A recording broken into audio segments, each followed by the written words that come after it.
con Martín o le escribo por afuera.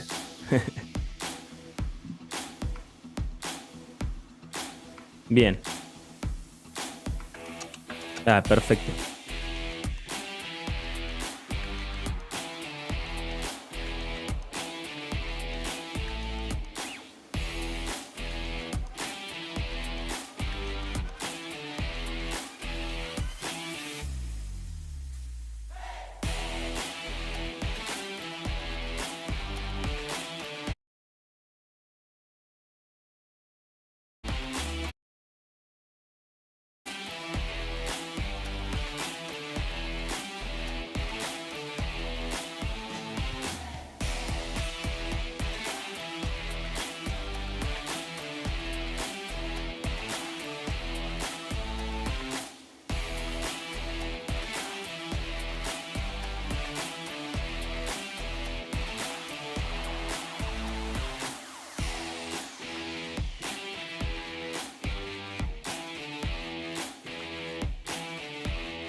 Good morning, everyone, or good evening, wherever you are following. This is the live coverage of, as you can see, the Transgrancanaria Marathon. My name is Martin Geffery. I'm going to be your host for the next 2 days. And my co-host, extremely knowledgeable, good person, good runner, Mauricio Bagliacci.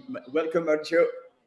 Oh, hello, Martin. Great to have you. Thanks for having me here, and great to be here with you again. This is it's kind of weird to be watching the race from so far away. I'm located in Argentina. You're located in New Zealand, but the trail running community is joining us together, and we're gonna be really happy of commentating to you the all the action, all the things that are happening straight out from the island of Gran Canaria for this marathon at Transgrancanaria. Martin, we have a great day.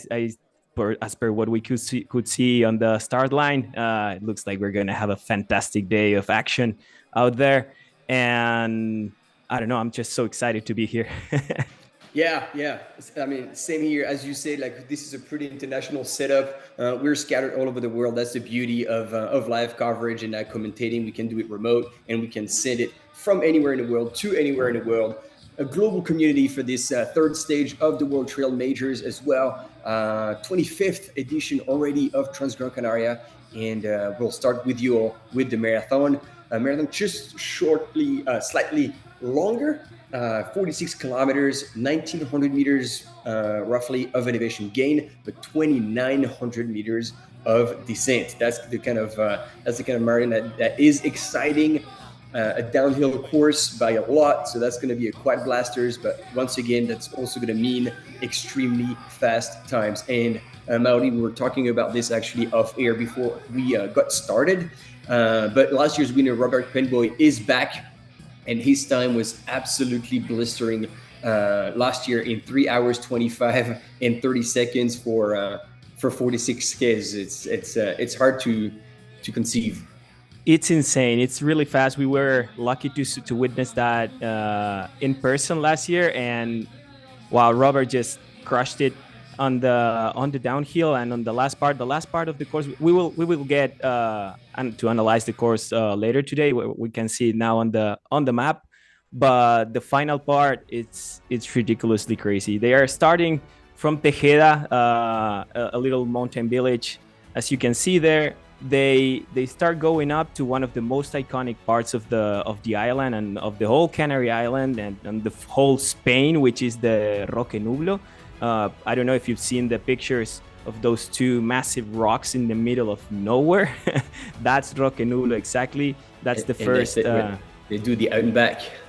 Yeah, exactly. They do the out and back. That's going to be our first time reference that we're going to get to see how the things are unfolding. And from there, man, it's all downhill with some little, some bit of the bumps after so many kilometers running downhill that you can see up there right away. And then it's all downhill up to Tunte, which is halfway through the race. Another beautiful mountain village with a beautiful aid station. We'll see that later today also. And then, yes, back up to start going back up. Yeah, but it's minimal. It looks like way more complicated or way more challenging for the legs, but it's not really. They just do a few bumps, and it's still, it's still mostly downhill, as you said before. Then they get down to the town of Ayagaures, also for another aid station, and then they go to this killer final part of the race, which has this also little cross over this small mountain range, and they get to this canyon that you will see later, but Los you'll Dientes. See people. Yes, if I did my homework correctly.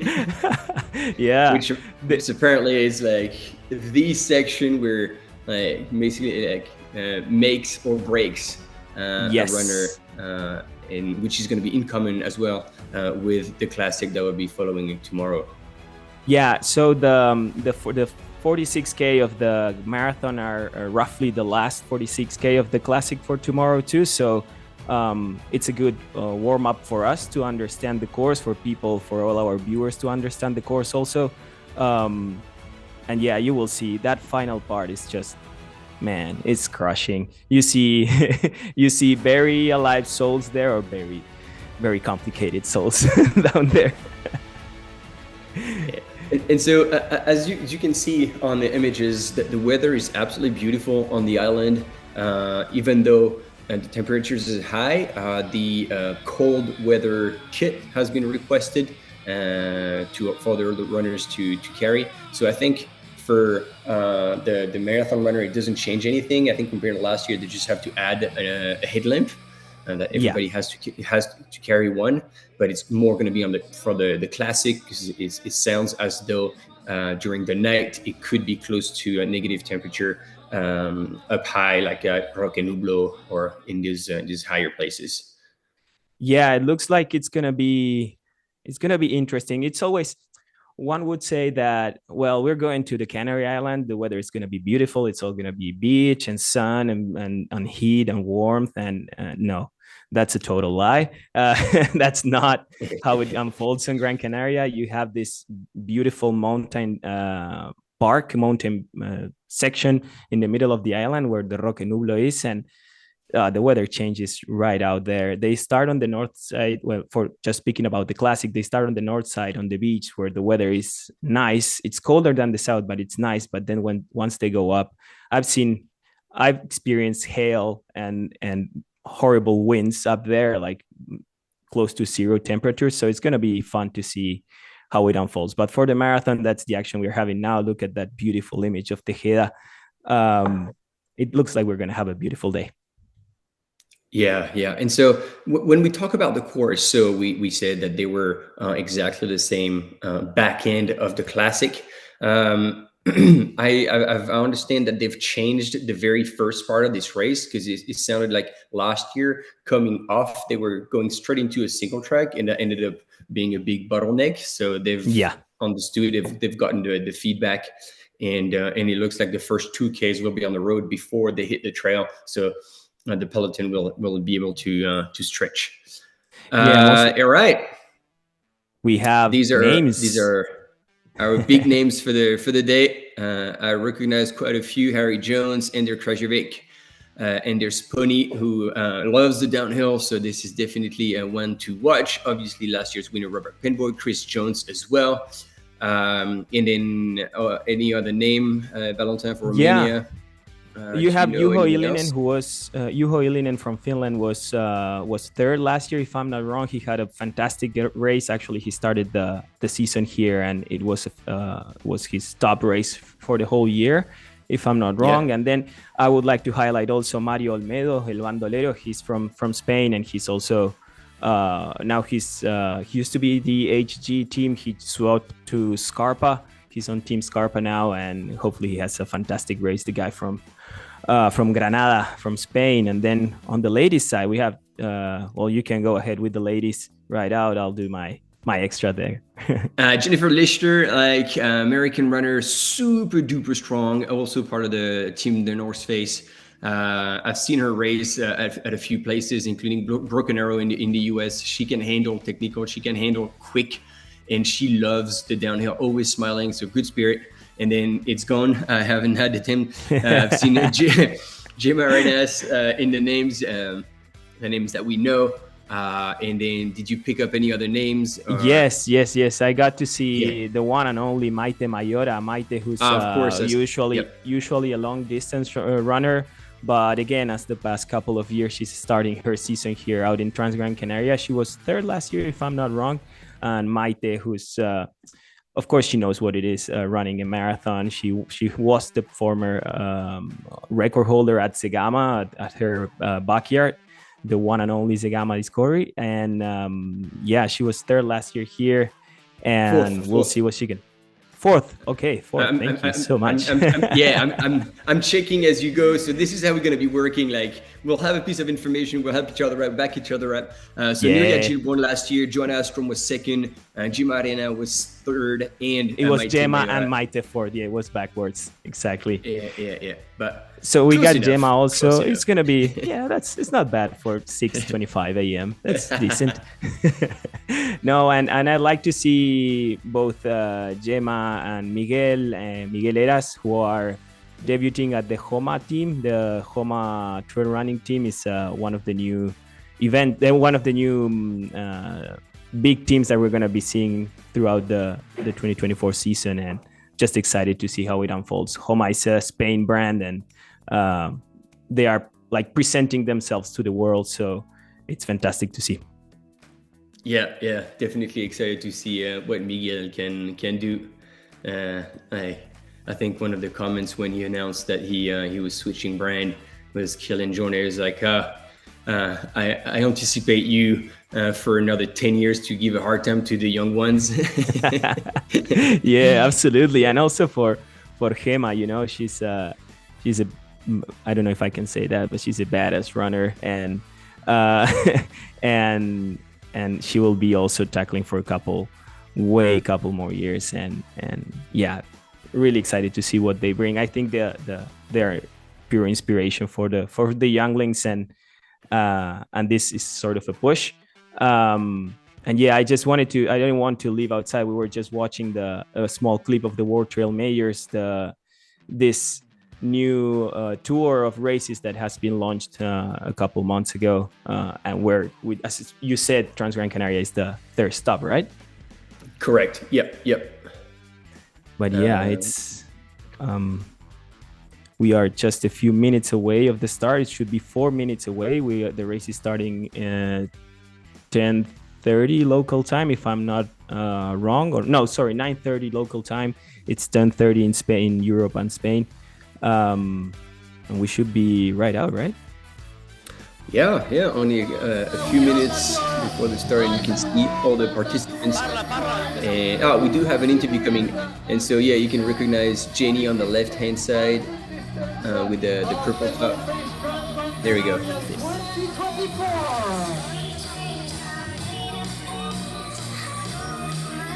Couldn't quite hear what was going on. We might go back to this a little later.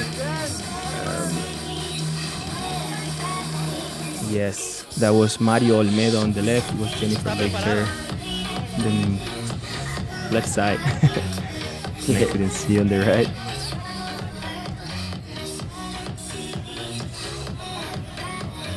Anyway, wherever you are, and if you have any feedback to send, obviously you're probably watching from somewhere, whether you're watching from YouTube, from Pulse, give us a shout in the comments, and let us know what you're up to, where you're watching from.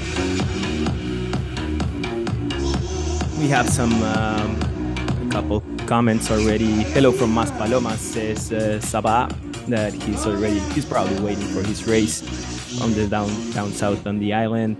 Hugo Neves says Forza Miguel Arsenio, which I assume he's from Portugal, watching from Portugal.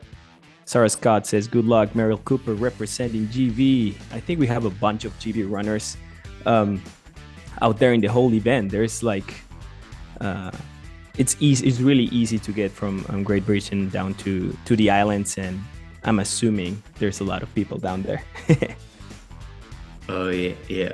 And we got Sabi as well. Sabi who's always with us, watching the live coverage of many different races across the world. It looks like you're running tonight, so good luck on the classic. We'll be following that, obviously. And here, look at Sarah. Sarah is watching from a plane flying from Iceland. Wow, this is for real. Wow, yeah, it's probably our highest runner.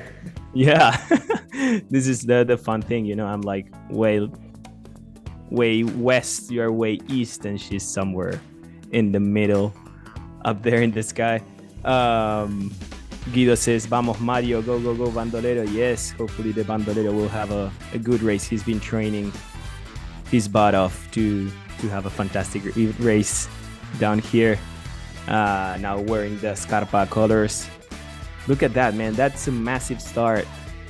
It's you said something of 4,100 people, right? 44,100 people will be running the whole race, like the whole event of Transgrancanaria that started on Wednesday with the BK, with 1,400 of Canarians. That's great also for the local community. Like it's incredible how many people are involved in the sport, and I think that's a big fault of it is because of this event, how Transgrancanaria made trail running so popular 25 years ago, because I don't want to miss that this is the 25th edition of the race, which is can you imagine that? insane. Like, there are runners that are younger than this race in the start line, which is starting to show that now the sport has some history, and those races are part of the ones that have indeed shaped the sport as it is today. And just to add to what you were saying, so indeed, 4,100 participants across the 5 races, and we have 1,200 runners in the marathon. So that's why probably the city of Tejeda, it has completely doubled, tripled, quadrupled its population at the start. And I'm sure if you live there, you're going to be stoked to see so many people visiting, and probably stopping for a quick coffee before heading out. So we should be starting any minute now. We're already probably one past. Oh, there we go. We're gonna have the sound from the start line.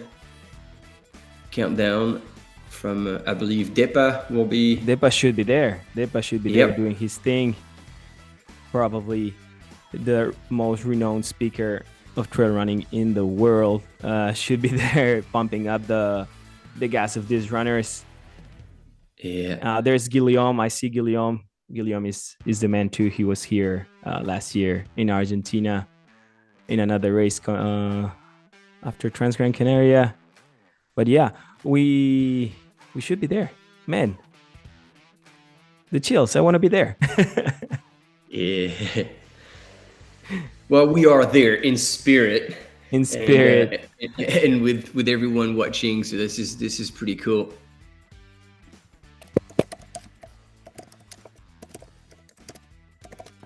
Amazing. We see a couple of drones flying around. Our drone, of course, is a bit higher. We're just on the countdown for a start of the North Face Transgrancanaria Marathon. The North Face, the North Face is back. It's not the brand new. It's back to sponsor Transgrancanaria this year, which is great. I think this partnership is one of the greatest in the sport right now, and we will talk about it later, of course. But yeah, we're just waiting for these guys to start running.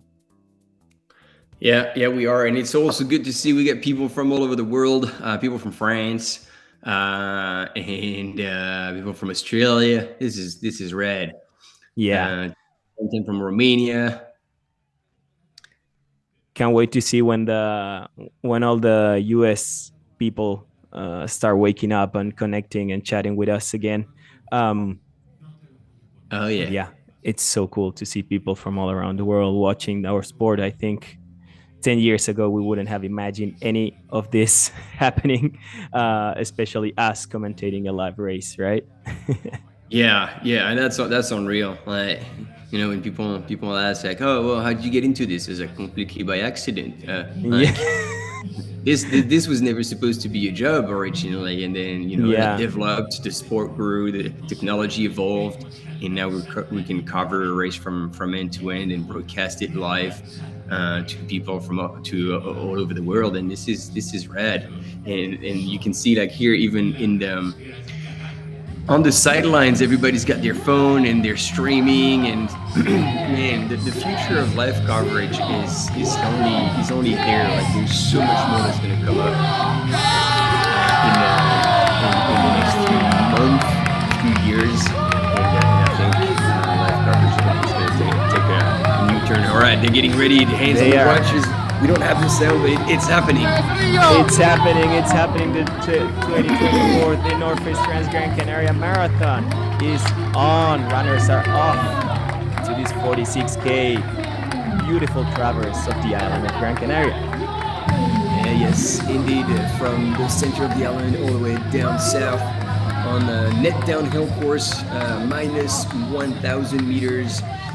So they climbed 1,900, they will descend 2,900. And as I was explaining, to spread the whole field, the first 2 kilometers are going to be on the road before they actually branch onto the trail. So Could we say that technically the time should be faster because they start the first 2 kilometers on the road versus on the trail compared to last year? Yeah, on papers it should be fast. Also considering the field we have this year, and also the defending champion Robert Kemoy.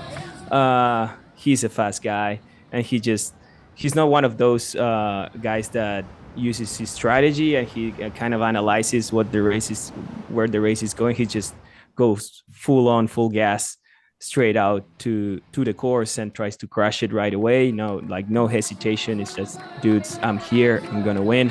And he just goes, and it's been working for him in the past couple of years. So we'll see. These 2Ks are definitely gonna help on those fast times. Yeah. And so in the prediction, we got a few people obviously calling out Robert Pemboy for the win. Sabi, you have Robert for the win in the men's, and Maite Mayora for the win in the women's. We'll see that in just over 4 hours, because last year's time for the women's Nuria was 4:08. So around that time, we can expect to see our first female finisher to come through. Yes, enjoy the course, guys. We can see our sweeps there also. The whole staff of Transgrancanaria is amazing. The security out there is really cool. The markings, all the volunteers that are out there working, not just on the aid stations, but also out on the course, taking care of the people. So it's a fantastic race for everyone. Now we're seeing a little spot of Hospitales San Roque, which is the hospital that is supporting the race, that's going to be taking care of the health of the runners during and after the race, and also one of the main sponsors of the Northeast Transgrancanaria. Look at that. That's a fast start. Okay, so I can definitely easily spot Robert, but who's first? That's Juho Ilinen from Finland. That's the one who was third last year. Got it. Yes, exactly. That's Juho. And let me check. He was a Hoka runner up to last year. I don't want to say anything wrong around that. No, it says independent now. So it looks like he's up for grabs. Yeah, absolutely. He crushed it last year. Let's see how it goes again. Marcus says here from Finland, go Juho, and everyone chasing him. Yes, now that's exactly what is happening, Marcus. But yeah, as you said, it was it's not just the 2 kilometers road section, it's just the 2 kilometers downhill road section, which makes it even funnier. These guys must be crushing the low threes, right? Oh yeah, I mean the splits last year were insane. So basically, from the start to the first checkpoint at El Roque Nublo, that's where they do most of the climbing. So I think Robert Pemboy was around 10k an hour, so 6 minutes per k. Wow. And then after that, dropping down from the parking at Roque Nublo all the way down to Tunte, and then Ayagores, and then Parque Sur. How you say that? Sorry? Ayagores? How you say that one? Yeah, it's perfect. It's just me being silly with you. Oh man, help me out. And so yeah, between, like, for all those splits, he was faster than sub 4 minutes per k average. Wow. And wow, so it's just amazing to see these times. I'm still surprised, like being just a mediocre runner, watching these guys run that fast, and also with 40k, with like 30 something 40k in their legs. It's just mind blowing. Yeah, next level. Yeah, we see them again here. Is that so? Who do we get here? Robert? Looks like a Hoka kit. And see, Robert is only carrying a flask, like no backpack, no belt. He's been changing his fueling strategy all around. We've seen him run with a backpack. Probably Octavio Perez, his coach, is gonna be out there helping him, supporting him. but yeah, it's fun to see also how it's so simple. He just goes out there, runs, grabs a flask of water, and gives it all away. Is that Harry Jones? Am I wrong? Running with him? Oh man, I am leaning hard to try and see the bib number, but Yeah, we need better eyes. Better eyes would work. I need to eat more carrots. Yep. Again, we see these guys just flowing with the tarmac, and Robert just grabbed the el toro por las astas. Is that something in English? Like the bull, they grab the bull from the horns, like um when they just say, "Hey, this is my jam. You're gonna run with me." I'm gonna set the pace. Yeah, exactly. And they've already have a little bit of a gap on the rest of the field. Let's see. All right. And sorry, I'm cutting you. Thanks, Alexa. It's Chris Jones in the Hoka kit.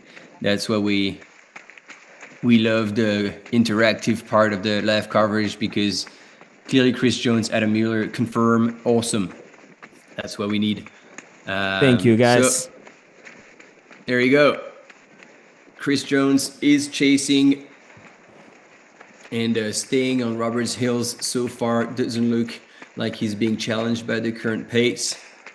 And Fantastic. we'll see how he handles as soon as they get on the trails. But I've rarely seen a Brit runner being challenged on technical.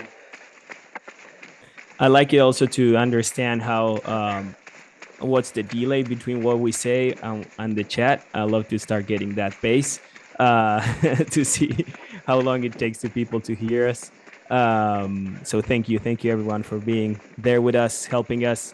Sometimes our eyes are not helping, and you're our own eyes also from the chat. Thank you. Oh, small uphill. Have you? I don't know if you guys, if well, Martin, I'm 99% sure you did. But if you ever ran on the Canary Island, any race on the Canary Island, these little bumps, these little uphill sections on the tarmac on the races are just crushing, and they are like heartbreakers for the mid runner like us, right? Yeah, it's pretty brutal. Yeah. You clearly don't tackle them at that pace. But yeah, it looks like there's a whole new definition of steep. To be fair, my experience with steep roads is actually going downhill. Yeah. After quite a while, and that is not fun, because beside the hard pounding on the legs, it's usually black tarmac, meaning the heat comes off. Then you just feel like your feet melting. So no, it's nice and early in the morning. We saw there was a bit of wind, like 30 to 40 kilometers of wind, so that's going to keep people chilled, and hopefully they won't be cooking until they get to the canyons. Absolutely, and it said something like 20 degrees Celsius, so it sounds like it's like a beautiful morning for running. Again, we see Robert and Chris just crushing it, and they jump to the trail right out. Our camera runners, our team there is always over 20 to 25 people on the live streaming, making it happen, and we're really happy to be here also, just bringing all the information back home to whatever you are, back from our homes, right? Also, so look at that. That's a beautiful image. Let's see what happens. That's Anders, if I'm not afraid. I'm not wrong, sorry.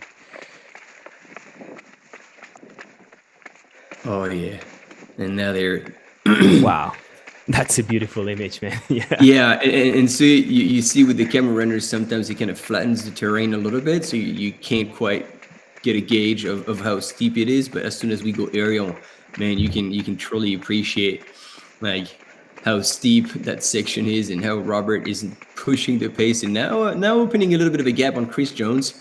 Obviously, these are the early days, but Robert is on a mission. And it clearly, as you were saying, like there's not much of a race strategy other than just pressing hard right from the get-go. And he's a very strong climber, so he's playing his cards right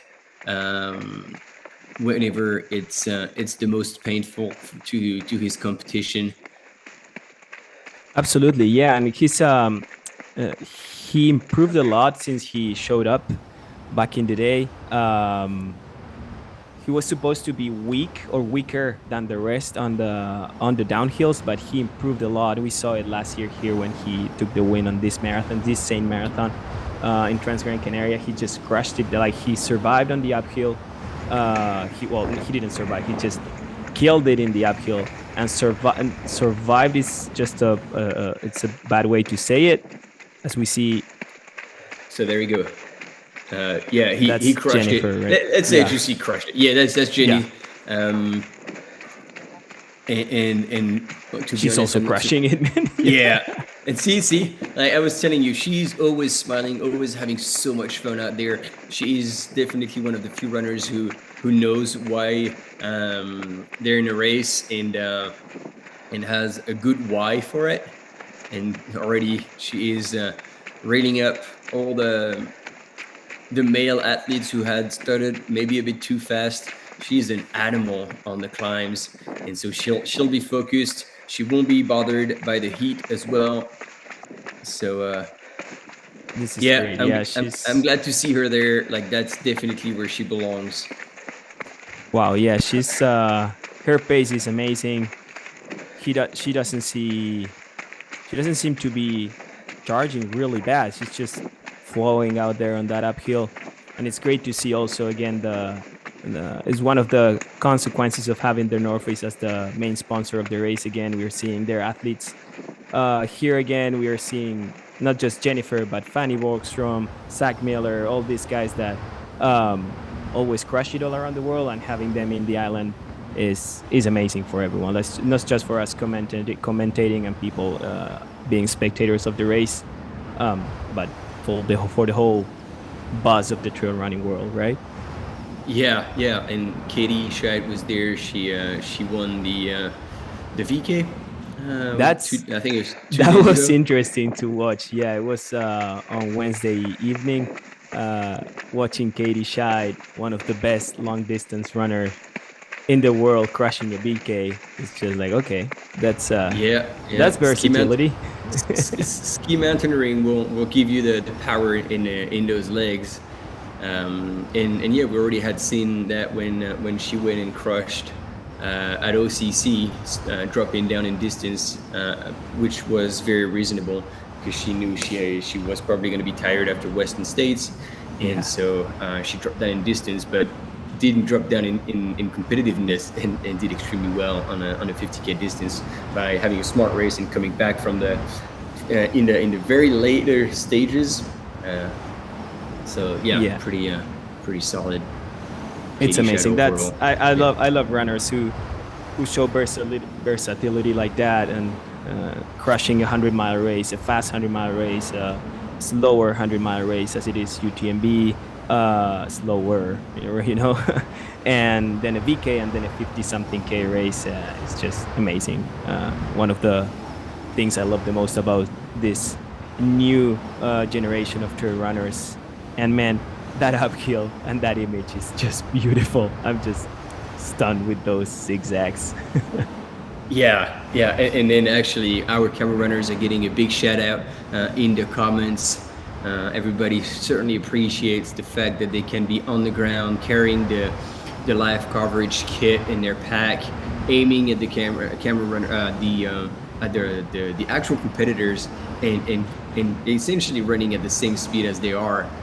So yeah, definitely we'll give them a lot of kudos during this live coverage, and I'm glad that you all out there watching right now are recognizing the value of those runners, because I mean, essentially without them we wouldn't have images and it would be game over, right?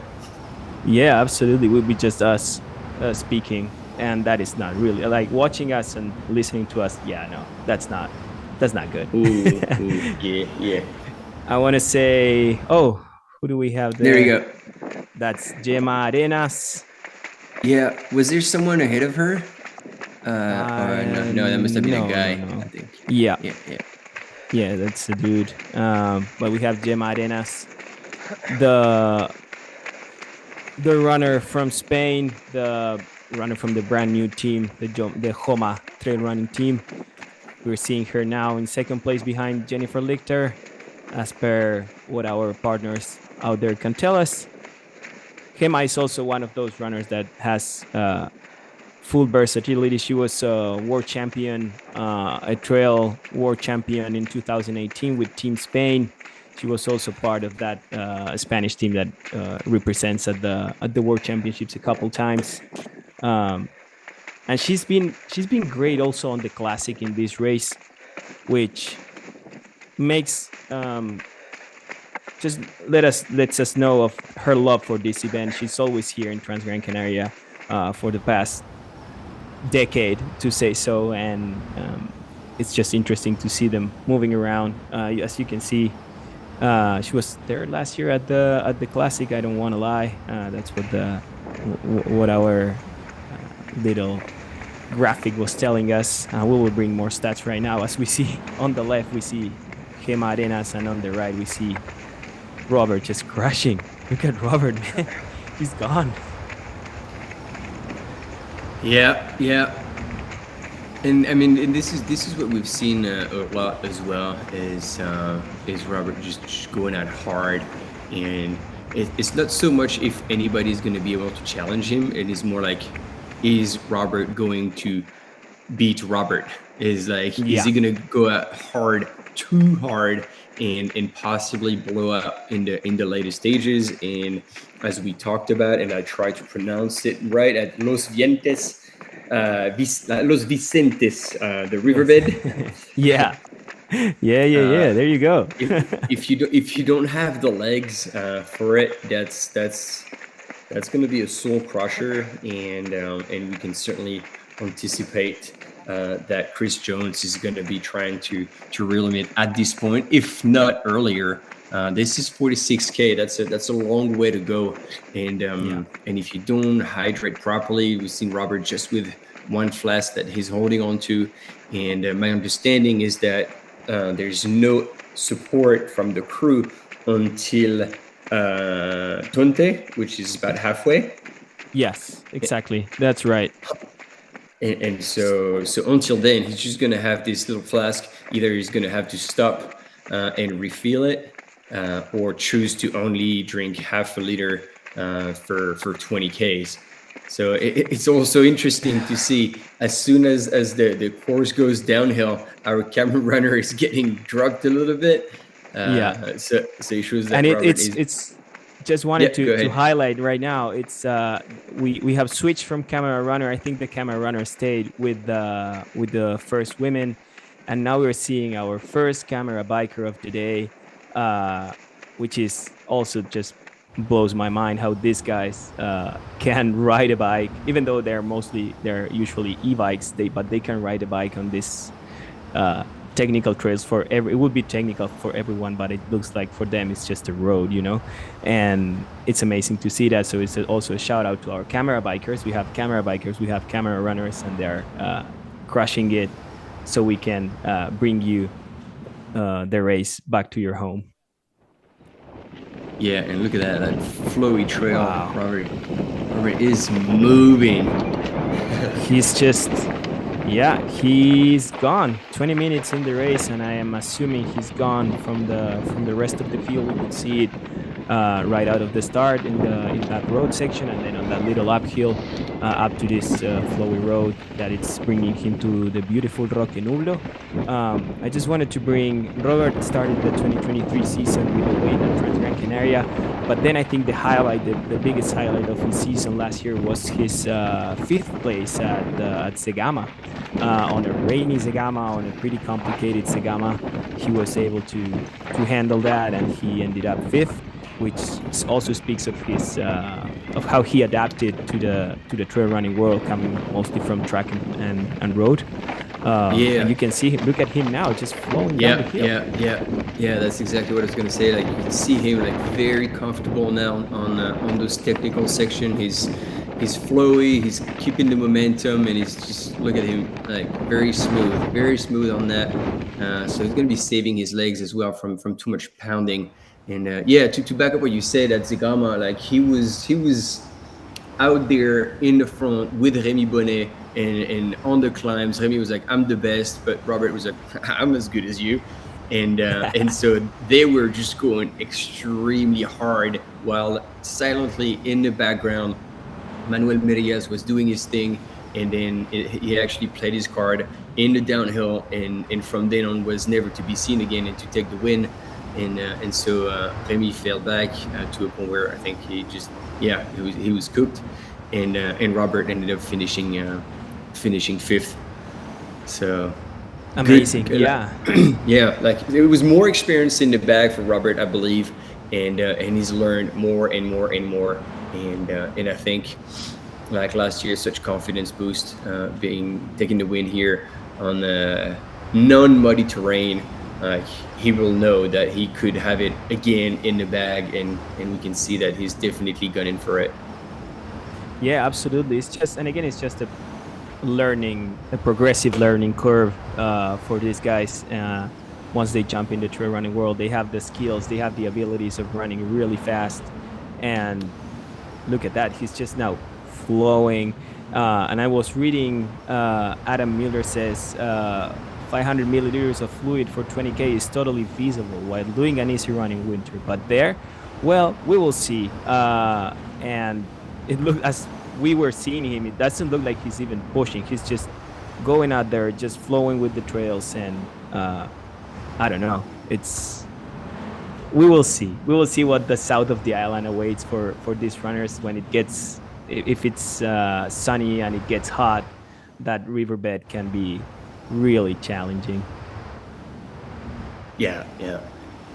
And so in the women's we have Jennifer Lister from the US, Gemma Arenas from Spain, and I thought we would have at least in the first K a bit of a timing mat that could have given us even the early rankings, but we don't, and I don't think we'll have anything until Roque Nublo at 8.8 Ks. Unless absolutely it's at the car park. So whether it's 8.8 or 10.2, it will take about like probably an hour ish for the top runners to get to that point. And yes, look there, we have the GPS. I don't know if you can see it better than we do, but we have a GPS. So the top 10 men and top 10 women, according to their ITRA ranking, they were given a small GPS tracking device, so we could see them at least where they are pointed on the course, and we will have some references of where the runners are, and that can give us a little idea of where the runners are on the course, so we can predict when they are getting to the next 8 stations. But again, look at that image, man. It's here Guido says the quality of the live stream is getting ridiculously good. I feel spoiled knowing what we had just a few years ago, and believe us, we were there just peeking out, waiting, and just bringing out all our imagination, trying to talk because we didn't have images. And look at this now. This is just beautiful. Like basically we're refreshing the Twitter feed, and Brian and Megan were on the other end, somewhere on the course, sending me photos. You were part of that team eventually, a few times. So you were part of the early days of live coverage, where you just wait for a new tweet, and there's a photo. Who's that? Oh, yep. We were freezing out there or dying of heat, like of how warm it was. But look at this now. We're just seeing a dude holding his helmet with a GoPro, and Robert Kemoy just crushing this little uphill. And getting to the middle of the race is just amazing. Yeah, definitely. And then we have this drone shot also too, so you can see the how amazing the island is. How you will see how different the landscape is. Now they're just geographically they're in the heart of the island of Gran Canaria. They're getting straight out to the real heart of the island and at Roque Nublo. But it's just this sort of Mars-ish landscape, and then they get down to this sort of tropical thing, down to the desert on the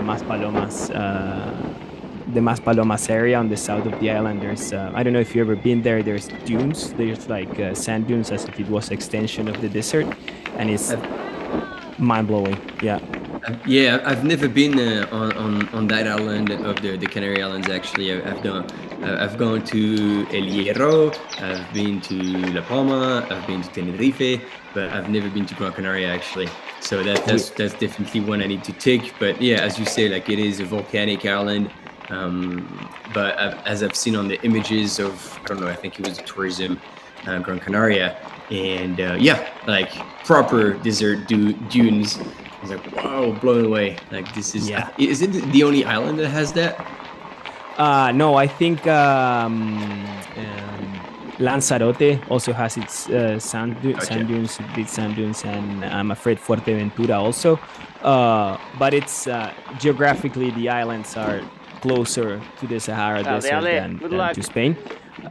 So it makes total sense, as we see Robert drop Disappearing our camera. Yeah. Camera biker is like, all right, this is it. This is me. I'm at the end of the road. See you, buddy. and just to note, like as we were talking about the island of Gran Canaria, like Robert Pengbo was still running on that super steep road coming out of this village. Mind blowing. Like it's gonna be, I don't know if we're gonna get images from that camera mountain biker going back and see already how far back Chris Jones might be from Robert. There we see we can see the field there. I was just looking at the timing there. It's like Robert already has a gap of around 30 something seconds. We see Anders yeah. Yeah, and it was Chris Jones also on that field. I couldn't get to see the other runners. Yeah, so if he was indeed Chris Jones, he was already at the back of another pack of runners. Yeah, so absolutely. He had moved back a little bit.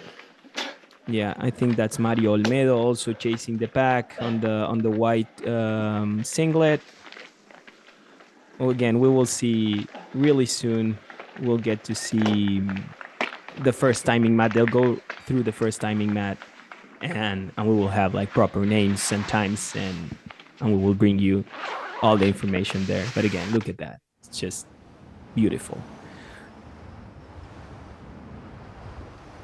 Yeah, it says NJSGC says that was steep. Yeah, that was definitely steep. Right out from the yeah.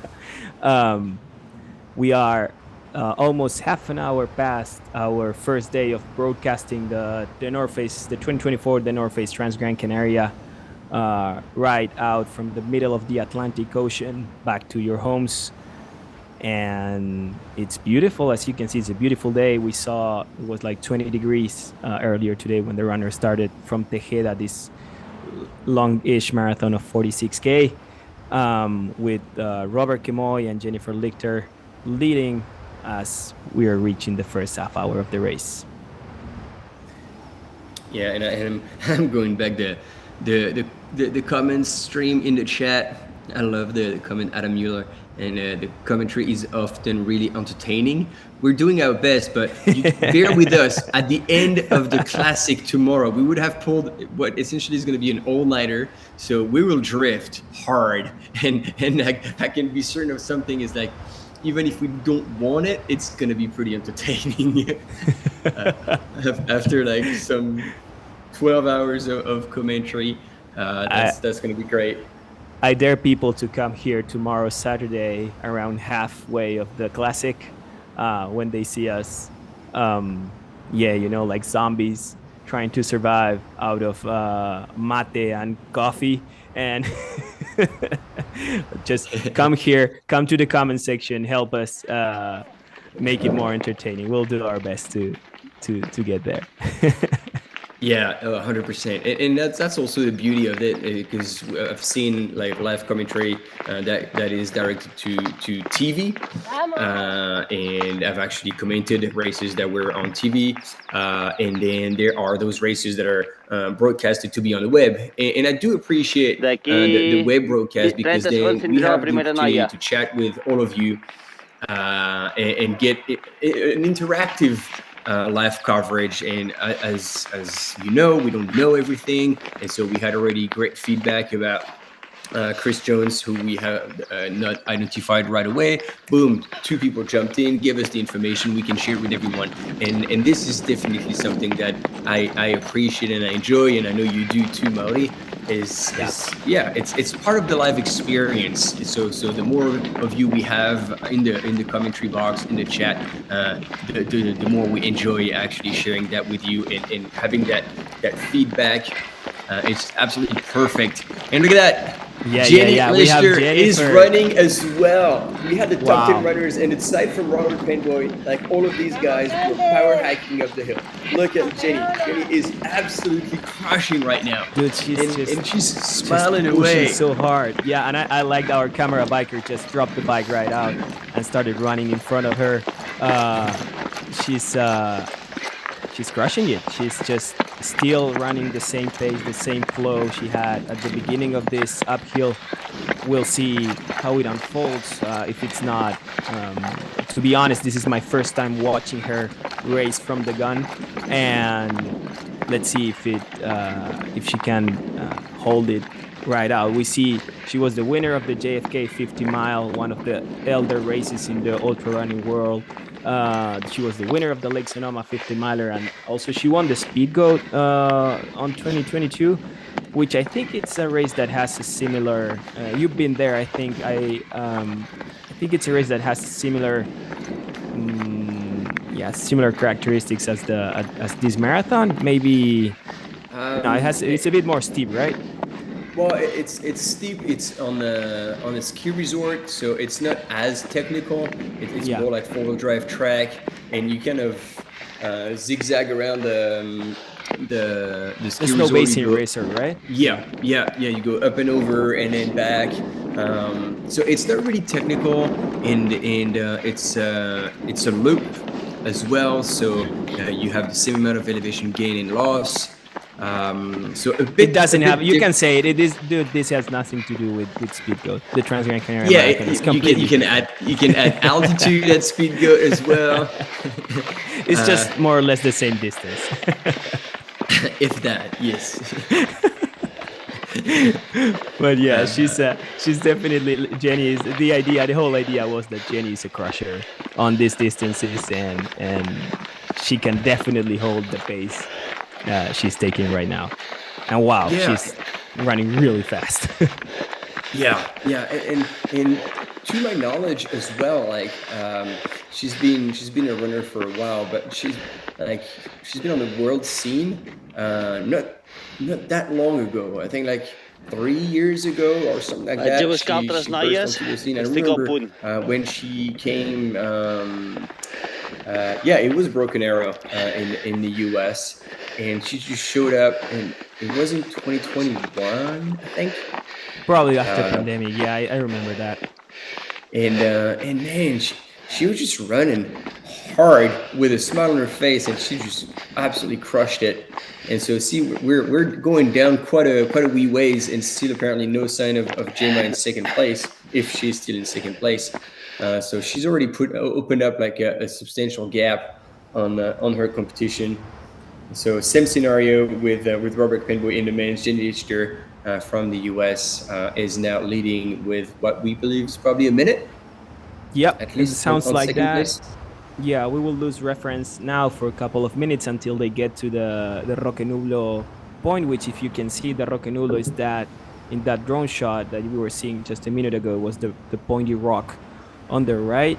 But yeah, we'll have reference there. But it looks like I always like to see these sort of races too, when we have two persons just taking the lead, crushing it, and doing their own thing, and just pushing until the finish line, and whatever happens, it is what it is. But looks like we're gonna have a fantastic race on both the men's and women's side. We have a Nike runner there, and Gemma. That's not Gemma. Sorry. Yeah, no, it's backwards cap. Let's see if could the have chat can Lily help Quieres. us. Does that This is ring a Moana. bell? Yes. This is Moana Queres from the Wild Trail Project, the Nike team in Spain, based in Spain. She's from the Canaries. She's from La Palma, from the island of La Palma. So she's pretty. Yes, she's aware of what she's tackling. She knows the race, and she knows the area. She's not running home, but really close to home, and she has the legs to just crush it. Yeah, so it's Moana Queres in second place, and we have an A6 team runner in third. Again, if you guys at the comments can help us, we'll welcome it. And we have four girls. Yep. Yeah. So have Maria Lara. Rosa Maria Lara. Yeah, Rosa Maria Lara. And there is Gemma now in fifth. Wow. We have a few. Yeah, and Gemma Arenas is in that group somewhere, either slightly ahead. There she is. We're watching her right now. Yeah. Okay, yeah, I'm on all the different screens to try and find out who we've got in front, who we've got in the back, and then apparently Maite Mayora is about a couple of 100 meters back from that group. Yeah, absolutely. So we have so Gemma is now running in fifth. So we have a group of 6 ladies in less than 30 seconds. Altogether around a minute behind Jennifer Lichter, who already took a bit of a gap. Oh, someone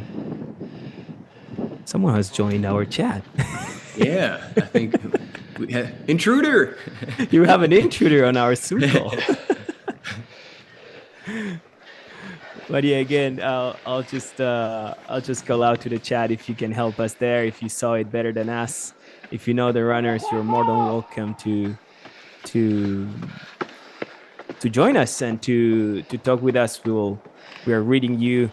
Bring all your friends out there. If the US people are waking up right now, just bring them here. We are over 500 people are watching us, are listening to us, Martin. That's scary. There's like 500 people listening to whatever we're saying. Yeah, pretty. No good. No bueno. Yeah, no, that's all good. That's what we love. I think so. We have quite a few women. So I have the family names here: Garcia, Lili Quieres, Arenas, Maria Lara, and then Maite Mayora a little bit further back. And I think it's Georgia Tindley, who's probably like 100 meters, 150 meters behind Maite Mayora. So there's quite a big group. Like, let's say Jenny Lichter is definitely ahead. Then the chasing group of Spanish runners all together that we've seen on the images, and then Maite Mayora probably a minute, 90 seconds back, and then another 30, 40 seconds back would be, if that's Tindley, if that's Georgia, then that's another female runner. That's what I've got so far for you. With, I think that was runner 2269, Barbaro. No, she's not.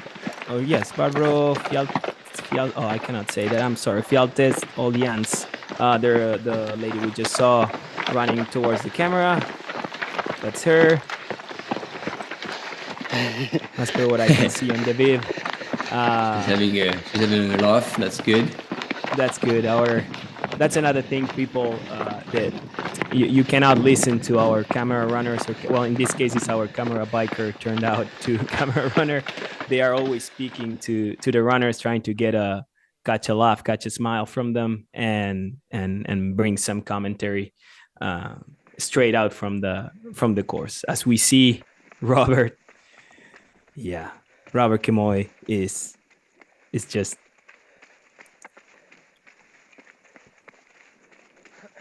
Oh yeah, absolutely. As we see Robert Kemoy on our big screen, because we have our big screen pin here. He's still crushing it. He's still He's running moving the so same fast, pace. it's making it blurry. Yeah. He's he's sitting there. Camera runner's like, come on, man. Like, I gotta move. I gotta go. If you want to film me from the front, you better hurry up. Start doing your 1,000 series to get me to catch on me. But yeah, he's still running the same pace. It's just amazing to witness this straight live out from the middle of the Canary Island. We have almost 42 minutes of race happening. He's reaching the last part. From there, they run through this forest, this beautiful pine forest up there on the heart of Gran Canaria, and then they make a turn and they run out and back to Roque Nublo. So hopefully in just a couple of minutes, we're going to have, if the day is still like this, the bright day, we're going to have probably one of the most beautiful images of the whole weekend, which is the runners running straight out of Roque Nublo. Maybe you've seen the reels, the images from the live last year. There was an image of Cornito Walter just running towards it. And it's amazing. And it looks like we're going to repeat that today with Robert and the rest of the field. Yeah, and isn't it as well on the classic that they get there like usually in the first light of the morning? Yes, exactly. The male field gets there still probably on the night with the first couple of sun rays, but for when the ladies get up there, it's just plain beautiful and breathtaking. So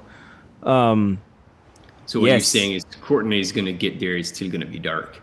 But then the rest of the women's field. No. She was there on the early morning, and we could see her. Like, was the thing that impacted us the most is that it was the first image with plain light, like with good light, and it was her just looking around, the typical Courtney looking around the landscape and just crushing it. Glowing in the morning lights. Yes, we are seeing now. This is exactly what I was saying. This is just a drone shot. It's not still the Roque Nublo, but we're gonna have a bright day. You can see the bed of clouds in the middle of the island, and then the Atlantic Ocean surrounding the island of Gran Canaria, the heart of the Atlantic Ocean too. It's amazing. It still blows my mind that we are doing this, and I'm gonna say it forever, even though we're just 45 minutes outside of it. But yeah, you will see beautiful landscape, beautiful trail running, beautiful ultra running, and hope you enjoy it out there. Yeah, and I mean now we have like a zoomed in onto Roque Nublo, but like when we were like panning over the whole landscape, if you obviously take out the ocean, that actually does, with the pine trees and the dry terrain, reminds me of Palisades and the in Tahoe. Yeah. So if once again, I think Jenny is going to be in her element on there, and there we go, a bit of a replay. The highlight of the first 3/4 of an hour since we started at Tereda. Yes, that's it. It's this was the start of the race, as we were saying, as we were mentioning. The race had a little 2K loop to spread out the field. There's over 1,200 runners starting this marathon at the North Face Transgrancanaria.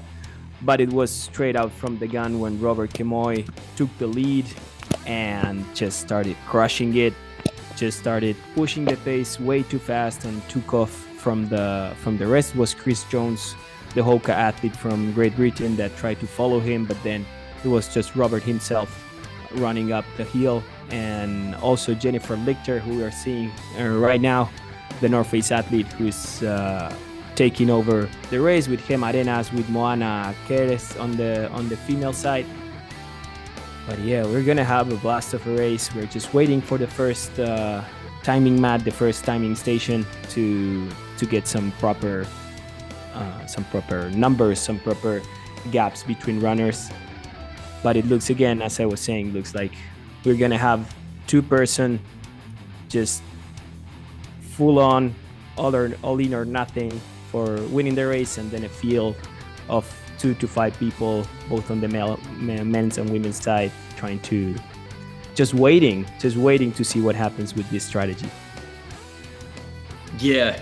As much as I trust Robert's ability, especially he knows the course, so to kind of pace himself, I have no doubt that Jennifer is running within herself and will do a very smart race.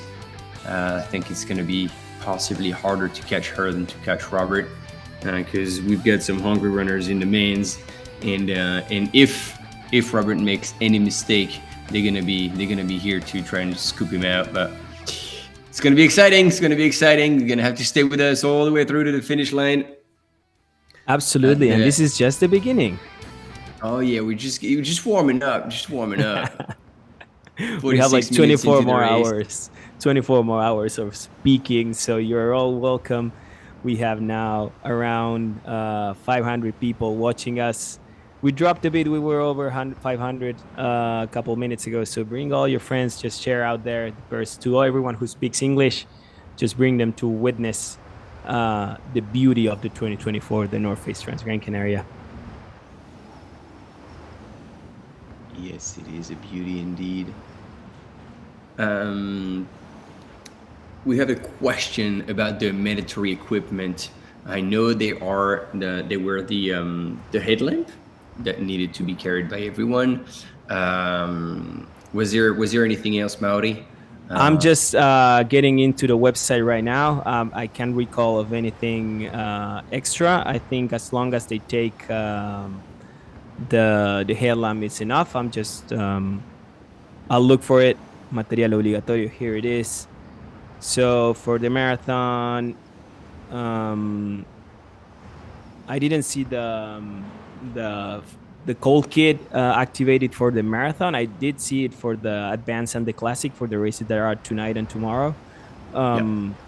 So let's say the bib number, he had it, an ID, a space blanket, a thermal blanket is mandatory, a phone, 1 liter of capacity of water, a glass or something to drink in the aid stations, which can be the flask. Yeah, and also a head torch, headlamp. That's all the mandatory equipment that easily can fit on a belt. We haven't seen if Robert had a belt, so all the mandatory equipment can easily fit on a belt or in pockets or something. So it's not really complicated.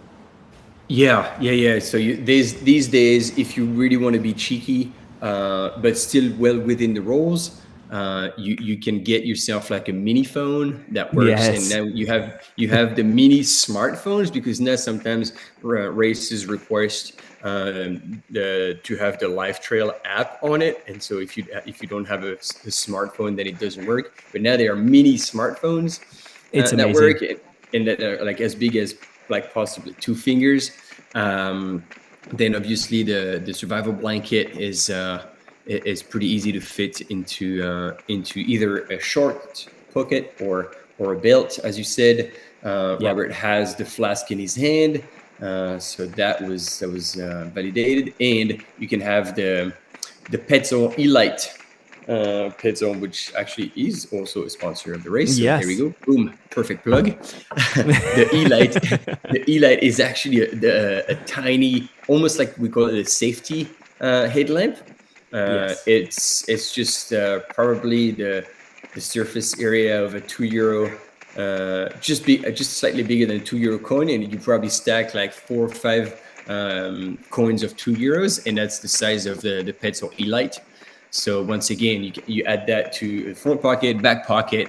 You can easily fit all the mandatory equipment into that. So obviously, you're going very minimalist, but first for the runners like Robert Penboy, who are planning to to run sub. I mean, I was going to say sub 4 hours, but that's actually much faster than that. Like 3:25. Almost 3. So then it's it actually makes sense to try and go as light as possible, because they know themselves, they have the fuel, and they have the water, and obviously we said it already, but if you weren't or you didn't pick up on it, about halfway point you can have a crew access, so then they can throw away the flask and then pick up a new one, pick up some food as well. Here he is, ladies and gentlemen. He's the man. Robert Kimoy is now leading. He continues, to lead the 2024 the North Face Transgrancanaria Marathon as he reaches the highest end. Look at that. This is exactly what I was talking about earlier today. We have Robert Kimoy heading to the out and back at Roque Nublo, the biggest, the most beautiful area of the island of Gran Canaria. And look at him. He's just crushing. Man, he's on a mission. He is on a mission, and he's moving so damn well. I'm actually curious if he's going to cross path on this out and back with whoever is chasing. That can be a great confidence booster. If he doesn't see anyone, he will know that that's the out and back. It's like exactly the out and back. I think it's absolutely worth it, considering this is one of the most iconic places in the trail running universe, to call it a way. To get to witness it and get to see it is just stunning. And let's see if we have enough good coverage to see if he crosses paths with the second, or whoever is in second, and the rest of the field. We're watching now the second lady. No, this is the Moana. We're actually watching second. Moana is Nike. Moana is Nike in the back. She's running behind our ASICS runner here. I can't get to see who she is. It's 2395 is her bib. Let's check right now on our live trail to find out her name. That's Greta Garcia Moran. She's on the under 29 age group. She's one other youngling as Moana. Moana is also super young. She's 25, if I'm not wrong, as we were also seeing the second runner getting to the out and back, the second male runner running to the out and back of Roque Nublo. We're gonna get timing right now.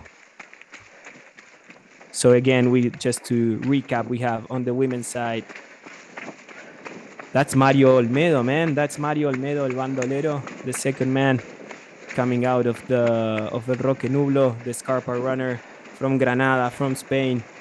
He's chasing Robert Kimoy right now.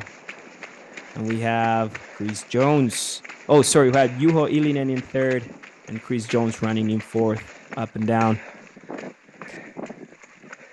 We're back with Moana, who's running in third on the women's side. They're getting right out to the same turning point, to the out and back to Roque Nublo on this 2024, the North Face Transgrancanaria. Wow, that's a lot of action, Martin. Sorry, I really took over. 100%. You go for it. Like I'm like looking at all the screens, seeing if I can see other things, making sure you're not saying the wrong thing, and you have it bang on. 100% right. And the fourth runner was Pierre-André Anizan as well. Fourth person going through El Roque Nubio checkpoint. And so they were about two and a half minutes back, one and a half minute back from Robert Penboy, and within 20 seconds of each other. That's crazy, because it looked like a bigger gap, and they definitely crossed paths. Not where we could see it, but a bit down, a bit more down on the trails. They definitely crossed paths, so they know the references. And we have a pack of three ladies, the second, third, and fourth ladies we're watching right now, running through this beautiful forest. We're gonna get references and get names and everything right now on this third stage of the World Trail Mayors here at the 2024, the North Face Transgrancanaria. Yeah, and as you can see, there were, when at the original announcement, 9 races, and then Grand Raid des Pyrénées in France, in the Pyrenees, is the 10th race to join that series of World Trail Majors. So it's all good to see. For all of those who we don't speak French, he just said Grand Raid des Pyrénées, and that's the race he mentioned right now. Yeah, and it's interesting to see that race join them actually, because it is a very old race, one of the originals, and also a very tough race, and it's good to see that such a race authentic and with a lot of history as well. Join that world trail majors. So having spoken with Fernando Gonzalez, who is the mind behind both Transgrancanaria and the World Trail Majors, one of the premises of the Trail Majors tour is that the races, they needed to have a story, they needed to have a soul, they needed to have a culture around it, such as Transgrancanaria, as the Hong Kong 100, as you say, the Grand Raid des Pyrenees. I cannot say it like you said it, I'm sorry. But also for races like Jamil's Black Canyon 100 and the Madeira Island Ultra Trail. They're all races that represent something for their community, they represent something for the trail running world. There's always a story to tell around. And talking about trail running community, UTCT that got the chance to attend and to comment at the end of last year definitely ticks all these boxes as well. So yeah, it's a really cool selection of races, and I'm glad they joined forces. And one of the things as well, as you were explaining, is that those races need to have a soul. And basically what they put forward is like, we are a circuit, but we want to preserve and highlight the specificity and the uniqueness of every single stage of the world circuit. So they're gonna keep it that way, and this is almost something they put forward and nurture. I just wanted to highlight, speaking also of culture, of specificity, of uniqueness of the race. We were watching in the previous drone shot, we were watching the Roque Nublo. Is these two massive rocks, one of the most iconic parts of the Canary Islands. And on the drone shot, we were not just watching this, we were also watching in the back the Teide volcano. The Teide is the highest peak on Spanish territory, but it's actually located in the island of Tenerife on the Canary Islands. So if we get back to that drone shot, you will see it in the front, you will see Roque Nublo, and in the back, you will see this massive 4,000 meter peak, which is El Teide, and it's just beautiful. If you ever been to the Canaries, you from whenever you are flying, you will see it, because it's just this massive cone jumping on your eyes, and we were able to see it right out here on this drone shot, which was beautiful. Sorry, I interrupted you, but I just didn't want to miss it. And no, 100%. Wow, please do, especially for such references. And in Tenerife, there's more and more runners actually going there for the winter break and to do serious altitude training. There we go. That's the one you were talking about right here. Yes, and we can spot the little cone down in the background. It looks like a shadow, but it's actually a 4,000 meter mountain. Yeah.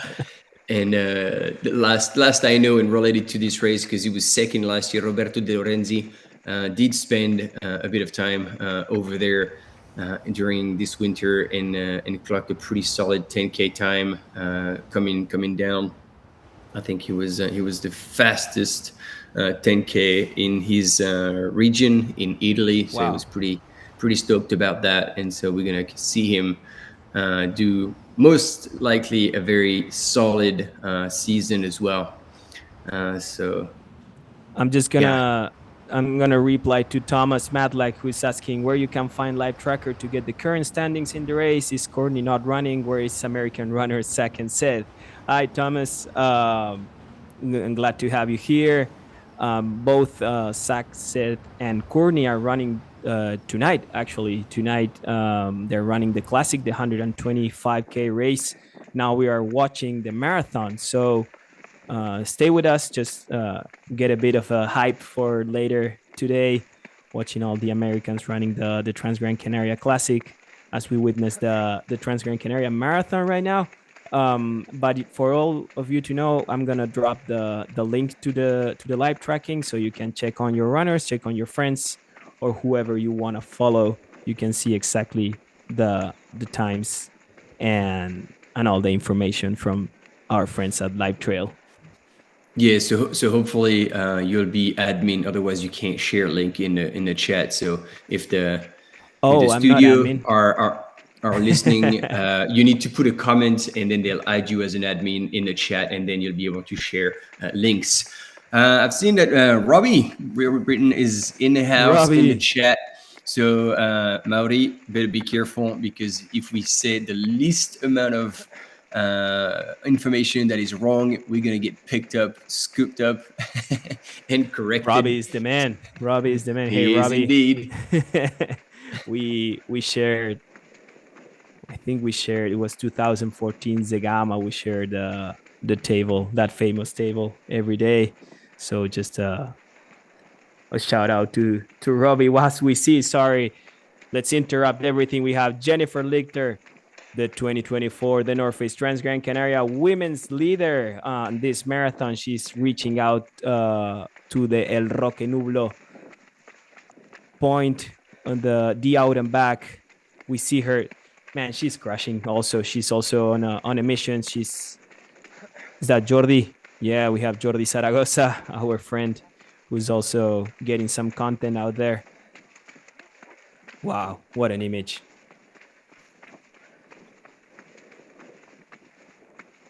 We should have her timing. That's the timing crew. Touches the rock and gets back on the trail to continue her journey on this 46K marathon. There you go. So she's just going, touch the rock, tag it, and then get back out.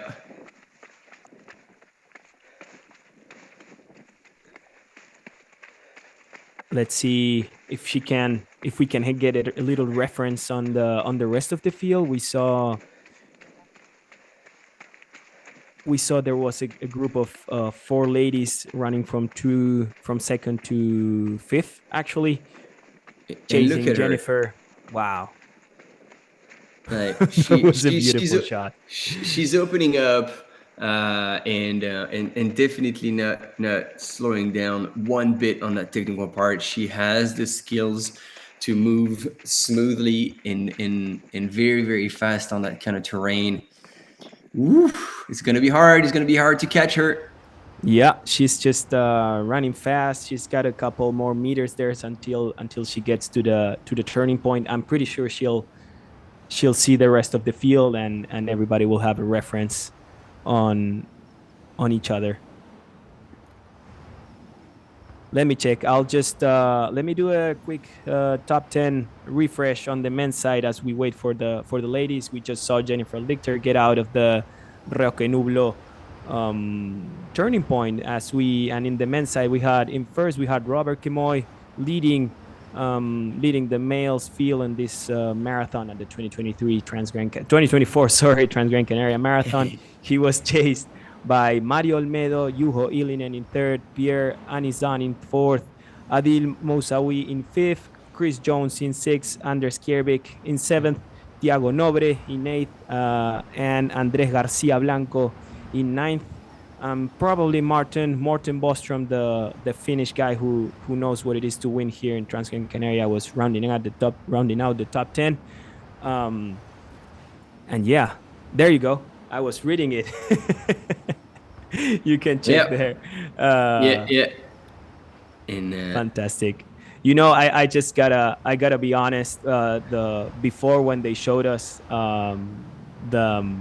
this list of possible winners, the list of favorites, and I saw the 20-ish things, and it was, I don't know why I thought was the birth date of people, and it's like, this makes no sense.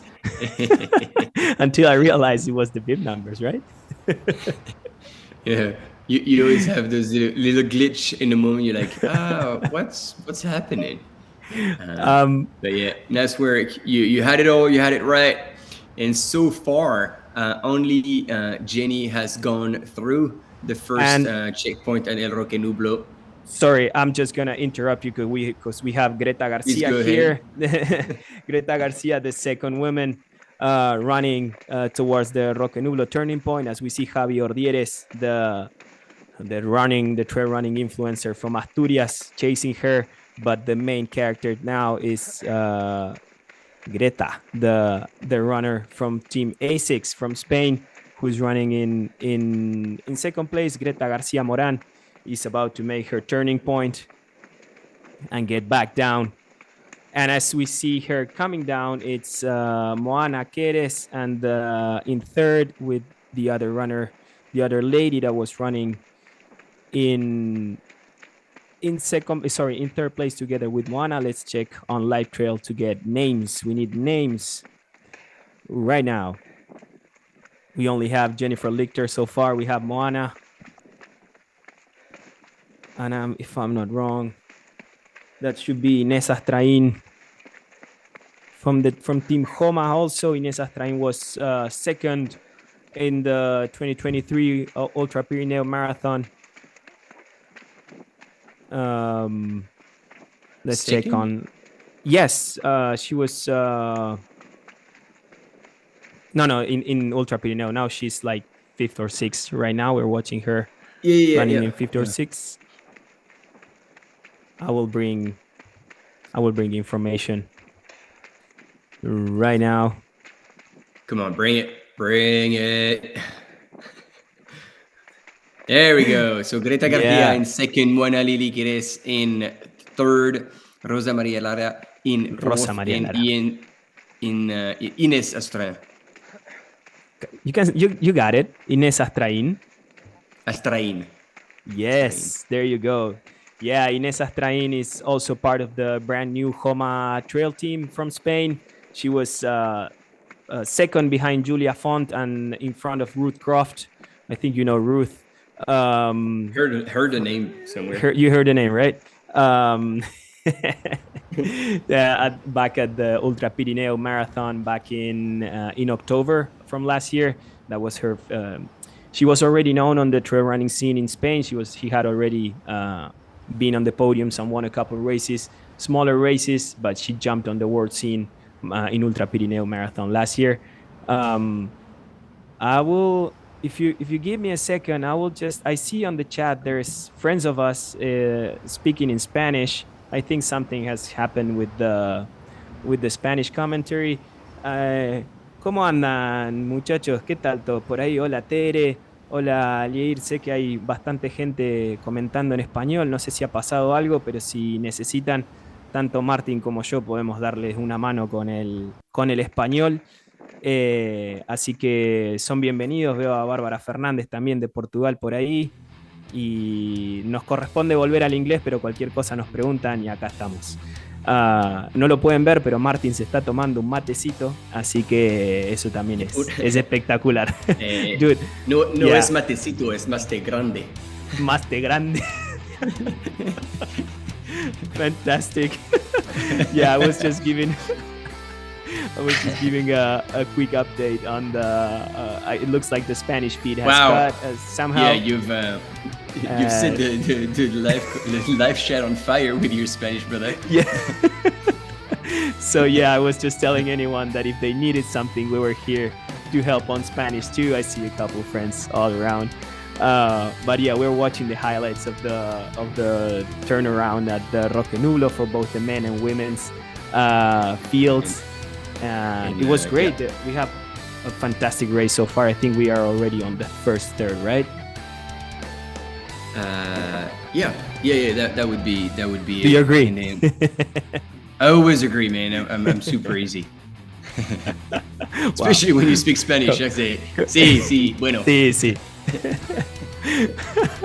I'll just give a quick update on the top 10 of the women. We have already 6 names that went through our first time in MAD. We had Jennifer Lichter leading, followed by a huge group of 5 ladies group, including Greta Garcia Moran, Moana Lili Queres, Rosa Maria Lara, Inés Astrain, and Gema Arenas, all together in around less than a minute, because Greta went through in 1:05:55, and Gem Arenas went through in 106.51. So there's gonna be a race, and Jennifer is gonna need to take care of that small gap she already has, because the ladies are chasing. Yeah. I think it's going to be, as you said, like a very interesting race in the women's, especially because they're all within, as you say, within 1 minute. All are strong. All have good creds. It's not like, oh, okay, I don't think any of them belong there, and they're going to fall back. No, this pack is the true chasing pack, and as you can see, they're all from Spain. So I'm just wondering if any of them will actually work together to try and reel in Jennifer Lichter and try to fight for first place, or if amongst them they're just going to fight for second and third on the podium. Because aside from the fame of being on the podium of the North Face Transgrancanaria Marathon, I'm going to get it right, there is prize money. There is prize money for first, second, and third, equal between men and women, obviously. And you got 3 grands, 3,000 euros for first, 1,500 for second, and 1,000 for third. So on top of scoring a good result and probably having a bonus from your main sponsors, there is also money on the line. So these ladies are definitely gonna race it out all the way through to the finish line. Absolutely, it's a great booster to start the season up high and get the thing rolling. It's just February, but we know every year the seasons for the pro athletes. Oh, we have a school group. Excuse me, guys. Coming through. Gem Arenas coming through really, really fast. But that's great, man. It's just sharing probably that people that is out there, that group of kids that was probably on a school outing. It's really usual to see that in the island. They're watching a race for their first time. They see a gal like Gem Arenas just crushing down the hill, and it's inspiring. It ends up being inspiring watching all these runners on your island, on your terrain, just doing whatever they are doing, and it's like, hey, what is this running thing? Oh, and that's a very smart move from Jenna, because like you get a whole school camp. So all of a sudden, if you just scream your hashtag on TikTok, they'll all be sending you followers. So these kids are like on their phone big time. So if you just can creep you will onto their TikTok, then you're done. You become an influencer instantly. Absolutely. we just lost the image, but that was Inés Astrain also running, chasing her teammate Gem Arenas from the Homa team. I think we had our crew. We have imagery. Look at this. This is the finish line. This is the finish line of the Transgrancanaria Marathon. The distribution of it has changed a bit, but it's just one of the most beautiful scenes, one of the most beautiful finish lines. And congratulations to Wendy, because she's Wendy, the winner. And they're testing fonts, right? They're testing fonts on how they want it to see. Hey, that's usually us. That's a big ass face right in the screen, man. Step back. So we have Wendy. That's Wendy Cruz Vega. She's one of the Wendy is one of the leaders of the Arista team, the whole crew that is behind Transgrancanaria, the North Face Transgrancanaria, and we see her celebrating right now. The winner, the fake winner of the 2024 Transgrancanaria Marathon. We are now testing. You're gonna see us a bit more now on the glasses. It's Mauri. That's me. On the headphones is Martin. Yeah, that's it. Issues with the framing here. Yeah. We are mirrored. but as you can see, yeah, there you go, there. We're gonna be seeing a bit more images. We're gonna lose for a while. We're gonna lose the top of the field. We're gonna be watching imagery from the popular runners from the rest of the field, which is also really cool. Like, I know there's people watching their families back from home. They're watching their friends running back from home, and it's pretty cool also to see them just passing by. And now we are also reliving, doing a bit of a highlight on the marathon start earlier this morning. It started at 6:30 p.m. sharp my time. That's 9:30 p.m. sharp at Canary Island time. So we're gonna relive what it was, this beautiful start. Again, we said it already, but it was just fast, man. It was really fast. Yeah, especially with that on that course profile. Really, you had over half of the elevation gain in the first 10 kilometers out of the 46 kilometers total. And look at this, Robert Penboy set the pace very early on. Chris Jones was the only one to try and keep up with him, but we've seen that's probably cost Chris a little bit of gas, because he had fallen back into fifth at the Roque Nubio checkpoint. And in the women's, Jennifer Lister from the US team, the North Face, was absolutely crushing, and she was followed by Gemma Arenas and Greta Garcia, as well as Moana Quires, Team Nike, Ines Astrain, got it right this time, from yes. the team as well.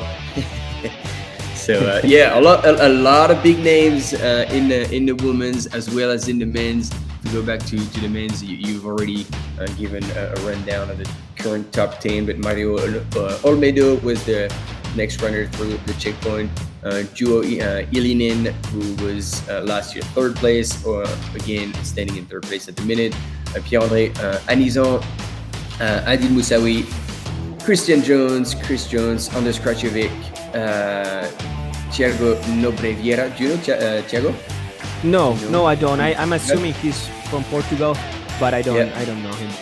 Yeah, okay. Portugal is having a huge rise on the trail running scene with that started back in the day with Carlos Sa, with all that crew. Remember Carlos? He was he podium at UTMB a couple of times, but the legacy of Carlos has gone with Andre Rodriguez, with Miguel Arceño, and I'm not surprised to see a guy like Thiago now running in the top 10.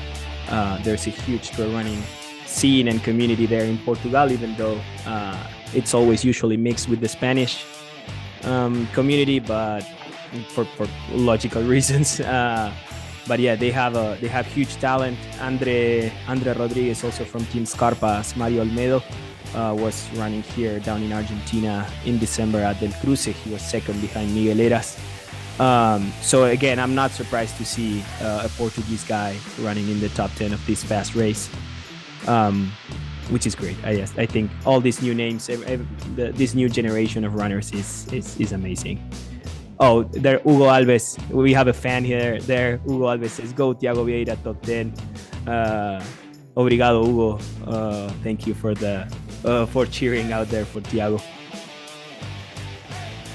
And I wanted also to you mentioned up to Ines Astrain, which was sixth. Now we have a bit more some more data after the Roque Nublo point. In seventh, it was Barbro Fjallstedt from Sweden. In eighth, it was Maite Mayora running, chasing also. They're all running pretty much together. In ninth, it was Laura Seskien from Lithuania, if I'm not wrong. And then in 10th from Spain is Vanessa Cava. Then we had Katrina Graves, Georgia Tinley, and Katie Kars running up to the 13th place on the women's side, up to Roque Nublo. And Mauri, I think we're going to have an interview with the mayor of Tejeda. Yeah, the mayor of Tejeda is going to be, we're going to be watching a little interview also. Pues estamos aquí en la salida de la maratón, quedan menos de 2 minutos. Hay muchos nervios, tengo aquí a mi lado al alcalde de Tejeda, Francisco Varela, también tengo a Gemma Arenas, Mario Olmedo y a Jennifer que me acompañan. Francisco, ¿qué significa para Tejeda tener una carrera como Transgrancanaria aquí en la salida? Esto es algo excepcional, algo insólito. Estamos muy contentos, muy maravillados. La verdad que no tenemos palabras con que alabar este gesto, esta salida, vamos, algo indescriptible. Gemma, ¿hay nervios? Mucho, siempre antes de una carrera hay muchos nervios, pero hay que disfrutar y darlo todo. Jennifer, es tu primera vez aquí en la Transgrancanaria, ¿qué sientes? Oh my goodness, yeah, I am so excited to be here and just experience the island and all that it has to offer. Yeah. Jennifer nos dice que sí, que hay muchos nervios y está muy contenta de estar aquí en Transgrancanaria. Mario, ¿tú tienes algún ritual antes de una carrera? Nada, disfrutar de esto empieza, así que nada, desde casa, mandar ánimo y disfrutar de la carrera. Pues chicos, muchísima suerte, gracias también al alcalde. Los dejamos porque se van ya, que esto empieza, y nosotros también nos vamos. Mucha suerte. And we are back with imagery from the race. We are watching now from the drone. We are watching Robert Kemoy fly down the hill. He's starting to gain, well, actually lose all that vertical he already gained on this negative split, negative equation marathon that we have today at the 2024, the North Face Transgrancanaria. Look at him, man. He's just flying down. Yeah, this is actually quite impressive. Both the pace at which Robert Penboy is currently running, as well as the skills of that drone pilot catching those images as he goes in, giving us those absolutely sweet images of the course on that ridge. And you can, like, I like this imagery too, because you can tell how small we are in front of this massive nature, in front of these amazing mountains that the island of Gran Canaria can bring. It's just beautiful. We're seeing Robert Kemoy leading the men's race at the 2024, the North Face Transgrancanaria Marathon. He's just crushing, and he's alone. There's someone running with him. That's probably another camera runner or some fan or someone who's creating some content. They won't last. No, look at that. And there you go. He gone. Barely a switch back, and that's it. Got dropped like a bad habit. He is gone. And amazing. See, like, if that drone actually lowered down in altitude a little bit, you'll see the perspective with that ridge and the rest of the canyons right behind. It's spectacular. Wow, it definitely looks like the moon or Mars or something. The island of Gran Canaria has this volcanic base. It's just amazing. Now it's not all downhill. They have at least 2 more bumps. It's not a massive ton of dirt they have in front of them after they tackle the Roque Nublo climb. But anyway, it's 1 hour and 23. If we take in count that he took 3 hours and 30 last year to win this same race, he's still 2 hours away. It's just there amazing. We go. Now He's picked up one of our camera runners, and he's gonna let him go and try to keep up. And we do have the audio back, which is pretty cool. We're gonna hear all the feedback from the ground, the footsteps of our camera runner. Like, ladies and gentlemen, you are in it. And actually, we can just shut up for a second just to let you enjoy that moment truly from the inside of the race.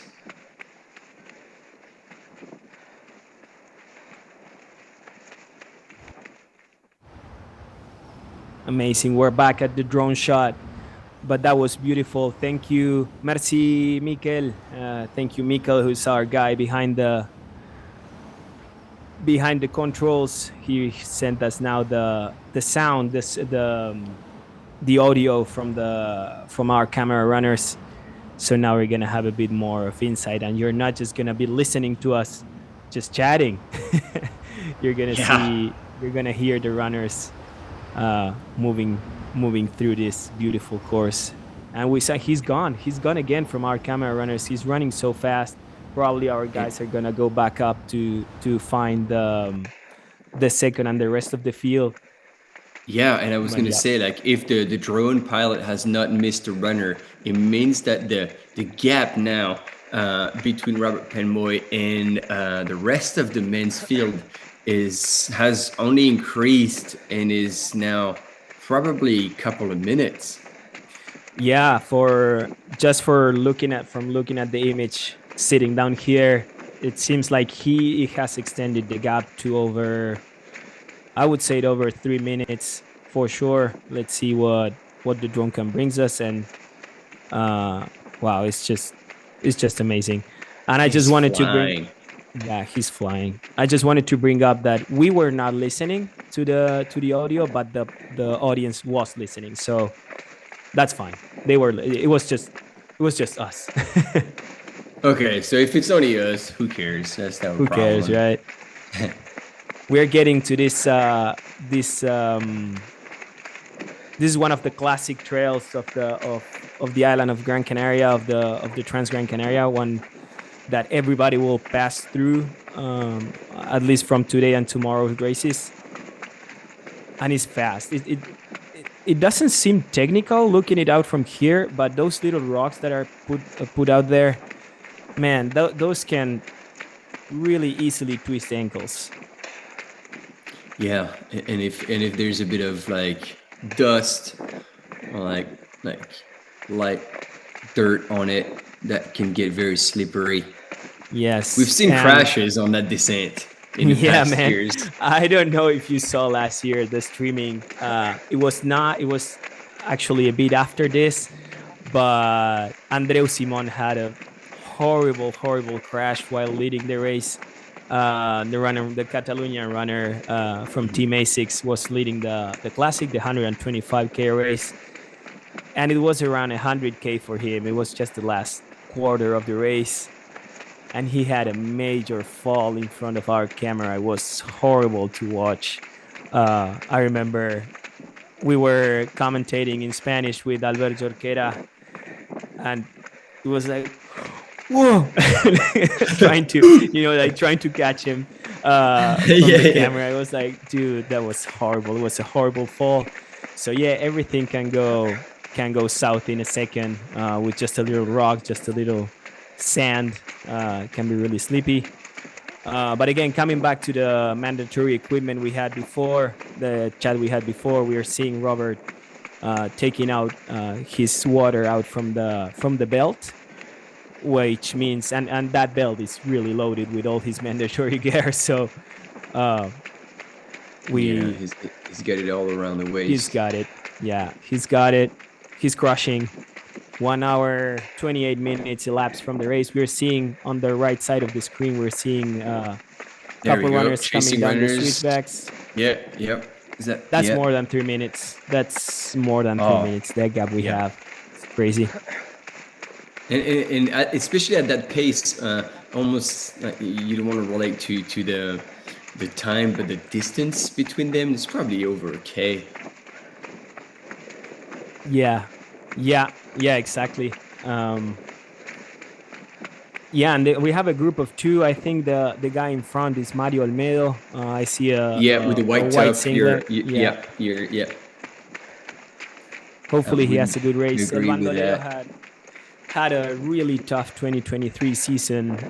He's been regrouping. He's been taking care of himself, cross training, doing gravel cycling, drinking coffee, taking it a bit more easy. We were chatting after Ultra Pirineo, and it's tough, man. It's tough for the professional athlete to stay up in top. He started questioning if this was his jam, if it wasn't, if he was made for this or not. And as per what we can see now, he's definitely back. He took his time out. He took care of his health.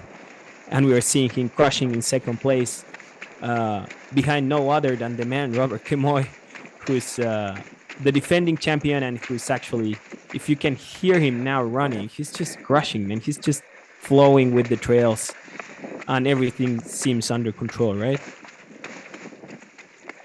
Oh, I mean, I don't know if it is under control, but like he's pedal to the metal, full gas. Still looks flowy though. Like it doesn't look like he's overreaching.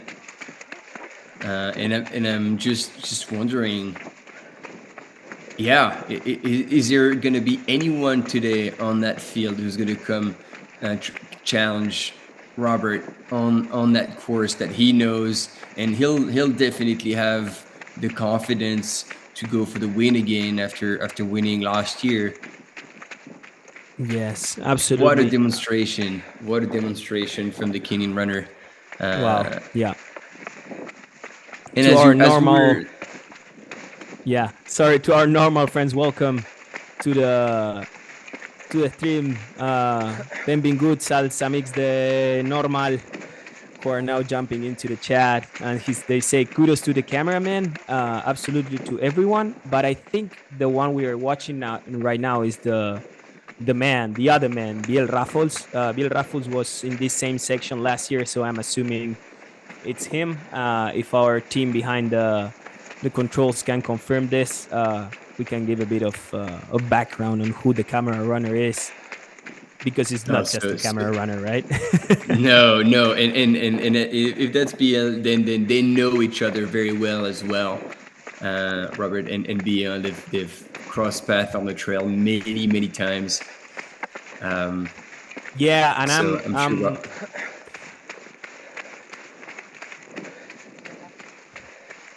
Perfect. We have on the left side yes, Juho Ilinen, gracias al equipo. We have on the left, we just lost the first man, that was Robert Kemoy, and on the right we have the second guy, who is Juho Ilinen. But they must be like neck to neck, because we saw in the descent, and you were right, like Mario Olmedo with the white top. So, or you reckon Mario and it was with Pierre-André, and the drone shot had missed Juho Ilinen. Hay torcido. I'm thinking. Oh, we were listening to the communications of the camera runners and the production team. But yeah, coming back to you, it's, I think we lost Juho on the drone shot, and it was the third and fourth that we were watching on the drone. Sorry, it's really funny to hear the... Ay, cabrón. ¿Qué pasa? Nice. Again, we are back with the Finnish runner, Juho Ilinen, who already was on the podium last year. He wants to improve his position from last year. He's chasing with all his strengths to Robert Kemoy. I gotta say, he almost looks like he's got a more aggressive style than Robert. Yes. Like he's really like pushing hard, almost leaning over a little bit on the climbs, and really having a hard go at it. I can see what you said, like that he's definitely chasing. So that's going to be interesting to see if he can actually keep up, or actually even close the gap, or at least some of it on Robert at the front. And now it's very confusing to have the footsteps in the background. I feel like it's almost somebody in the background with like the monkey with maracas, and be like, "All right, he's running. We have like a sound engineer, and now we have the sound of the drone." That's beautiful, though. We are now seeing the whole string of runners coming down that canyon. We're soon gonna have imagery from the third and the rest of the men's field, but I'm pretty sure Jennifer Lichter, if she's still leading, we're gonna see her really quick. But look at that, just enjoy this stunning landscape of the island of Gran Canaria. Also, just to give a bit of a background, this is not your typical drone. This looks more like a helicopter. If you've ever seen them, it's a big, massive four engines drone, but they have a professional camera attached to it with a radio system, a lot of technology, a lot of knowledge behind the team of Evasion TV. to bring us this imagery we are having right now, which is incredible. As we wait for the third runner, who probably is Mario Olmedo, if you're not wrong. I'm just gonna check on the live trail. And as I was saying, Juho Ilinen running in second is trying to better his his third place from last year, which I think he's also, as Martin was saying, he has this aggressive type of running, completely different to the more elegant and efficiently looking type of Flowy, Robert. Yeah, flowy, exactly. I'm just concerned. Do you guys on the live stream, like, can you let us know on YouTube if you're hearing the background noise on top of our voices? Because it really feels like a Hollywood production that has gone wrong with the sound, and you hear, like, it almost sounds like people are imitating the sound of the wind with their mouth in a Wii studio. That's very confusing. So I hope we're the only one hearing that. Soul Brother says, Martin, we need the fake helicopter sound. So I think they're listening. Soul Brothers to it. was watching World Champs with us, and that was indeed a trick from the studios, where they're like, well, we can't have no sound and we can't have the awful drone sound, so how about we put a chopper sound? And everybody got, like, super confused and borderline angry. It's like, guys, this is unacceptable to use a helicopter on the course. Like, this is not eco-friendly. And we're like, oh no, it's just a drone. It's just a drone. It's just a drone. with our the friends here. fake helicopter sound. Armand and Robbie and our normal friends, they say the sound is it's there, but it's sounds real. It's a relaxing, it's like all of those like white noise for you to go to. Exactly. It's beautiful. Ultra Benny says, I just saw Mario also too. Mario Olmedo is running in third behind Juho Ilinen. We just saw a second of him. So we have while you relax listening to our voice and this sea sound, we can tell you 100% that Robert Kemoy is leading with a nice gap over Juho Ilinen, and who we have on camera now that we just lost is Mario Olmedo, and our fourth runner there too, running in third and fourth, Mario Olmedo and Pierre Anissan, if I'm not wrong. That might have been Anders right now. So our camera runner is slowly dropping back from the front man leader, probably to catch a glimpse of our female leader, who would be no one else but Jenny Lichter from the US, who's been leading so far from the start. She just bravely took over the race and went for it. Her gap at the Roque Nublo, the only timing point we had so far, was over a minute and a half. But the chasing group on the women's side was crazy. They had 5 ladies running in less than a minute all together. They all know each other, and they were definitely, like, pushing the pace each other. And Jennifer would need to take care of that gap, because those ladies are coming for her 100%. We are almost 600 people on the streaming. If you can, I know the US folks may be still sleeping on the west side, but on the east side, I know there's people who's already awake. So bring everyone, bring your friends, bring your trail running fans all around the world that want to listen to some English and to witness the beauty of the 2024, the North Face Transgrancanaria. We're seeing Juho is on the screen. Yeah, and he's motoring. Good crew, get traffic control here, making sure the runners don't get run over. There you go. Robert Pinboy has gone through the aid station. Ah, damn it. I think it's we missed Tunte. it. I think Robert just went through Tunte. It was a bit over half of the race. Yeah, and so he would have seen his crew there, but we missed. We didn't have the images. It would have been super interesting to see what he picked up, whether he only picked up a flask, whether he picked up gels. But I guess we won't see that. Hopefully we're getting some extra details from Juho, who's crushing down the hill now on the roads. The lead pack of this marathon, it's reaching the Tunte aid station around kilometer 20k into the race as we get back. So we're having imagery from the Tunte aid station with the lead pack.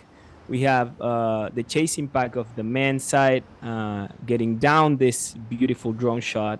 And then on this drone shot, we are waiting for the women leaders right now. Do we have timing? Already? Not yet. But it was definitely Robert Kemoy leading by himself at Tunte. Yeah, at 1:40:08 elapsed at Tunte. That's the split for Robert. Wow. That is fast. that is pretty crazy fast indeed. Yeah, amazing. So we're gonna wait. Juho Ilinen is 100% running. Behind him we have Juho just straight in and out. That was quick. That was a quick fueling point for Juho. He just went in and out. The Tunte aid station, let's see how long it takes for the live trail to refresh and see what's the exact gap between those two beasts that are tackling the 46K today. And for you all, to give you an idea, Robert Penboy, who won last year, was 2 minutes faster. 2 minutes faster at Tunte. He was in 1:18, and today he won in what? No, sorry, 1:38, and he went through in 1:40. But don't forget, 2 minutes slower than last year. Yeah, but don't forget the extra kilometer-ish from the start. So if we make the math, he's running faster than last year, because at the beginning of the race when they started, they had this 2 kilometers little loop that they didn't have last year. So it makes it even faster for this year. We have Mario Olmedo. I think that's Canales, a runner who's racing the classic later today, crewing him. But Mario Olmedo just also in third now behind Robert Kemoy and Juho Ilinen. Crushes it. El Bandolero desde Granada from Team Scarpa. He's running in third. We're just waiting for the timing. There we go. We have Robert Kemoy went through in 1:40:08. Juho Ilinen was second in 1:41:44. That's a minute 30-ish behind Robert. And Mario Olmedo went in third in 1:43:02, which makes it another minute and a half. So we have 3-minute gaps between first and third, and one and a half between each other. So on that last section, actually, Juho has put time on Robert. He's actually closed the gap a little bit. Yes, absolutely. Looks like he's coming for it.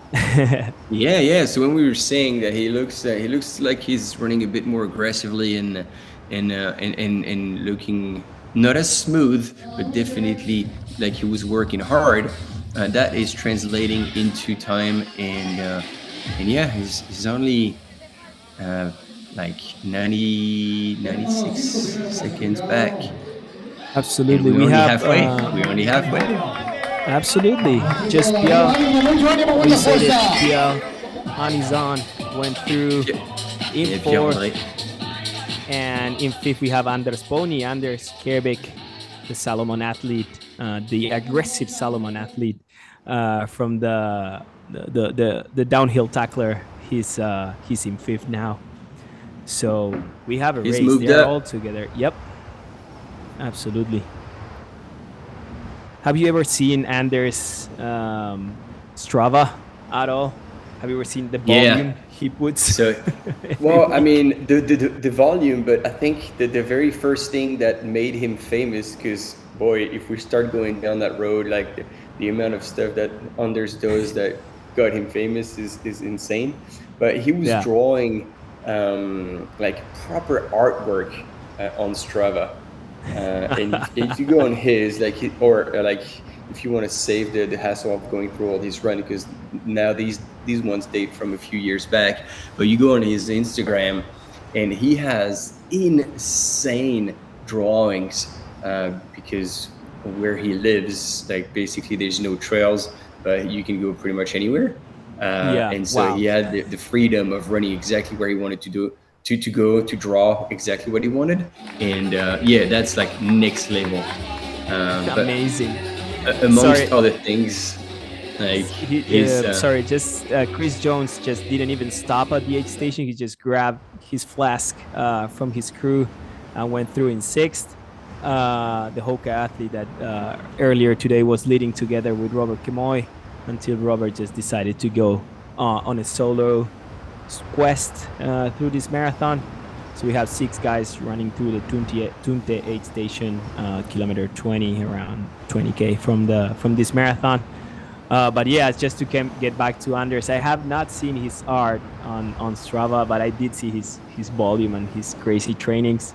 But now everything makes sense. So we will, I will Google that. And I don't know what's going on in the chat talking about Roger Rabbit, Roger Rooster. Yeah. I've missed the joke, guys. Yeah, it's King Cobra and bench press every day. They're going on through something there. We missed it. Come on, guys, bring the laugh. We still have like an hour, 2 hours with you, so we don't miss it. As we see Robert Kemoy, his body language is different now. He's not as flowy as it was in the downhill, but this is what the elder guys in trail runners and trail running used to call the Dutch grade. So it's just this little uphill that is not an uphill, but it's not flat. So that makes a bit of sense for Robert. Yeah, I was going to ask. There he goes. I don't know this course perfectly, and I was like, is this flat truly? But no, as you said, like it was going uphill and is gradually increasing the percentage, and he's still moving well, Robert. As we said in the early stage of that live coverage, probably Robert's biggest enemy is himself, and if he doesn't look after himself or just goes overboard a bit too early, that could cost him a bit. And we've seen that behind him. We've got some really hungry runners with Juho Jelinen, who's dreaming about like breaking like his position from last year. Yeah, absolutely. And we saw him coming down, and I don't want to leave out Mario Olmedo, who's also hungry for more, for a better performance after a rough year. And it looks like he's on the set. He's like ready to go for it. They're not far away. There's only 3 minutes. It sounds like 3 minutes is a crazy amount of time, but it's not. Anything can happen. A bonking at the middle of a marathon can cost a lot of minutes, and the heat is starting to make. We are seeing when the camera runner gets close to the runners, you can see them all sweaty already. They are suffering the heat of the southern part of the island. He's taking a little peek over his shoulder to check on references probably, but we will see. Robert is a fantastic runner, but he has other couple of fantastic runners behind him chasing, so it's going to be an interesting last half of this marathon. Yeah. He didn't fade on that climb though. Like obviously slowed down a little bit, but you could see that he's able to switch the pace and open up again as soon as it goes down. And so as you were saying, like I don't see runners catching up with him before possibly, if at any point I would foresee that the riverbed at Los Vicentes, that we could see some of them catching up with him, but on those flat-ish dirt roads, whether it's uphill or downhill, I feel like Robert is pretty damn efficient running there. And there we go. Absolutely. Yes, we have the chasing pack. If we are not wrong, if the race is unfolding the same as it was at Roque Nublo, this is the chasing pack of the ladies' race.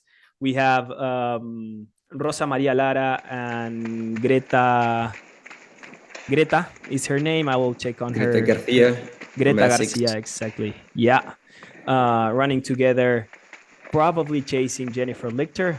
We don't want to just take that as a reference because we haven't seen Jennifer at all, but she had a bit of a gap on this chasing group. We will see right now. Now we're back to Robert, back to the males leading of this 2024 North Face Transgrancanaria Marathon. Yeah, he's not fading at all. He was just taking a breath, I think, and he's just crushing this uphill again. He's still going pretty strong on that climb. Yeah. It's pretty fast. We're closing. We just broke another small barrier on this streaming. We are over 600 people from everywhere around the world just listening to these two kids chatting about trail running and watching the action from the island of Gran Canaria. How are you guys doing? Where are you from? Where are you watching us from? What time is it wherever you are? For me, it's 8:26 a.m. on Friday. What time is it for you, Martin? It's midnight on Saturday morning. I'm in the future. I know already what's going to unfold. Who's winning? Come on, dude. Make it easier for all of us. Who's winning? We can all, go I don't want to ruin it. I don't want to ruin it. Fantastic.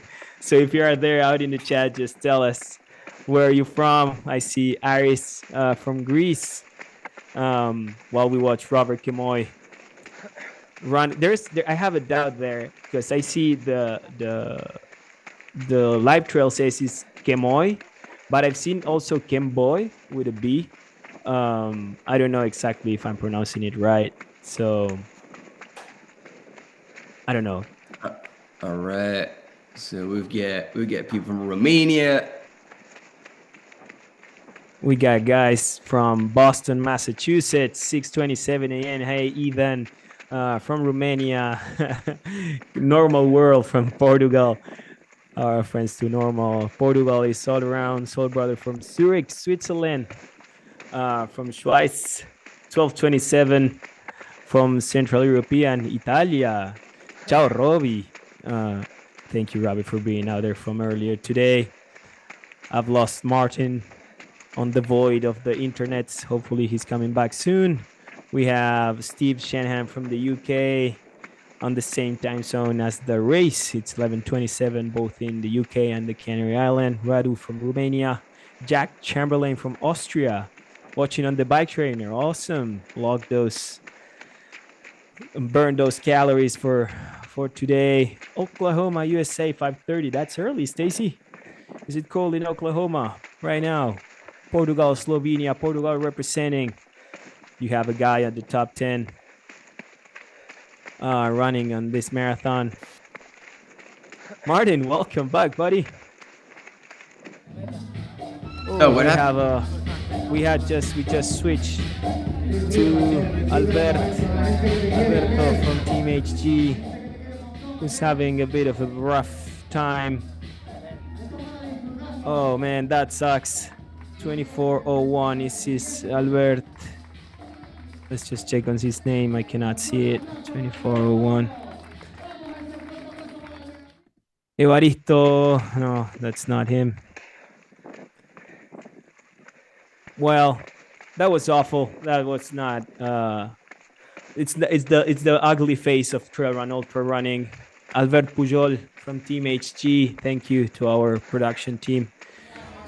Una forte abbracciata all'Albert. Do you know what 24. happened? No, it seems like I'm just gonna ask in Spanish to our team production team. ¿Saben si está todo bien con Albert? O si pasó algo, hacíamos un poco de contexto. But it looks like it's just a bad day for Albert. I think it's Borja Fernandez who's with him on the left. That was well, it happens, man. It's just it's not all laughs and smiles in trail running. It also means years of probably frustration of things not happening, of probably a twisted ankle, something not going right with the body. It happens too. We love seeing, of course, we love seeing the beautiful face of it, but it happens. Now we're back with beautiful landscapes and Robert just flowing around, but it also happens that as Albert was having a rough time at Tunte Aid Station. We don't know if he's dropping or not. He was just being supported by his team and his friends, and hopefully he can get back and complete this marathon today. Yeah. And speaking about tears, at this point, our camera mountain biker is hoping that the battery doesn't die, because otherwise he's never going to be able to keep up with Robert. Robert is absolutely flying on that trail. I am blown away and so excited. And when you think 10 years back, no trail runner had that kind of pace in their legs. And now it seems to be almost common amongst top trail runners to be able to run that fast. And speaking about running fast in the women's, who do we get? That's Rosa Maria Lara, if I'm not wrong. She should be on the chase pack. She was on the quick glimpse we have of the imagery before. We had Rosa Maria Lara running together with Greta Garcia. No, maybe she was running a bit back. But anyway, she was a bit further back. Oh, she's second. As for what we can see from the production team, she's the second. She has made her move on this group of 5 ladies we were mentioning before. Wow. I mean, look at her go. Like she was definitely far from the second place earlier, but the way she's moving down and over those rocks, I am definitely not surprised that she managed to shake out that chasing group and now try to get away from it and get closer from Jenny Lichter.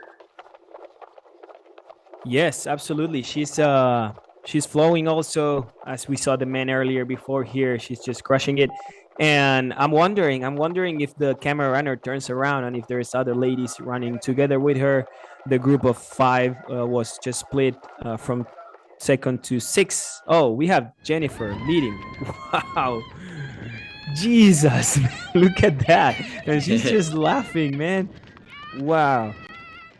Jennifer Lichter, the leader of the 2024 Transgrancanaria Marathon, making her way. She's really close. She's going to take now that tarmac, that asphalted road towards the Tunte Aid Station. We'll see what strategy she unfolds on the aid station, if it's just a pit stop, just stop and go F1 style, or if she takes a second to regroup. But man, look at that. Yeah, we're probably going to have the images of Jennifer getting through the aid station. She is very close. She's in the village now. And Rosa Maria, we saw on the images, is indeed in second place, but she is neck to neck with Azara Garcia. Wow. No, Greta. No, Greta Garcia. Azara is running tomorrow. The classic. She's running tomorrow, the classic. I'm getting confused. There's a lot of Garcias there, man. Yeah. So it would mean that Gemma Arenas has gone down at least 2 spots. And Greta is neck to neck with Rosa Maria in second, third place. Absolutely. So I'm guessing Jenny will get to the aid station now any moment. She's flying down that hill. It's a paved road. Now she's gonna make a left turn, if I'm not wrong. There should be someone controlling the traffic, as we saw with the guys.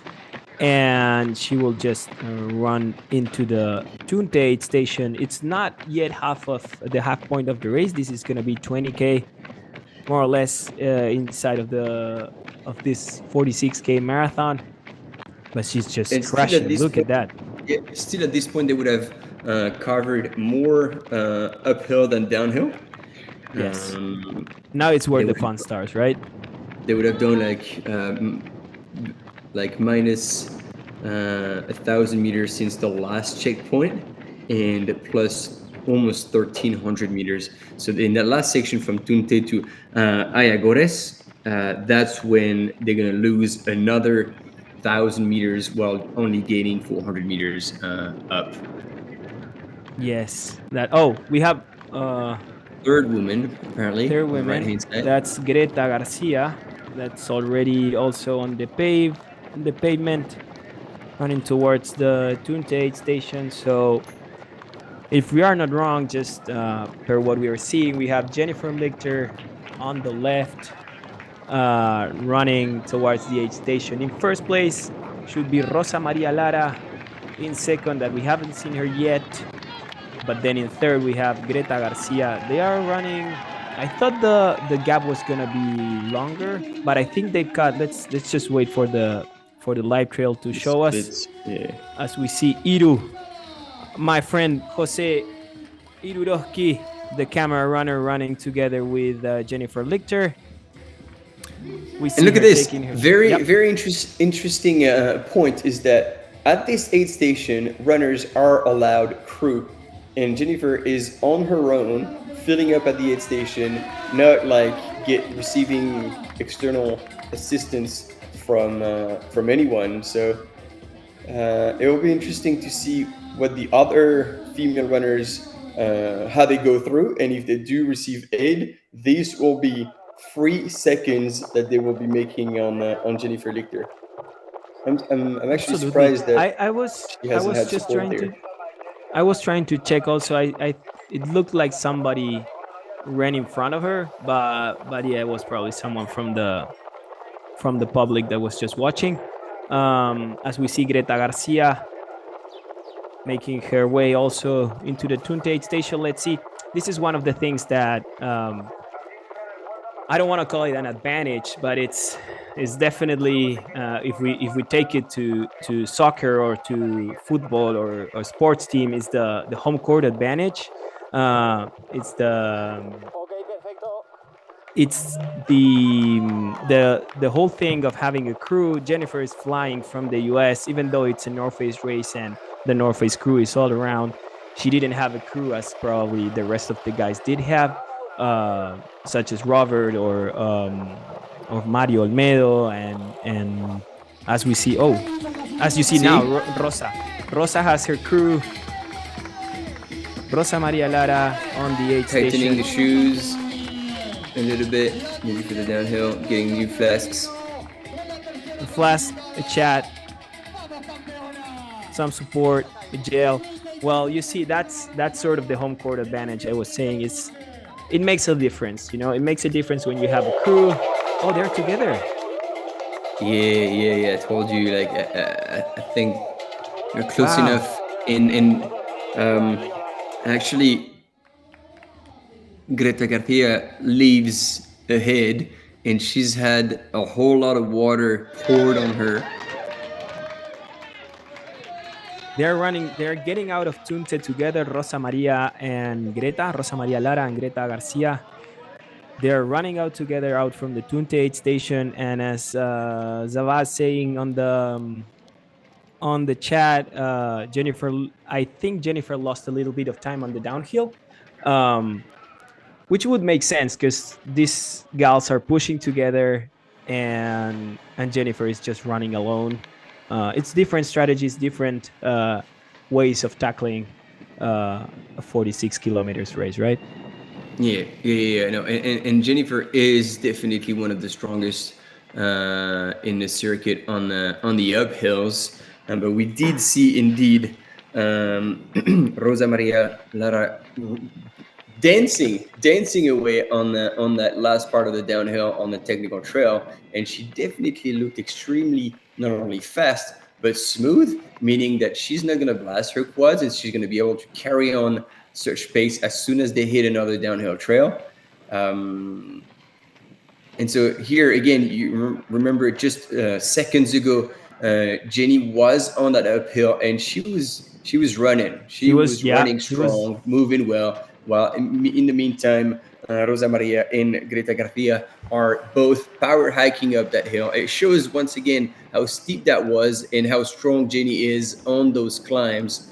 So they're going to be playing cat and mouse on the rest of that course, because there's going to be a few ups, but there's going to be a lot of down as well. So the race is on, man. The race is on, and I love it. I love to see that. I love to see the different strategies, the different ways of tackling a complicated uphill, and also having a little bit of a reference, because we see it here. Everything looks plain, but you see them suffering, and you see them pushing up that hill, both on the power hiking or the easy step-by-step jogging of Jennifer up there, and you can have a little bit of a reference of how tough it is, with over 2 hours 20-ish Ks of running already on this marathon. And let's go with splits. We have splits.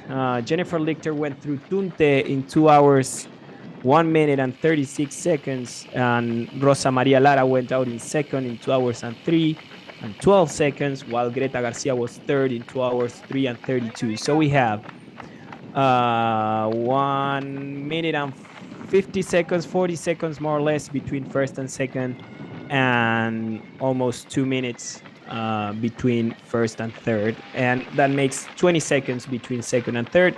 But as we are seeing on the screen, they are running almost together. So amazing. Remember, you can all go see the splits at transgrancanaria.livetrail.net. If you want to do your own stats and freak a bit with the different statistics that the platform supports. Yeah, because when it comes to math, do not trust what we're saying. No, absolutely. It was a simple. We just make math. up numbers.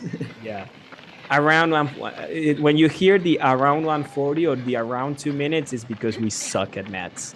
So yeah. So it's funny.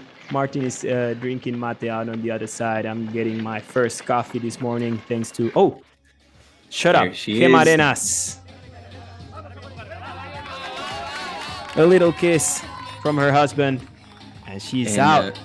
Yeah, she was looking good, like composed, smiling, lively, bubbly, ready to get back out. You know, I mean, that's years and years of experience. The team is dialed. She has her race pacing, race nutrition plan. She'll just execute, like no question about it. So she's currently running in fourth, if I'm correct, and probably a couple of minutes back. Don't miss the turn, Gema. So with a little kiss and a push from her husband Agustin, Gema Arenas is running in fourth. She went through in 2 hours and 7 minutes.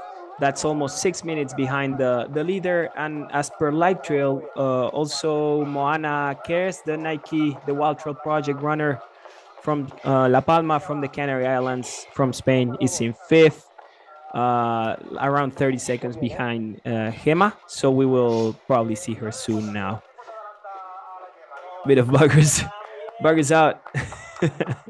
And there she goes. Gema was third at the Transgrancanaria Classic last year. She was first. She won the Peñagolosa Trails, the A6 Peñagolosa Trails. And as you see in that picture is from the 2018 Trail World Championships where she was part of the home team, part from the Spain team at Peñagolosa, the golden medal team. That's Rosa, right? We're back with Rosa. Yeah, Rosa Maria. Opening up.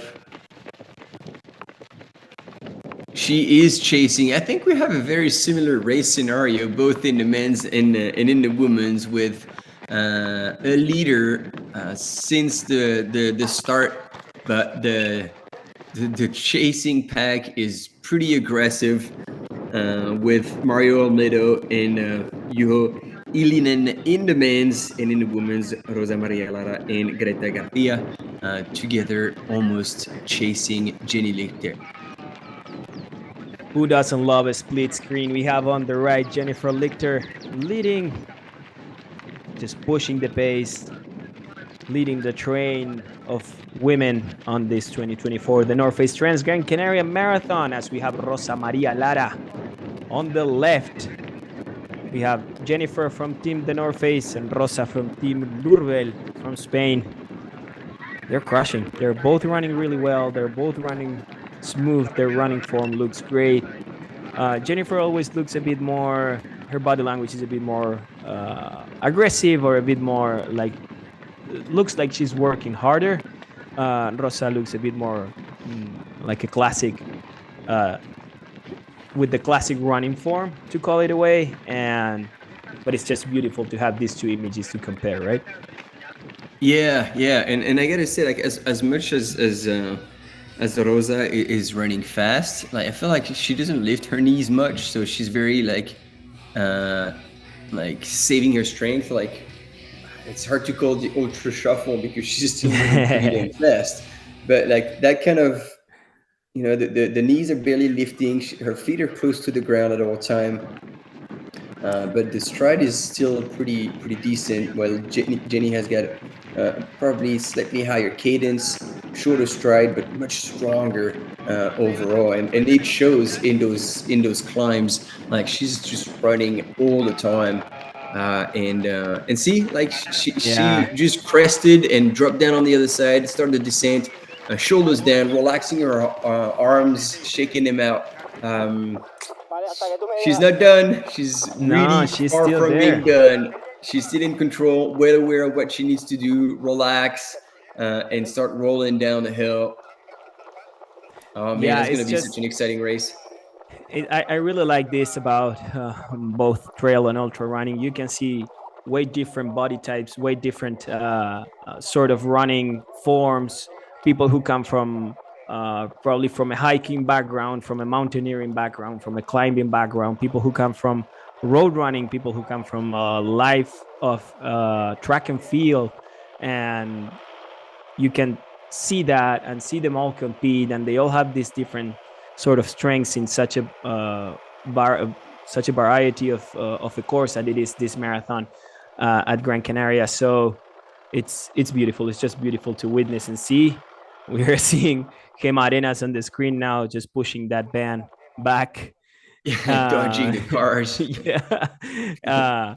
Just for people to know, this is just small portions of the course where the race connects between trails. They are coming from town.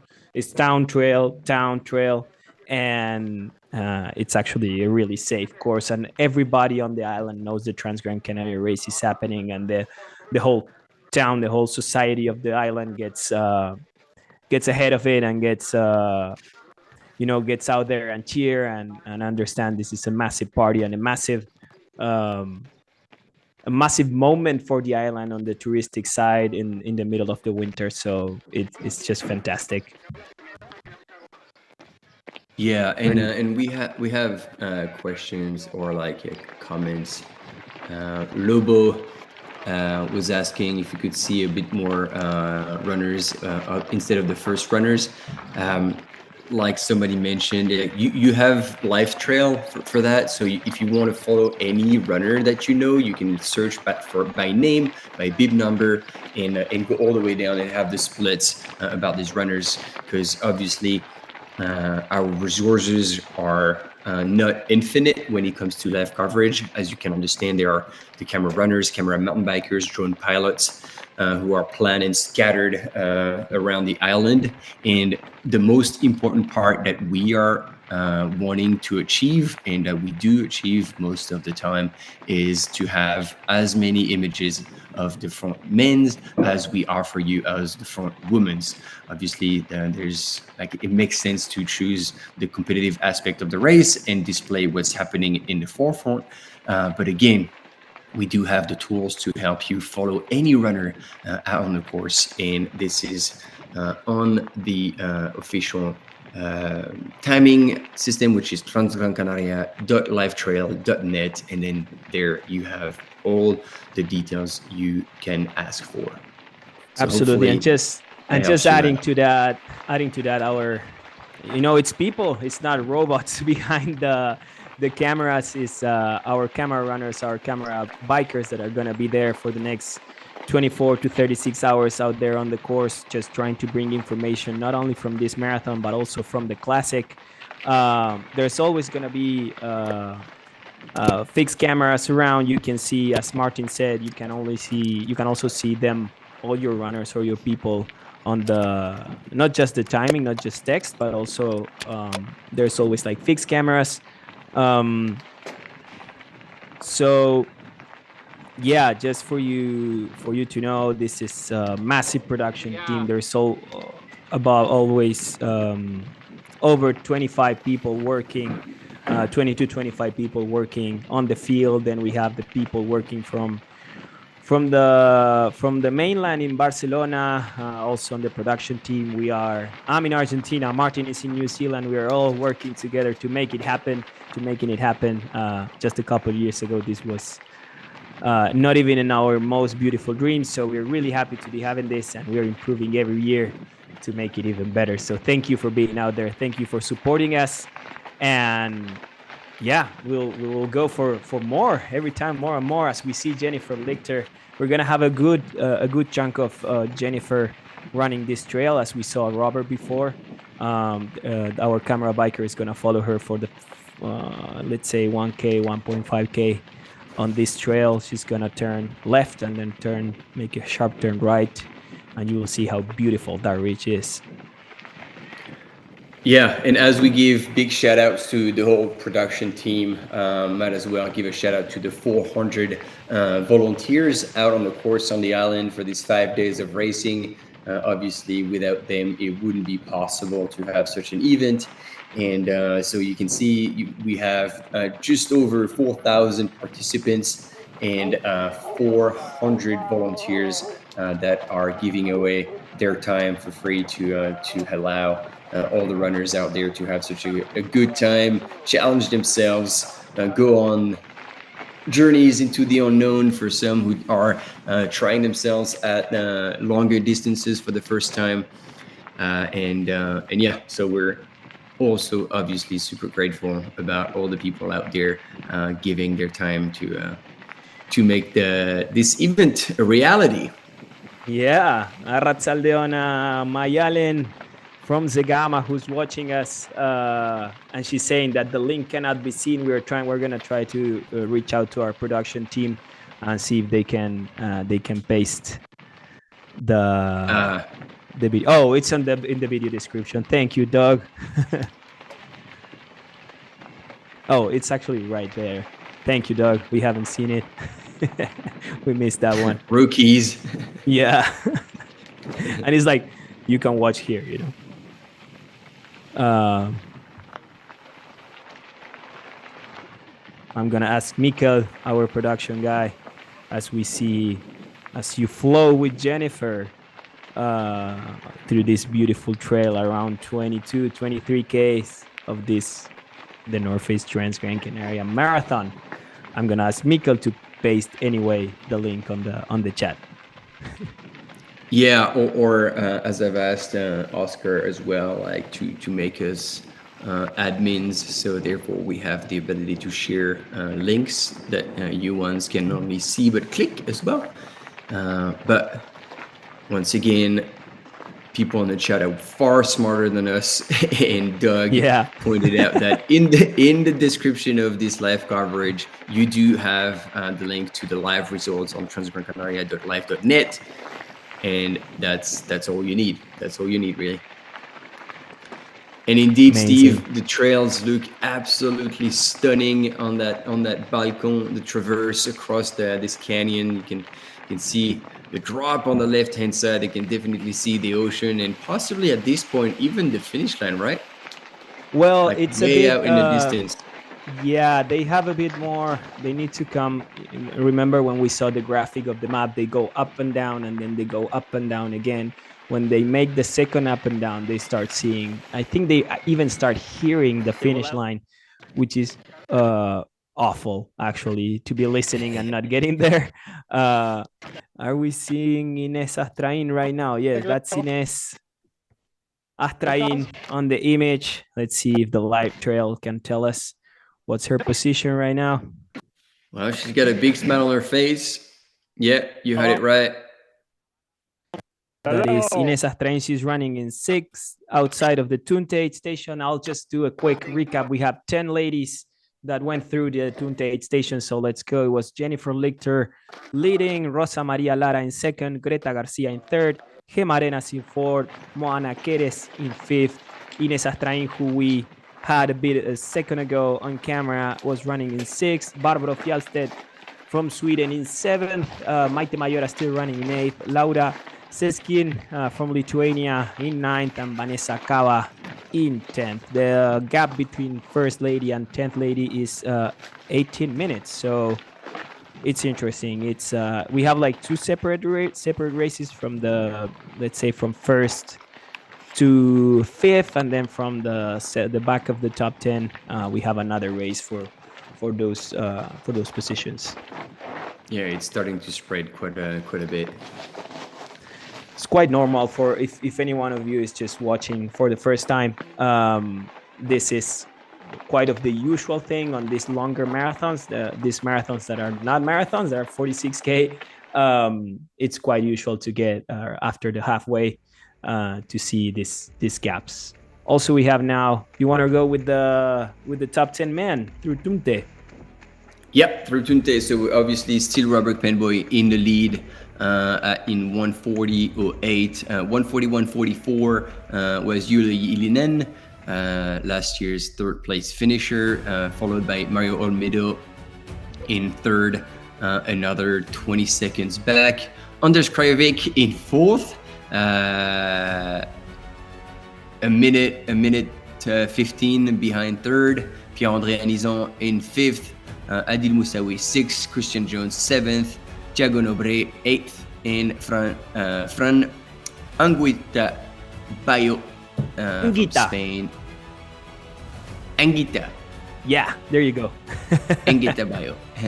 I'm gonna get it right. And Martin Borstrom still rounding up the top 10 in the men's. And there's 8 minutes between the 1st and the 10th, so it's still within a reasonable amount of time. Yeah, there's nothing given on the men's side, different on the women's side. As we were mentioning before, we have Jennifer Lichter in 1st with 2:01.36. Then we have Rosa Maria Lara in 2nd. The Spanish train from 2nd to 6th is Rosa Maria Lara, Greta Garcia, Gema Arenas, Moana Queres, and Ines Astrain in 6th. There's a gap of almost 8 minutes between them from the first lady. Then we have Barbro Fjallstedt in 7th, Maite Mayora in 8th, Laura Seskin from Lithuania in 9th, and Vanessa Cava in 10th. As we were saying, we have another 6 minutes between this group from 7th to 10th, but the gap between Barbro and Ines is already of 4 minutes, which is already a considerable gap regarded, like in comparison with the guys, right? Yeah, totally. We're going with a long highlight of what has been the race so far. We've been here for 2 hours and a half, if I'm not wrong, and here is a little bit of a highlight reel on the start from the beautiful town of Tejeda and straight up to Roque Nublo. So we will let you watching it for a second.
We are back at the 2024 The North Face Transgrancanaria. Today we're broadcasting the marathon, the 46K distance that is kicking off this live streaming. I'm Mauri Pagliacci. I'm with my friend Martin Gaffuri, who is from... El Martin, who is...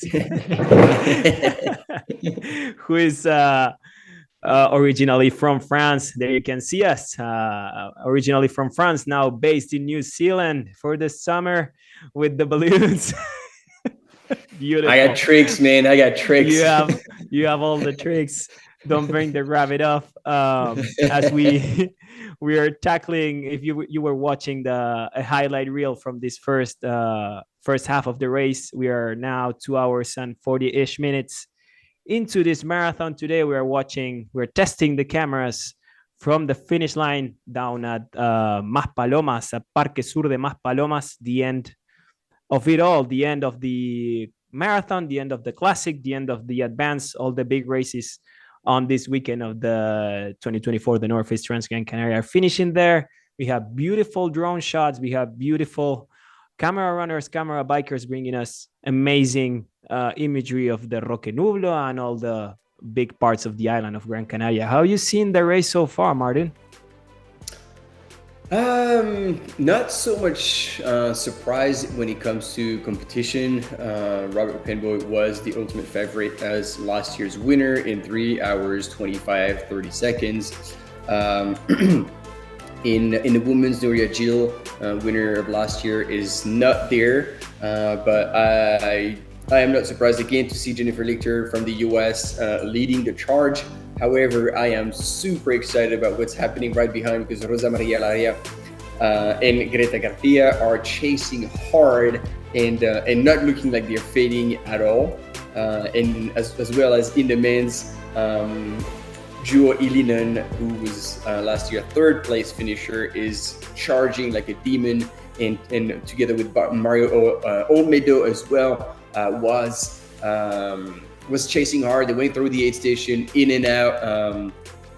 They were prepared. They had their crew at Tonte about not even halfway, 20.3 kilometers precisely, after running 1,200, just over 1,200 meters of gain and over 1,000-meter descent already on that course. Total 46 kilometers, 1,900 meters of climb, and 2,900 meters of descent. Yeah, that's it. It's we're reaching the end. It's not the end yet, but we will see how it unfolds. This brave sort of running from both Robert and Jennifer, I loved it. I really admire this kind of runners that don't save anything for the end. But well, courses like this one, courses where you have such a changing weather. Somebody was asking on the chat before, how was the weather up there? They started with a 20 degrees, easy day, calm day, beautiful day for running. But then in the end, when you get down south to that tropical area, the area of Maspalomas, it can get really hot, and that can change anything. Like as we were mentioning also earlier, bonking on the 30K, around 30K, 35K can cost everything, even though you're close to the finish line. So let's see how it unfolds. Then the chasing packs are really strong too, so we will see. Yeah, you're gonna have to stick with us for a few more hours to see how this race will unfold, both in the men and in the women's. And again, there is lots at stake, because obviously the fame of being on the podium of the North Face Transgrancanaria marathon. But as we said, if you weren't with us, there is prize money for first, second, and third. So there is money on the line. There is nuts to put in the bank. 3,000 euros for the win, 1,500 for second place, and 1,000 for third place. Obviously, both in men's and women's categories. So yeah, those runners who are, for the most part, in the top 5, top 10, now professional runners. I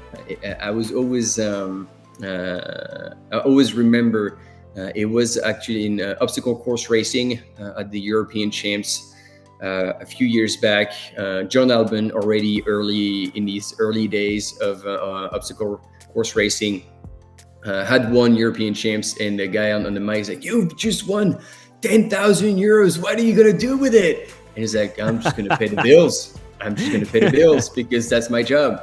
And the guy was, it was a massive like reality check. He's like, okay, I'm gonna go to Ibiza and fucking go crazy in a nightclub. No, and it's just like, well, that's just my income for however long it's gonna last, and so I'm just gonna pay the bills. Yeah, absolutely. It's interesting that the switch. We're kind of the dinosaurs of trail running. We've seen this sport develop both in Europe and America in general. And watching the growth of it in the past 5 years with the incoming of big companies, not just as organizers but also as sponsors. As the North Face, it is jumping again back with a huge budget here in Transgrancanaria, and also with their teams. Their teams are also really big. They have big professional athletes, as there is. Just to speaking about the North Face, you mentioned Jonathan Albon. Jonathan is now a professional athlete for the North Face. Also Pau Capel, Fanny Borgstrom, Jennifer Lichter, who's also running today, and including Zach Miller. Whatever. There's a lot of runners. The sport has grown so much that yes, prize money is important. Of course, it's great to have it on the races, and it helps 100%. But the professionalism brought by the brands is also really, really important. And now we have runners developing and creating a season just as the big athletes, as Olympic athletes, to call it a way, or cyclists. They create, they plan, they train, they live as professionals, which is fantastic in my opinion. Is all growth is always good as long as it's controlled, but yeah, I love it. I love to see it anyway. Yeah, and I would like to add the fact that as much as there is prize money at races, which is good because elite athletes are after some sort of recognition, also financially, but the fact that there's never been a huge amount of money, of prize money, as opposed to the amounts you can see in the major marathons, road marathons, that is still something that prevents a little bit, I believe, the doping part, because brands are the one putting the big money on the table, and obviously brands are not interested in supporting runners that will dope, and so that's been, in my opinion, one of the reasons that have held back a little bit doping in our sport. Obviously it is existent, it is there, let's not be too naive. Yeah, of course. But I liked seeing in some contracts that professional athletes have been offered by some of the brands. Now it's obviously the clause that says if you're being caught doping, you're out, which that is pretty much a standard. But it goes further in some brands that I won't name, but I certainly value their intention. They actually put a massive financial penalty. So if you get caught doping, you're out, but you owe us this amount, which hopefully will take another step further into making sure that at least those sponsored athletes are not trying to take a shortcut and take the easy way to the highest place of the podium. Yeah, absolutely. It's interesting to hear. I'm not really aware on the contract side, but I know there's existing there's existing prevention on the brand side, and let's say, I don't want to say punishing, but it's sort of a bad retribution on bad actions, and I think that's the path, that's the way to go. There's been recent controversy all around, and also it helps everything grow. It grows the sport, it grows the prevention on the doping side. Hopefully the entities that are are in charge of these controls are also taking care and making it easier for races to get the proper controls. So it's good. We are, and how fast it has been. It's, I don't know, the last time, like the last bad streaming I saw, to call it bad because it was great back in the day, it was in 2018, I think, 2019, when we were just short on, okay, maybe this goes this way, or maybe this brand is jumping on the trail running scene, or maybe Adidas, Nike is coming, and now look at where we are, and it's only has been 4 or 5 years, and it's just the tip of the iceberg, right? There's a lot of things coming, and I'm really glad to be a part of it and be able to at least bring it on this side and just chat about it with friends and and with people all around. So it's really cool. I'm just saying, Doug is still following closely the splits, so thanks for the heads up. There's a 2 minute and 10 second gap at Ayagaures between Robert and Juho. So 2:10. It's really not a whole lot. Yeah, we have 3 guys through Ayagaures already. It's Robert Camoy, as our friend said there on the chat. He went through in 2:34.29. Then Juho Ilinen was second in 2:36.39. That's 2:10 exactly. But now the gap has grown a bit more on Mario Olmedo. Mario Olmedo is now went through Ayagaures in 2:39.10. which is already almost 5 minutes behind the leader, and almost 2:40, let's say, between him and the second place. Ayagaures is kilometer 32.6 of the race, and they have a little bit of a bump. They did the big downhill from Tunte. They have a bit of a bump, and then it's all downhill on that riverbed towards the finish line at the Parque Sur de Maspalomas. I think we had Sabah that was down in Maspalomas. If you are down there, can you tell us how the weather is? You said it didn't feel that bad, but if it is hot, well, I see it here. It says 23 degrees currently in Maspalomas, so about 33 felt in the canyon at the end. So it's gonna be hot to that finish line. And then shout out to Portugal, because Tiago Nobre has now clocked in 4th place, just ahead of Adil Moussaoudi.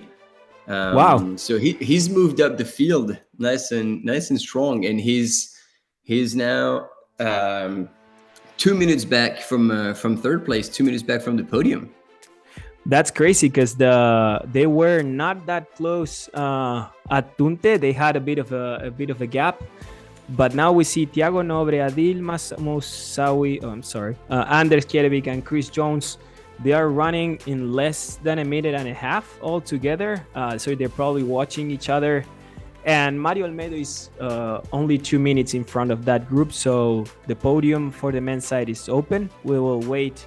We're going to have imagery, if I'm not wrong, we're going to have images of the leaders when they're reaching the end of the middle of the end or the end of that riverbed. So yeah, we have a race. We still have a race, even though Robert has kind of pushed the gas to finish strong. And no, I got confused, but because Jennifer Lichter's GPS tracker had stopped moving a little bit, and it showed that they were neck to neck with Greta Garcia, but then it updated, and then the gap reopened, and Jenny is indeed miles ahead. We're seeing some images of Jennifer. I don't know if this is live, Kana, no, el equipo de producción, ¿esto es en vivo? Estamos viendo a Jennifer en vivo en este momento. Perfecto. This is live. We're just watching Jennifer Lichter crash the downhill towards Ayagaures. And she is still looking great, man. Switch back. She's still moving pretty strong. And see, trying to refuel. Yeah, I'm not sure. Or maybe that's the bounce from the soft flasks in the pack at the front. Oh, that she's right. trying to put back in or kind of fix so it doesn't move too much in the downhill. We are It does look almost, hot.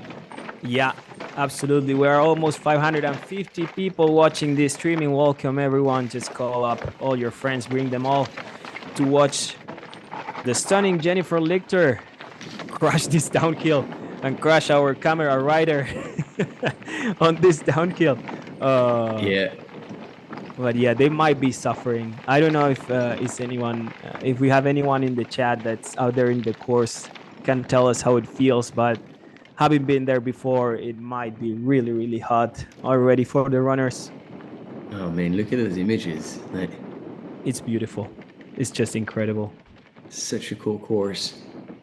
Yeah, it's for those runners who like rolling courses, who like courses where you can run a bit faster that are not really technical. It has its technicity. It has its rocks and roots and complicated parts, but it's mostly runnable. And then I love downhill. I love running downhill. So I think this course is just amazing.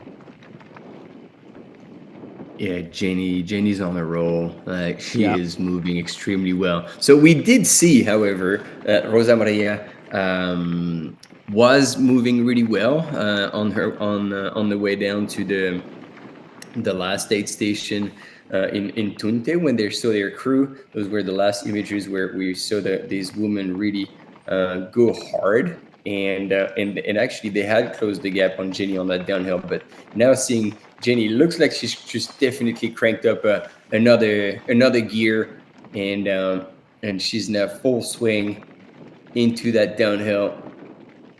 Amazing. Yeah, she's just yeah. Ankles are really important. I don't know how you say that in English, but the propioception work, in the gym, is really necessary on this in these places where you're running with the stride, where you're running with the flow, with a certain pace and stride, and then suddenly you gotta change it right away and start running towards the rocks. And Jenny looks like she's floating over them. It's kind of hypnotic, right? To watch runners go down a hill. It's amazing. Oh yeah, pure grace. I see Steve, Janahan, Fournette, and Sava. They are so jealous, stuck in work, watching these guys crash on these awesome trails. And we have a couple people that we are not letting them work. So I'm glad we are making the Friday easier in the different offices around the world. Yeah, like productivity is just dropped significantly. I'm sorry, bosses, but trail running is amazing, and we are loving it right now as we watch Jennifer Lichter crush the second half of the 2024 the North Face Transgrancanaria Marathon. We are 2 hours 48 elapsed on this 46K course. Jennifer must be around 27 to 28K into the race. She still has a little bit of a quarter, let's say about 20K to finish. But yeah, look at her. It feels like she hasn't run almost 3 hours of running, and she's still running fresh and smooth and getting down that hill.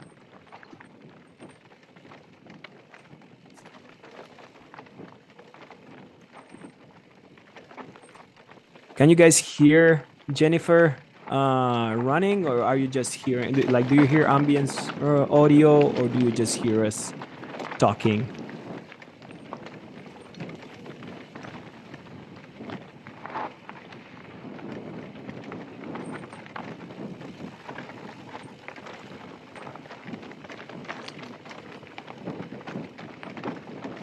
Yeah, I think there's a bit of a delay, so we're just waiting for the I think chat they can to catch up. Okay, they can hear, right. so let's shut up and listen to Jennifer. Must be great.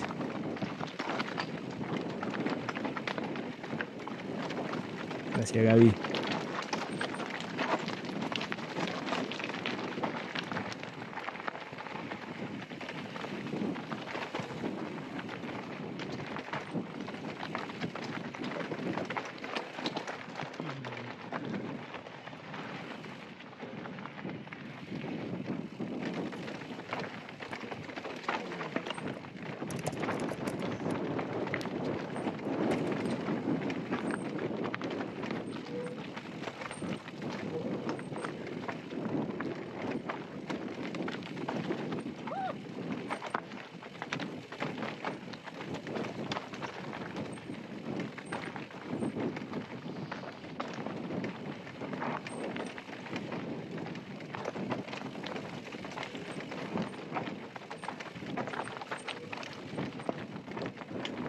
Amazing downhill skills for Jennifer Lichter, the USA, the North Face runner, who's currently on the lead of this 2024, the North Face Transgrancanaria Marathon. We had already 11 guys through the Ayagaures aid station. 11 men went through with Robert Kemoy still leading in 2 hours 34 and 29. Juho Ilinen in second, 2 minutes and 10 seconds behind Robert. Mario Olmedo in third, already 5 minutes behind Robert Kemoy. Then we have Thiago Nobre, Adil Mausaoui in fifth, Anders Kjærvik, Christian Jones, Pierre-André Nissan in eighth, Fran Anguita in ninth, and the Finnish Salomon athlete Morten Bostrom in 10th. Just to have a little bit of a reference, Morten is running in 10th, around 13 minutes behind Robert Kemoy, as we see Juho Ilinen right now running in second as per our production team. This is, remember I spoke about a little bump before. There is, after the town of Ayagaures, they go a bit uphill. This is a road. This is one of those gravel roads that it's really head burner. It's fast to run if you have legs and if you have your mindset ready.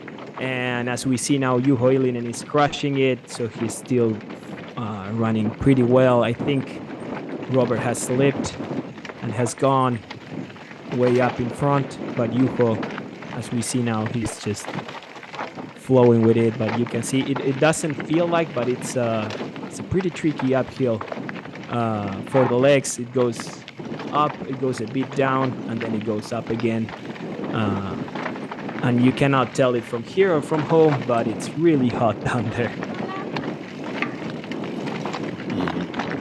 It does look a bit hot, and thanks for the explanation, because I certainly for one couldn't picture that there was a bit of an uphill for Juho.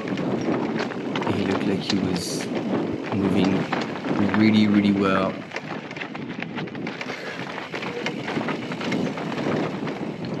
Amazing. Yeah, right. It's, Robert should be very mindful of what's happening behind him. That's and it must be hard for the mind also, knowing that, probably not knowing how far away is the first guy, and definitely not knowing how far away is the third guy. For Juho, that position is interesting, because I'm pretty sure he turns around and sees nothing, and looks ahead and sees nothing, and it's just, hey, just myself, my legs, and my mind trying to hold it together to the finish line. And this is a completely different scenario for Jennifer, who's just leading, like just going for it, trying not to bonk, trying not to fade out on this descent. Now she's gonna get to Ayagaures. She's gonna get some aid for sure. I don't know if she's gonna have a crew there. I'm not sure. I don't think so. She didn't have it on Tunte, which was the easy way, the easy part where she could get aid. And then that last bump, that last little uphill before the getting deep into that canyon, that riverbed towards the Parque Sur de Maspalomas. Oh, no. Jesus. She's fine. Wow. Yeah. Jennifer Lichter took... Wow. Well, that is exactly what we were talking about before. A little bit of a distraction in such a long downhill can bring an accident like that. She just... she landed on her right shoulder, and she stepped up again and kept on running. Yeah, luckily that was in a section that was just kind of flat and no rocks. Yeah. So now she's like a bit of a slide in the dirt, and then back on her feet. Oh, we have a replay. Replay. Oh, no. Yeah, she just tripped on that wee rock. Instantly up and saying she's okay. Come on, Jennifer, you got this. She's just talking. Yeah, it looks like the spirits are still high and no damage was done. Just a bit of a scratch, taking home a bit of dirt from Gran Canaria. Memory from Gran Canaria. We have a saying down here in Argentina that when you fall down somewhere, that section of land. Oh, Jennifer, control. That section of land Sorry, belongs what's the to saying? you now. That you own it. Yeah, you own that place now. That's your terrain. So she's taking a bit of Gran Canaria back home. She's risking. This is a synonym of risking a bit. Probably those quads are a bit sore. Let's hope she gets it in control towards Ayagaures, and let's listen to her for a second.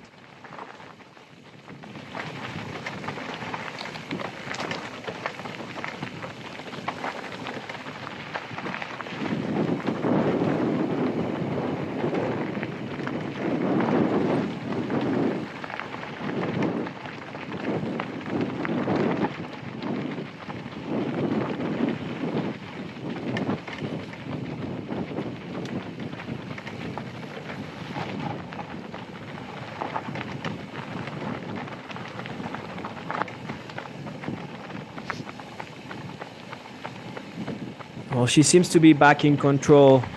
Let's see how it goes when she gets to the aid station. But she's running fast. Those legs are going probably faster. Yeah.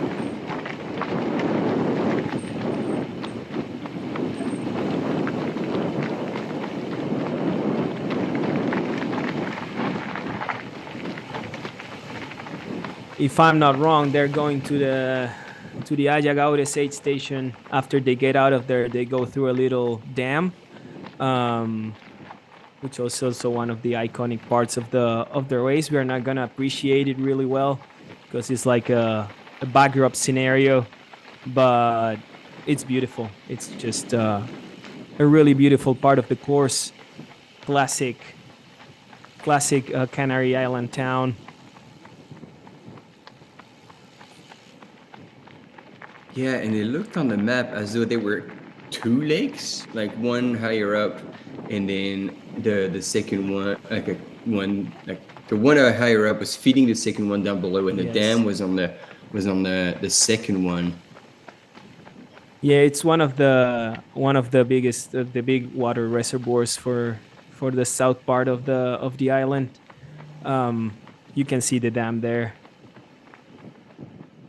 in the back. Damn.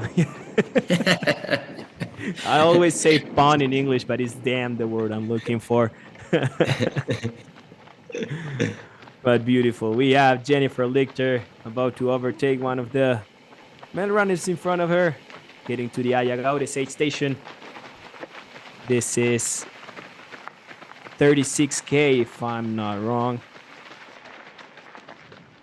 32K. 32.6. Yep, correct. 32.6. So 12K since Tunte. Dyslexia killing me, you know. And another 1,000 meter elevation loss on that section to make it to Ayagaures. Wow, it's really hard. Always, people always believe that running uphill is what kills your quads or kills your legs, and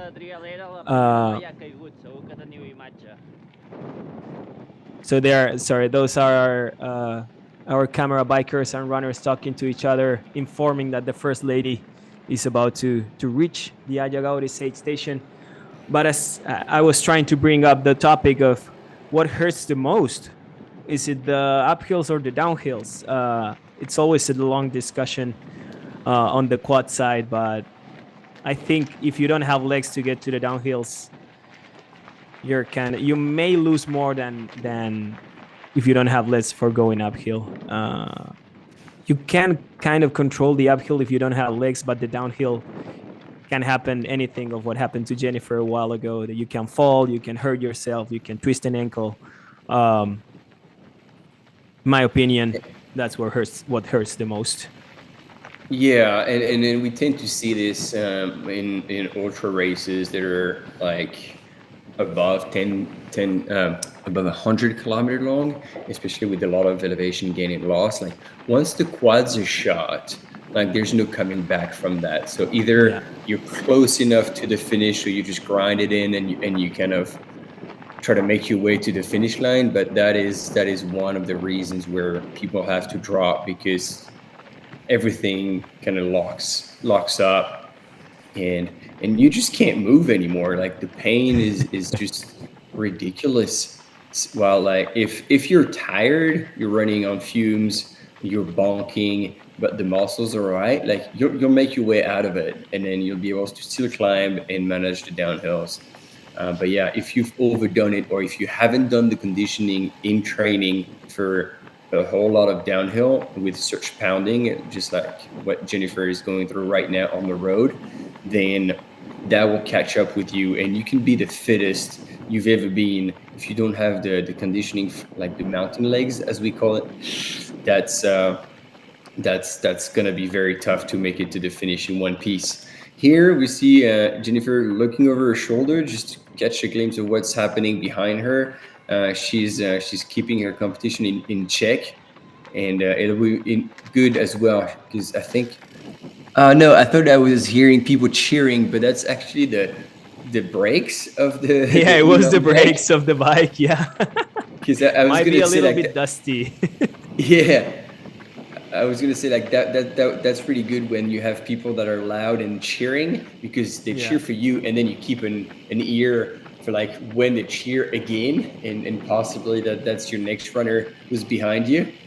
And so Yeah. the longer you spend without hearing those people cheering, the deeper in the safe zone you find yourself.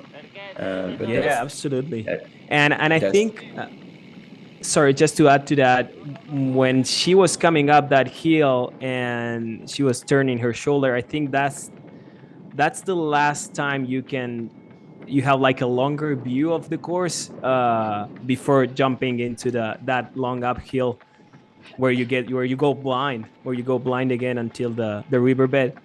And for Jennifer, who's in a position of suffering, clearly suffering, like not suffering, but just pushing she's working. She's and working. just Yep. working, um, having references must be important.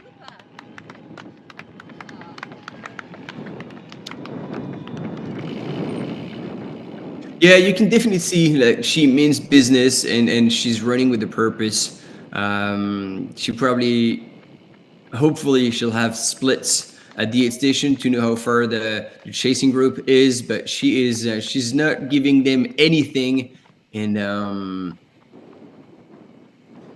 it's good to see that she seems to have pulled herself back together after that quick fall and that bit of a slip shortly after. Yeah, yeah, definitely. She looks a bit more composed, uh, and I don't think the fall did affect her so much. I think it was just the downhill. Uh, there's also signs of when the downhills are kind of catching the quads of the runner. Is that slap of the feet that you can hear, especially running on paved roads as Jennifer is running. Um, you could hear she was kind of suffering that last part of the downhill, and it explains why she fell before. But it's so easy to tell sitting down here. It's 1,000 meter negative downhill. It's really long. It's hot. It's already 30-ish K. So now we're seeing her get to the Ayagaures aid station, 32.6 K. We saw the Go There champion from the classic cheer from the Canary Island crew. We'll see her getting to the Ayagaures aid station and get a reference on her time. Yeah, there's going to be road crossing. Volunteers are on top of it, making sure there's no wrong turn.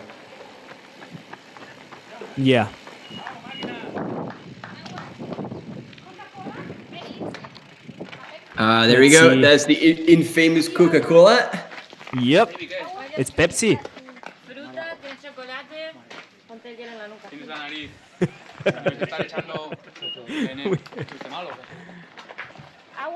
We see.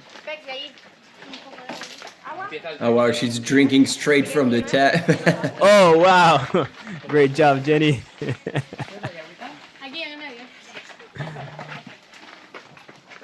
And that was a quick, and yeah, she has to go back out and then across the dam, if I remember exactly.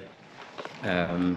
Wow, that was a swift turnaround. That was extremely well executed, efficient but not rushed, as Corinne says. So she's gonna go back and then to the right. Is that correct, Mauri? Yeah, I'm doubting about it, but I think it's fine. Yeah, I don't remember now. So they go I think back she out goes and then up to and the then right, turns right. Yeah. and across the dam. It was interesting because oh yeah, there she goes. Perfect. She didn't cross paths with anyone before. No women inside. Definitely no woman yet. You're right. She's gonna be easy above the dam. But yeah, as you were saying, it was a perfectly executed aid station. No crew. I think it's no crew allowed. Nobody was there. Confirmed. It was in a race briefing in one of the videos I was given to watch, because it's such a small town that they didn't want to jam it with many people, many cars, so they just made this aid station kind of no crew, no external support, so everybody's on the same page and it doesn't clog up the wee mountain roads to get to that village. Amazing. Yeah. And then this, I love the dam. It's been there for so long. It's a pretty old dam, and it's also the cultural and classic things you get in this sort of races. You can get to see interesting historical places of the different cultures and societies you're visiting. So it's pretty good. I don't really know if Jennifer cares a lot about about it right now. She's just in the zone and pushing, but for us watching and for us just trying to bring you to this beautiful sport and to these amazing races we get to cover, it's things they attract you to get there. So we see her refueling now. It's a little bit of Pepsi, if I'm not wrong. Yeah. So this is the drink of choice in the later stages of the race. You get quick sugar in. This is something that settles the stomach. But yeah, I think this on that kind of like douche grade gravel road, like this is where Jenny is extremely strong. Like she can still run with power, and I think on that section specifically, she's gonna make up more time on her competition. So whichever split we get at the Ayagawa aid station, we can possibly, at least that's my assumption, that it will increase even more. And talking about the followers, there we go in the women's field. Rosa Maria Larrea is now getting to the aid station, so she would not have seen Jennifer Lichter across the dam at all. Did you see that? She pointed out like she was wondering if she should go across the dam. She's like, no, love, you still have a wee bit to go. I thought that she saw Jennifer on the other side of the pond. Would have been great. Let me create my own fantasy in my mind. The thing is, I think Jenny's long gone on that dirt road around the mountain. Yeah, absolutely. I just wanted to point out before we go to Rosa that Jenny was speaking Spanish, like perfect Spanish with our camera biker, which is also pretty cool. Because I was wondering, he was saying you'll have a long uphill now. Just take care. And she said, yes, I only need Pepsi. All I need is Pepsi to tackle it or something like that. That's what she was saying to our camera biker. So that's cool. We see Rosa now getting some cold water in the head to cool down a bit from this. Seems to be really, really hot out there. Also pretty efficient, aiding some and yeah, water different in the strategy, neck. like putting water over herself, trying to cool herself down that way. Left with the leader, like two full flasks, while if I remember correctly, Jenny only had one, and that was full Pepsi in that and she flask. just drank water from the tap, right? Correct. She did drink at the aid station as well. So 4.5 minute back is the difference between Jenny and Rosa. Wow, So, that has grown a lot. Jenny definitely did a move on the downhill. That explains also why she was running a bit out of her comfort zone and ended up with a bit of a fall. But it paid out. She's almost 5 minutes now, 4 minutes and a half. It's a lot of difference with 16K to go. So fantastic. Yeah, that's great. And looking back at what happened previously from Roque Nublo down to Tonte, actually Rosa Maria had gained time back on Jenny. And so my assumption was like, ooh, maybe she's stronger than Jenny on the downhill and she could make up more time. But no, and that's what we said. Jenny Lichter from the US had definitely cranked a gear on that last descent. And as you say, rightfully so, took risks. And even though she hit the ground pretty hard, like she could get back on her feet with no consequence, other than a massive adrenaline rush, probably. And a bit of a paint on the bib number, a bit of a sand painting. Now she owns that section of the trail. Yeah, absolutely. She's the owner. And so now she's back out and definitely running, still just as strong as the grade is still uphill. I would say probably between 5 and 10%. And Rosa Maria is chasing, but now over 4 minutes back.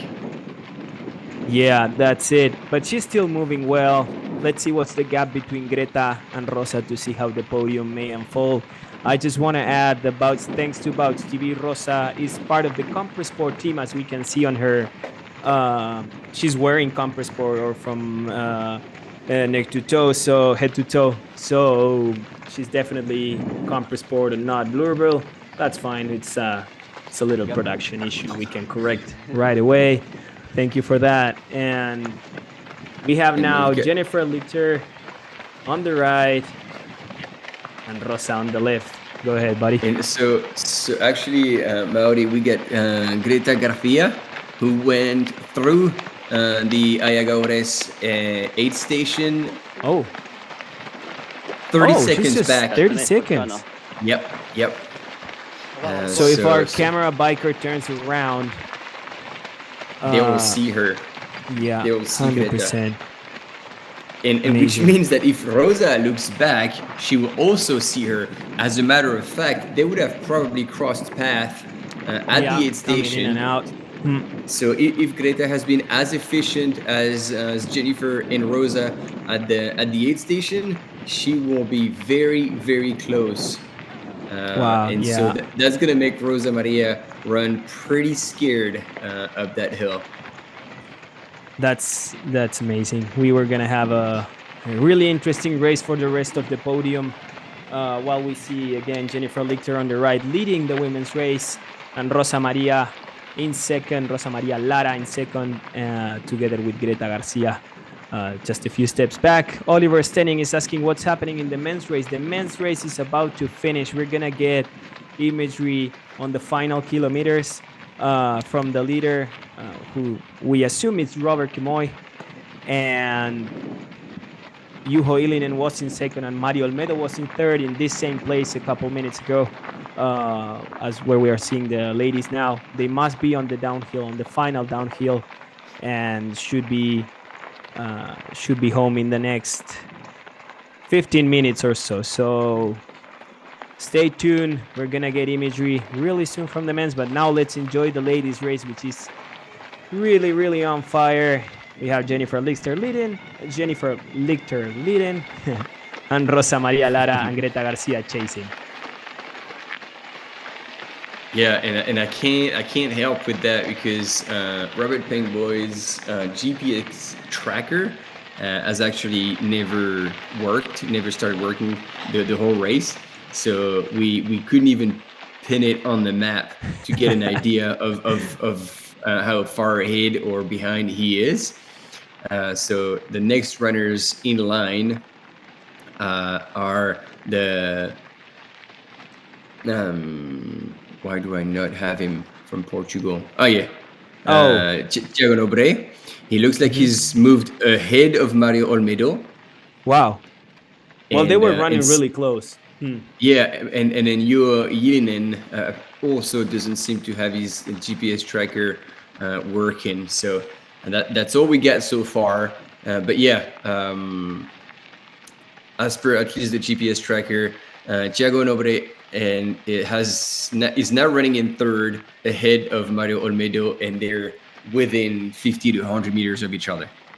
Yeah, they must be pushing each other on that finish line. Again, as we were saying, that part is really, really hot. They're just to put it more in graphic, this both Jennifer and Rosa are coming up a hill. Then they go down to this riverbed. It's a canyon. It's a sort of canyon. And there we have Greta Garcia. Oh, yeah. Greta, don't fall. Greta Garcia from A6 team. She's running in third, couple seconds back. As you can see, if they turn around the image, I'm pretty sure we're going to see Rosa Maria. But she seems to be, from the three ladies we had on camera, she seems to be struggling a bit more than the other two. Yeah, it's always hard to see with those kind of sunglasses. Yeah, like, almost gives they're hiding. Yeah, poker face. I guess she's still moving well, and she can definitely see Rosa Maria in the distance. She would spot her, and so she's chasing. Whether she's wanting to actually have a crack now.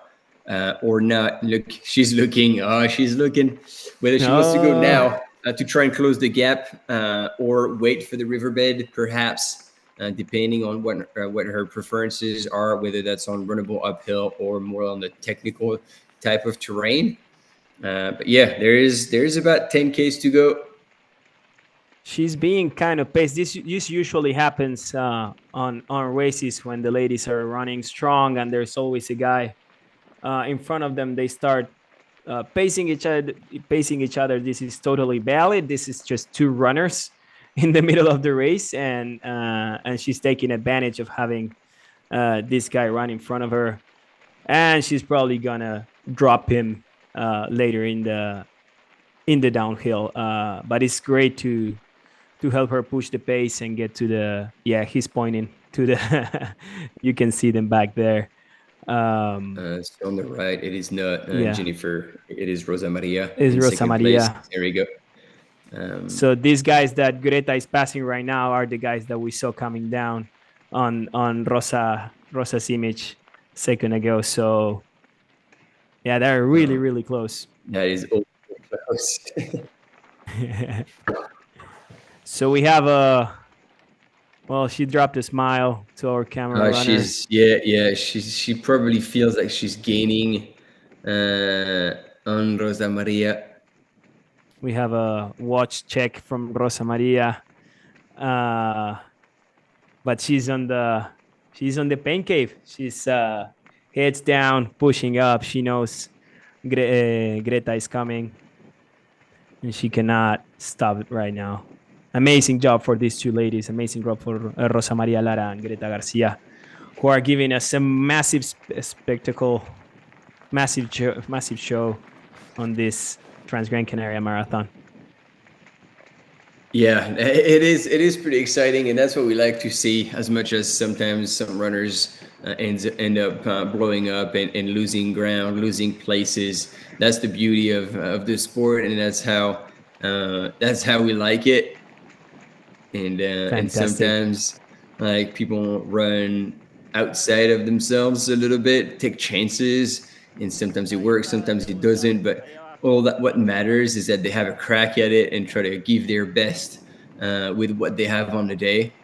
Yeah, I like that Jennifer chose to go Pepsi at the aid station when the going gets tough, and especially in the last part of the race, you've got that quick sugar hit, and that just brings you back to life. That keeps the engines like cranking hard. You just have to, once you start with Pepsi, though, you just have to keep drinking Pepsi.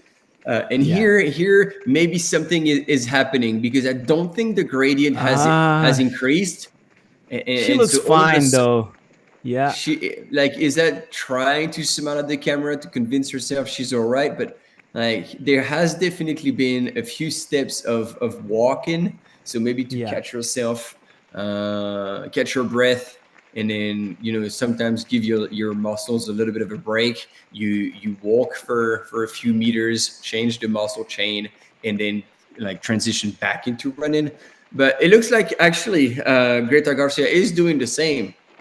She is hiking, so maybe that section of the course is getting a bit steeper. Maybe she saw Rosa Maria walk as well, so maybe she's like, okay, well, if she does it, I can do it as well. Like, let's just keep her at sight. And it shows once again, because we saw Jennifer on that section. She did not stop. No, absolutely. And I was gonna say, yeah, go ahead.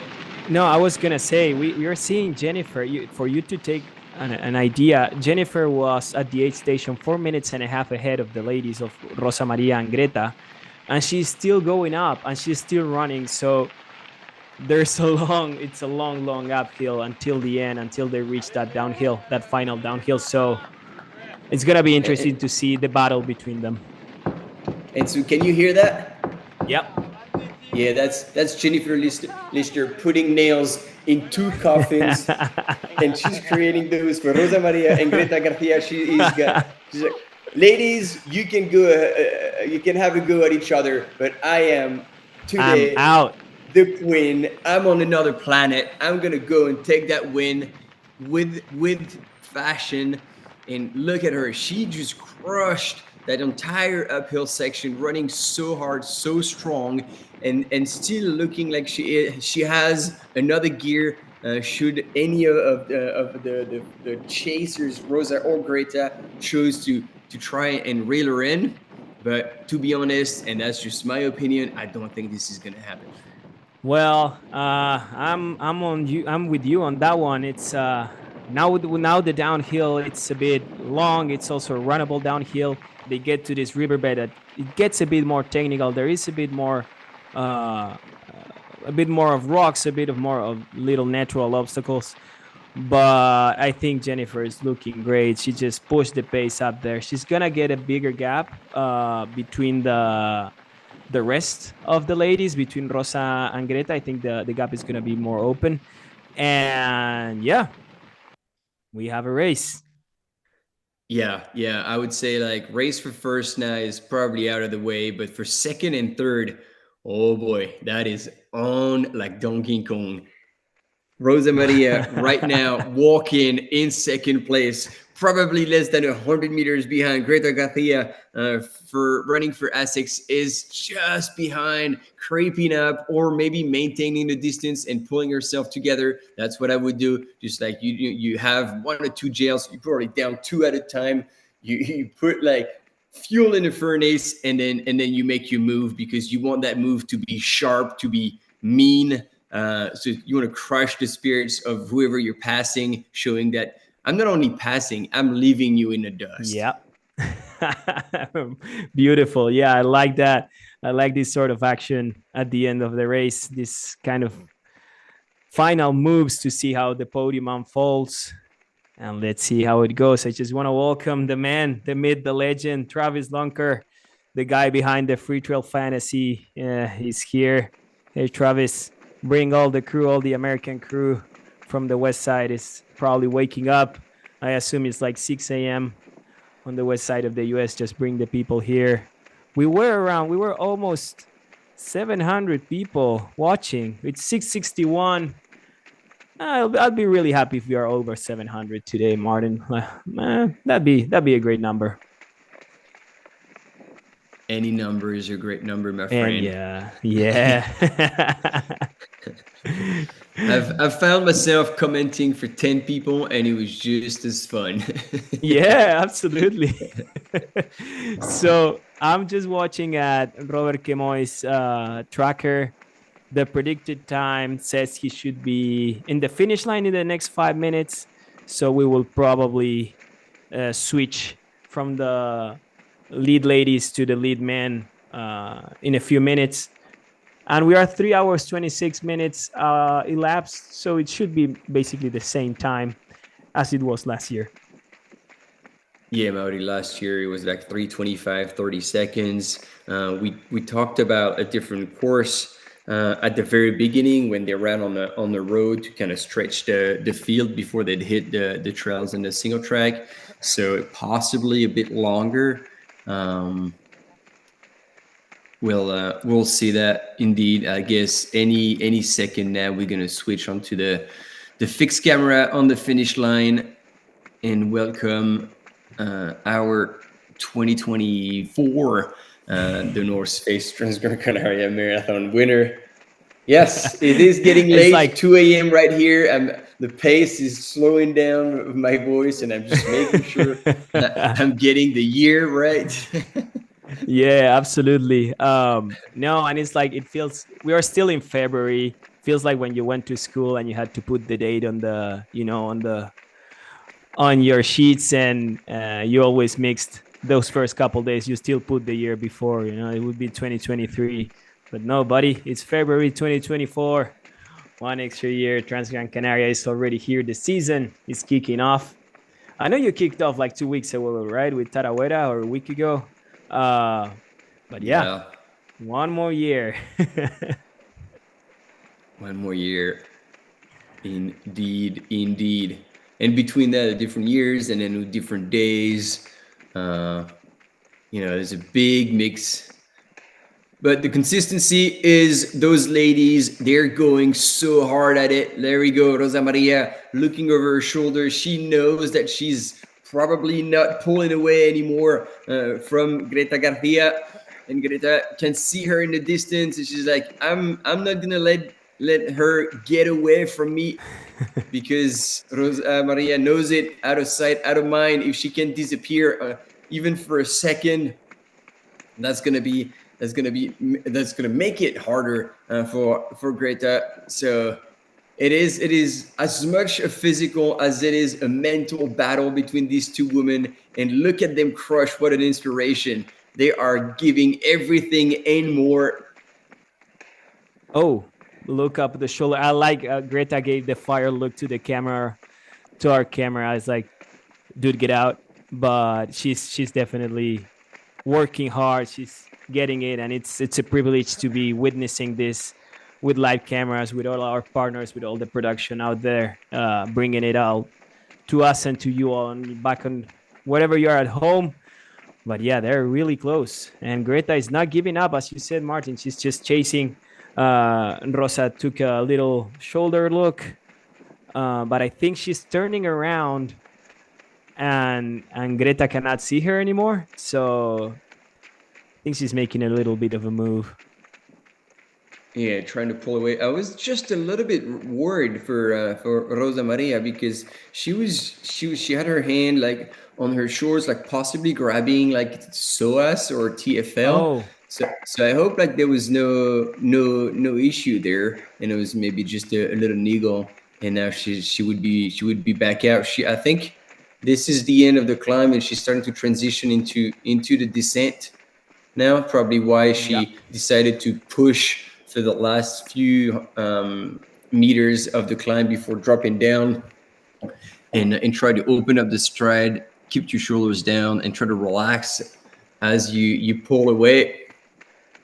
Absolutely. She's heading now towards the downhill, and I'm pretty sure she can smell. We can That's another Argentinian saying she can smell the blood of Greta. Now she's we can definitely tell Greta is suffering in this last portion of the there we go, uphill. ladies and Yep. gentlemen. Finish The line. finish line. We are getting close to getting the men's winner of this 2024 Transgrancanaria Marathon. There's Depa. That's good. Yeah, I was gonna say, like, Depa is now starting to chat. Wait, what? No. No, that's the guy who was running with her. That's Sorry. the guy. That's the guy who was behind. Yeah. Same. I was just looking in silence, like, what? But no, because Rosa Maria is already on the downhill. She's already tipped over on the other side. So, yeah. Come on, Greta. Go for it. There's more of a gap than I thought there was, actually. Yeah.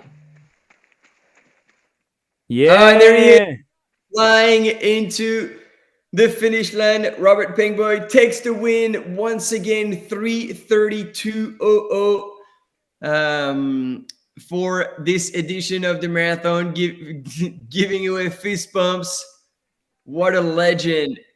What an absolute legend. Amazing race by Robert Kimoy, the Kenyan, who is now 2 times champion of the marathon at the North Face Transgrancanaria. He won in total dominance in 2023. He came back in 2024 to win again in even more dominance, and he looks just fantastic. There we see him hugging his coach, the guy behind the Skyrunners project in Kenya, Octavio Perez. And there you see Robert ready to go, say hello, give high fives to the crowd, and soak in this win. And I think it was only Andreu Simon who had won this marathon twice. So now Robert is matching this performance with 2 wins. Yeah, so it's fantastic. Yeah, I know it's pretty good to see him back up his win from last year. And as we saw, he just led from wire to wire, and just never looked back. And look at that, he's going in for the selfies. Like, you gotta love that, because, like, I don't want to be critical or anything, but like, sometimes you see Kenyan runners and they just come in and do the job, cross the line, and that's it. But like, Robert has learned to just really interact with the crowd, take it in, give away, and look at him, like, go down the finishing chute, giving high fives and taking selfies. This is great to see him, like, really be now a true face of our sport, and giving back as much as he's taken in. Absolutely. And it's great to see his evolution, also the adaptation to trail running, coming from probably probably not from a track and field and road background, how he adapted, how the world of trail running, the community can be interesting and hectic sometimes. And he really took over, and let's see if we can hear him. Yeah, probably we won't, but you guys at home will, so we'll shut up.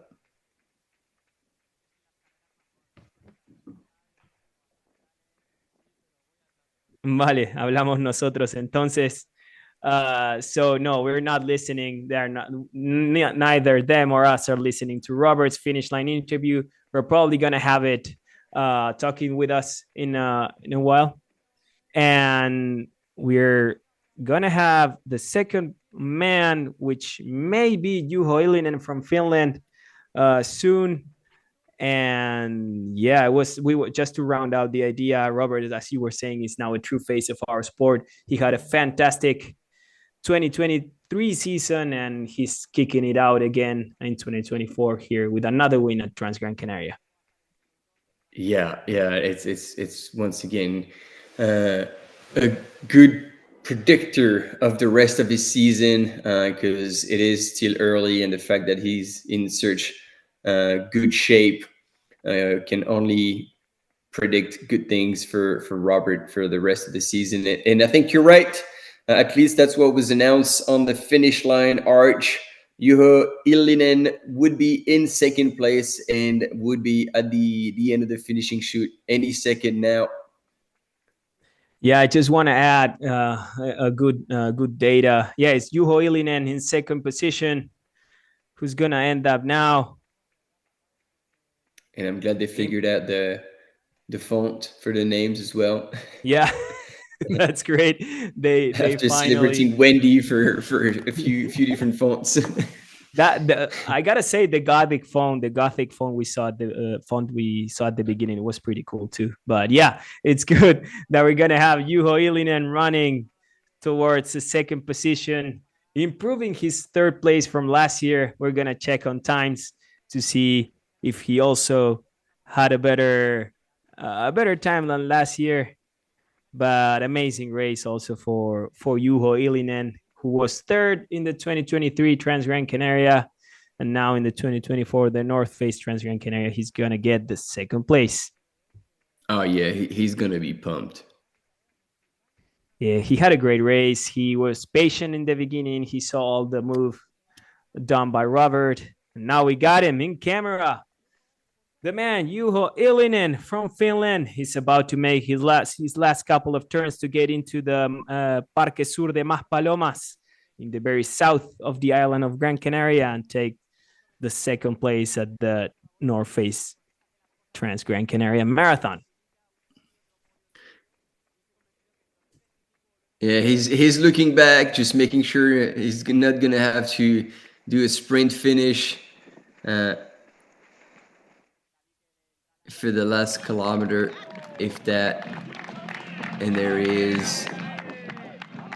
We can hear Depa in the background. Now we see him going through all the blow-up arcs, and there we got him.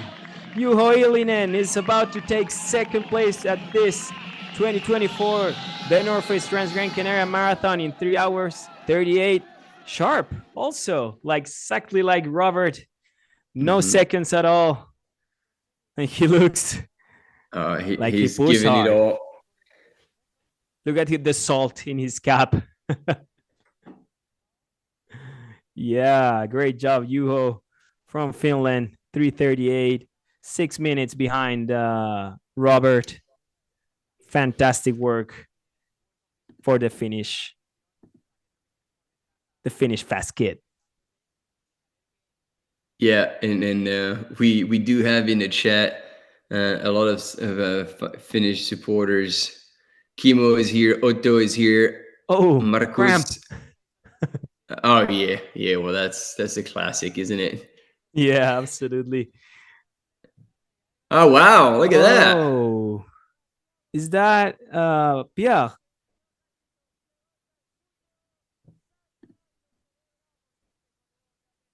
That's a bit of a Yeah, that's jump. not Juho. I don't know if that's Thiago Adil. Couldn't see. Thiago Nobre. Thiago. That is our Portuguese runner who indeed had moved ahead of Mario Olmedo as I thought I had seen on the GPS tracker. Look at how stoked he is, man. Amazing. Great race for Thiago Nobre. He was running in the back of the top 10 at the beginning of the race.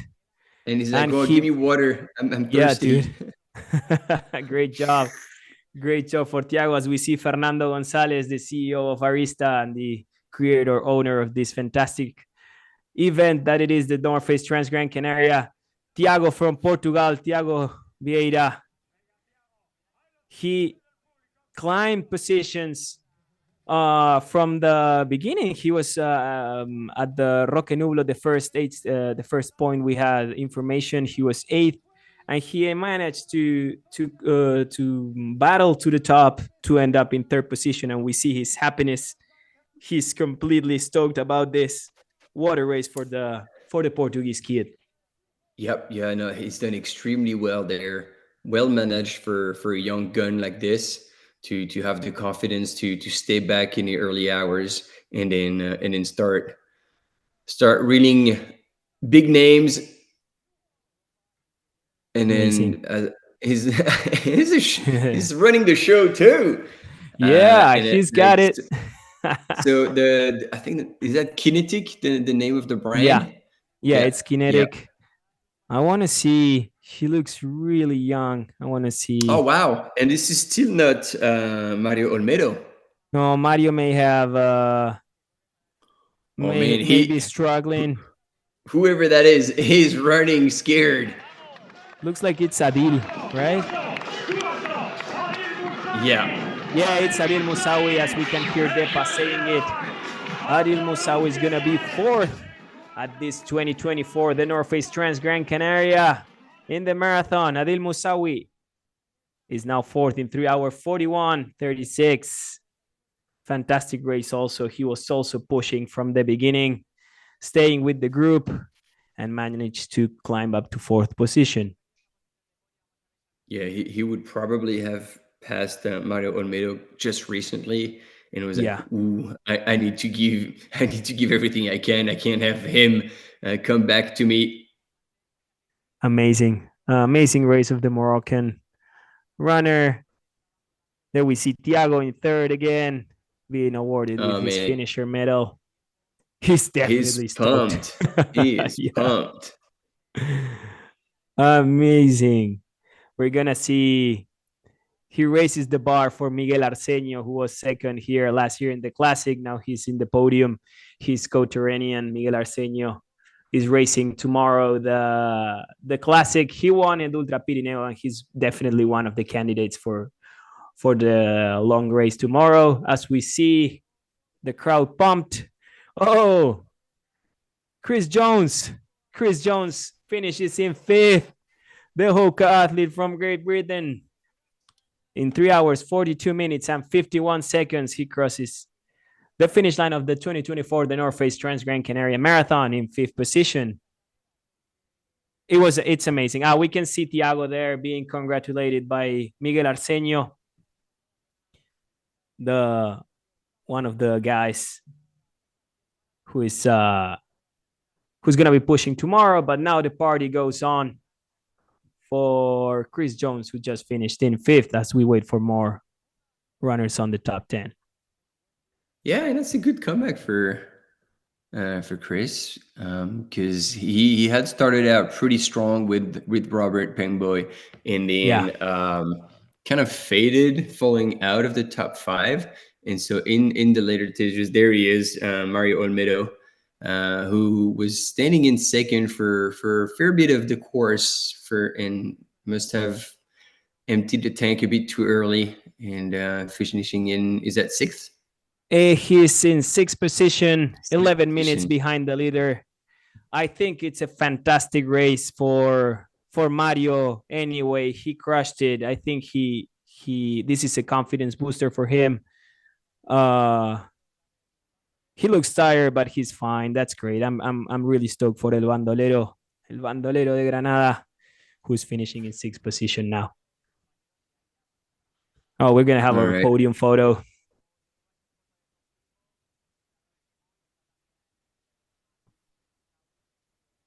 So are they bringing the top 5? Usually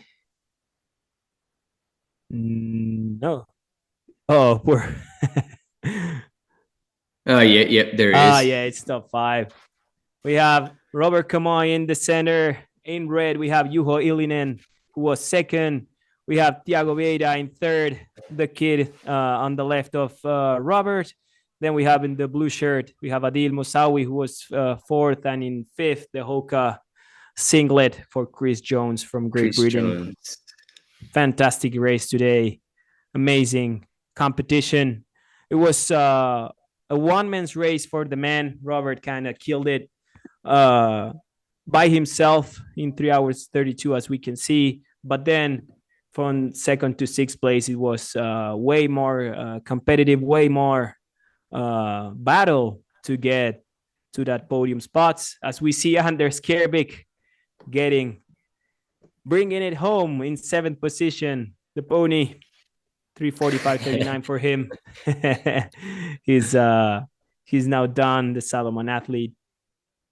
from Norway, right? I said Poland before, but I think it's Norway. Yeah, I think so. Yep, 100%. He Great does job for travel quite a Anders. lot. Yeah. So basically, I think I'm right. Is like an ex software engineer who had developed some sort of rocket Something science, interesting. something. I don't know if it was interesting, but it was valuable, in which he sold, made bank, and now has retired from working, and now is a creator. He's created his own hyperbaric chamber. He's created his own treadmill, which is pretty much like a human-sized hamster wheel. Jesus. And then he flies helicopter. Oh, he got his pilot license, and he's just flying around to places and going for runs. And as you were saying earlier during the live coverage, he's also running insane mileage every week, and he just loves to experiment. Wow, it's one of those guys that makes you feel dumb. Oh yeah, there's a lot of them for me. But yeah. We're now with images. We have seen 7 guys cross the. Kimabo says Anders is the Leonardo da Vinci of trail running. That's a great description. That's a great nickname. Yeah, 100%. We're gonna get imagery from Jennifer Lichter once the reception is better, but we are gonna see her cruise the whole final kilometers, which is gonna be great. We're gonna get a bit more of women's coverage this day, and it's amazing. It is amazing indeed, and as you were saying about Robert Penboy, who kind of blew out the race right from the gun, and it was never to be seen again. It seems like it is a similar scenario with Jennifer Lichter from the US. However, in second and third place, man, stay tuned, because we have hell of a ding-dong battle between Rosa Maria and Greta Garcia. They are just, it is a mental fight that we did see on a split screen in front of your eyes, and hopefully we'll have images in the riverbed in that last part in Los Vicentes, so we can see what unfolds instead of waiting at the finish line and basically seeing only last minute what's going to happen between a second and third. But I think we can all agree that the first woman who's going to come here at the Parque Sur de las Palomas is going to be from the US, representing Team the North Face, Jennifer Lichter. That's it, Jennifer Lichter, who didn't finish the OCC in 2023, but she was 4th overall at the Short Trail World Championships in Innsbruck in Austria, the 44K tough race that gave away the world champion titles. In 2022, she was 2nd at the 50K at Speed Goat, and she won right out. You mentioned it also earlier before. She just showed up at the Broken Arrow Sky Race 52K and crashed the whole field. She ran a 4 hours and 55 minutes, 46K with 2,500 meters of elevation gain, and also with a bit of altitude at the area of Palisades, Tahoe. So it's no surprise that she's crushing it. Yeah, it's two laps of like 20 some Ks. So it's just like up the Olympic Valley and back down, and then another lap. And even on that first lap, she was cruising, looking just easy, making it look easy. Wow. Yeah, and it's exactly as today. She made it look easy from the beginning. She just took the lead. No hesitation again, just running in her zone, in her thing, pushing around. She's definitely better at the uphills than in the downhills. We saw her struggling a bit in the downhills. We saw her falling a bit. Not that she's bad, but she's just a badass uphill runner. So in this sort of races that are top world level, you can see the highest of the highest on the runners, and Jenny is definitely a fantastic uphill runner, and I think that's where she made the gap. That the last time we saw was 4 minutes and a half, but I believe that she's gonna take. My bet is that she's taking over 8 minutes towards her immediate followers. Yeah, yeah. I mean, it's true, Melody. She didn't seem to be fading at all. And here you go. We got the young kids here. I don't know if they're a part of the volunteers, if they've been racing around. They're killing it with Pit Viper shades. Man, those kids are cool. Man, I wasn't not even an inch of that cool when I was 10 years old. Come on, guys. Well, that's amazing. We're still not. Not even right now, right? No, man. I'm still trying hard, but Yeah, we try. I got a press release from the press team, from Wendy and the press team. As we see runner 23:37 from Nerja. Let's see, 23:37. About to end up in 8th position is Fran Anguita. Fran Anguita Bayo just crossed the finish line in 8th position, the guy from Nerja. Let's see his time. Martin. Is that Martin? Martin finishing also. Fantastic race for Martin. I think it's 9. He's made one spot since the last checkpoint. He was in 10th. Yeah.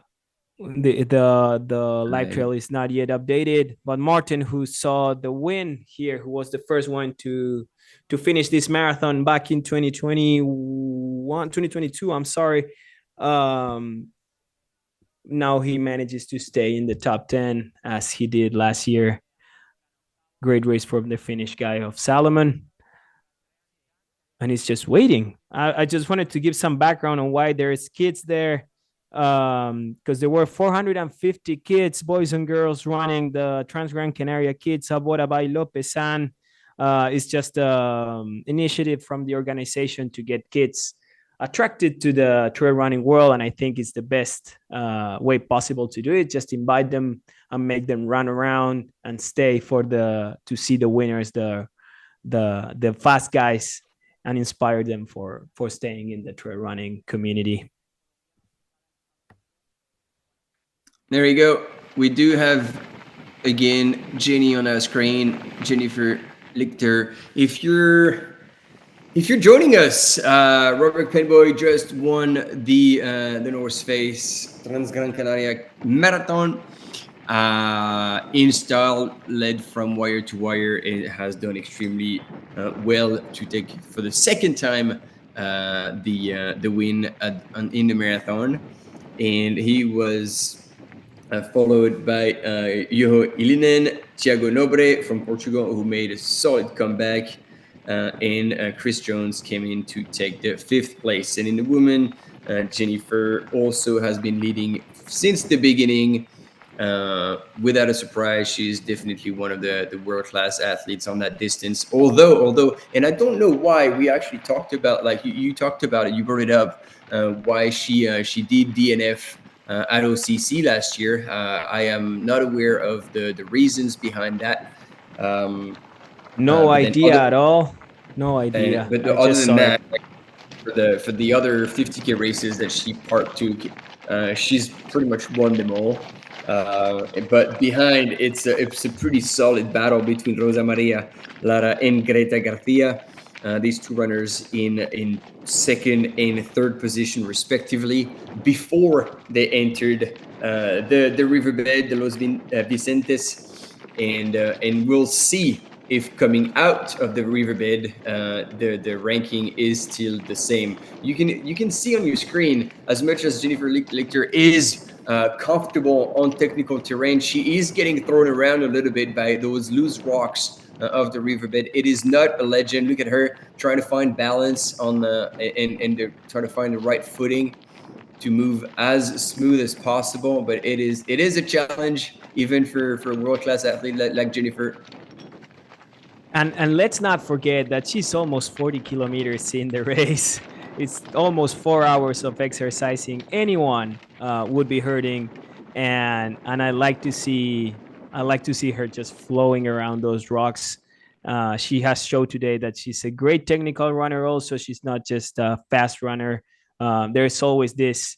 I think it's sort of an old school thing to think that the Americans, the U.S. guys, are not as good in technical terrain. That has changed. The sport has changed a lot, and now you can see uh, more and more of the North American runners getting to Europe and crushing the big old races, as Jennifer is doing right now with the marathon in the Northeast Transgrancanaria, right? Yeah, I might challenge this a little bit because if you look at the Saturday World Series, I don't think I've seen an American in the top 10 ever. Come on, let's not forget about Max King. He's been trying really hard on that one. But yeah, it's not. And I don't mean to say that the technical. I always forget that Europe has technical sky running, and that is That's like top level like techniques. the next level of technical. Like we're Yeah. talking, it's almost not running anymore for some of the parts where you're rappelling down the rope, as we've seen. You're going over ridges, like using your hands Yeah. to scramble up and down. It is almost a different sport when it comes to like technical. But it's true. I would give you that. More and more American runners are coming to Europe, more to race, more to get more experience, sometimes to train, as much as I wouldn't call UTMB a technical race. Like it takes to train in that environment, in those alpine trails, to be able to master them, just like Jim has done last year. So yeah, they have realized that. But to go the other way around, it's always hard to see Europeans come across over to the US and actually have the engine and the speed to be able to keep up with them on trails that are pretty smooth, like Me Walk at the time. I'm not even sure if that race still exists, but Yeah, like it on those does. Yeah, butter it is. smooth trails of the Marion Headlands. Yeah. It used to be the TNF 50 as well, in this area. GFK, like those races, it's pretty damn fast. So we also rarely see Europeans show up and shine on those ones. So it's just a matter of, as you were saying, home advantage. It's the terrain you know, the terrain you train on, you've been familiar with, and you've kind of accustomed to. When we say like, oh, you have to develop mountain legs. Well, if you live at Picos de Europa, like Manuel Merias, Like Manu it's Merias, like, sí. like a 2,000-meter climb. Yeah, I have that for breakfast. Yeah, I eat those for breakfast, man. Yeah, it's crazy, and I like to see this versatility on runners, and just see them all cross paths and race against each other in different scenarios, such as you said, mention all the American races and the 100 miles. Seeing the difference between the UTMB West versus Western States pace and different sort of strategies. It's just amazing, and I love seeing this. Like, well, Jim, Zach, and Courtney and UTMB, but then Tom Evans, Matthew Blanchard, and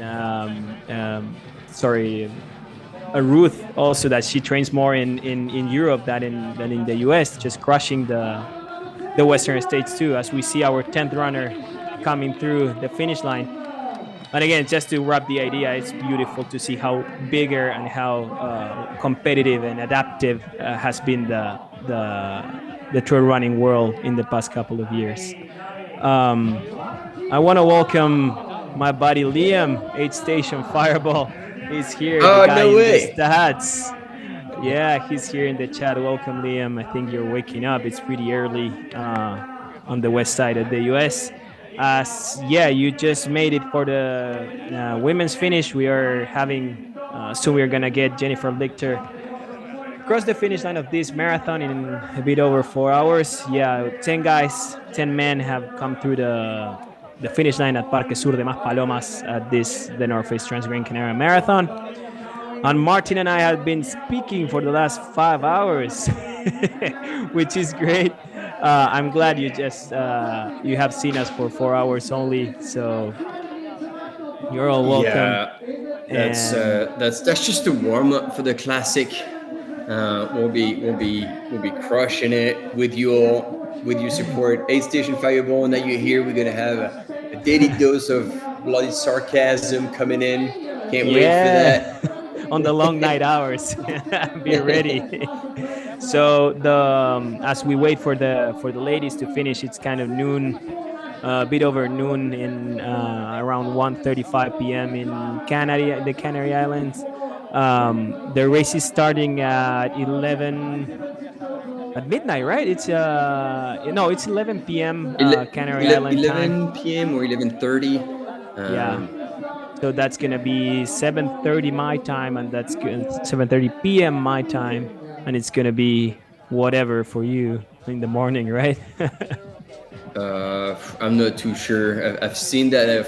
I think it is 7 or 7:30 p.m. on a Saturday night, and then I think we will wrap it up at 5 a.m. on Sunday morning. So another night in the office. Yeah, And, absolutely.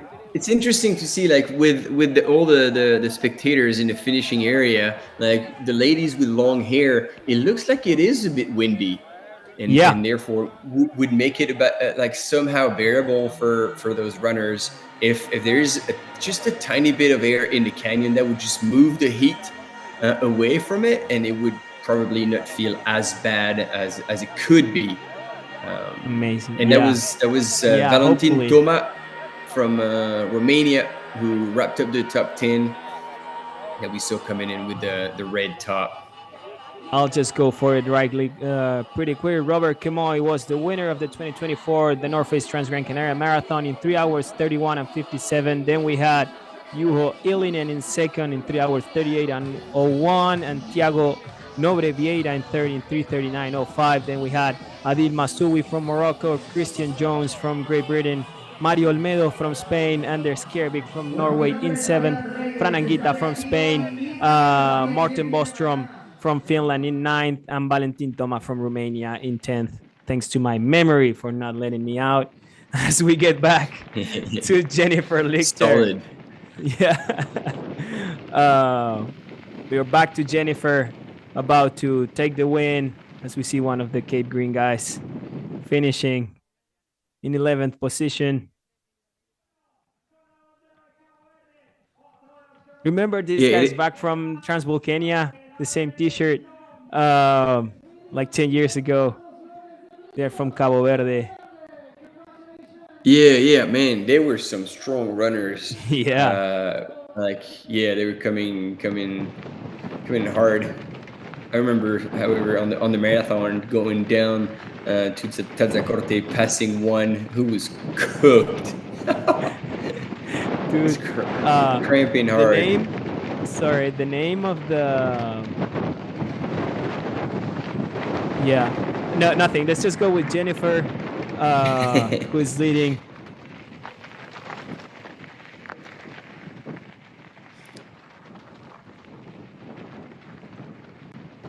And she's still moving consistently, like the same stride, hasn't lost a bit.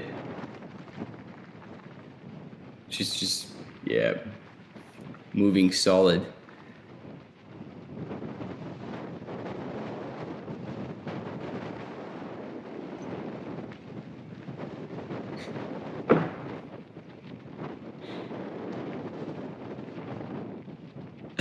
All right, great job for Jennifer. Amazing. You see her moving around her shoulders. Yeah, trying to relax for the last kilometers. And last year's Nuria Gil on somehow shorter course was in 4:08. In Robert Penboy last year was 3:25, and he was 3:32.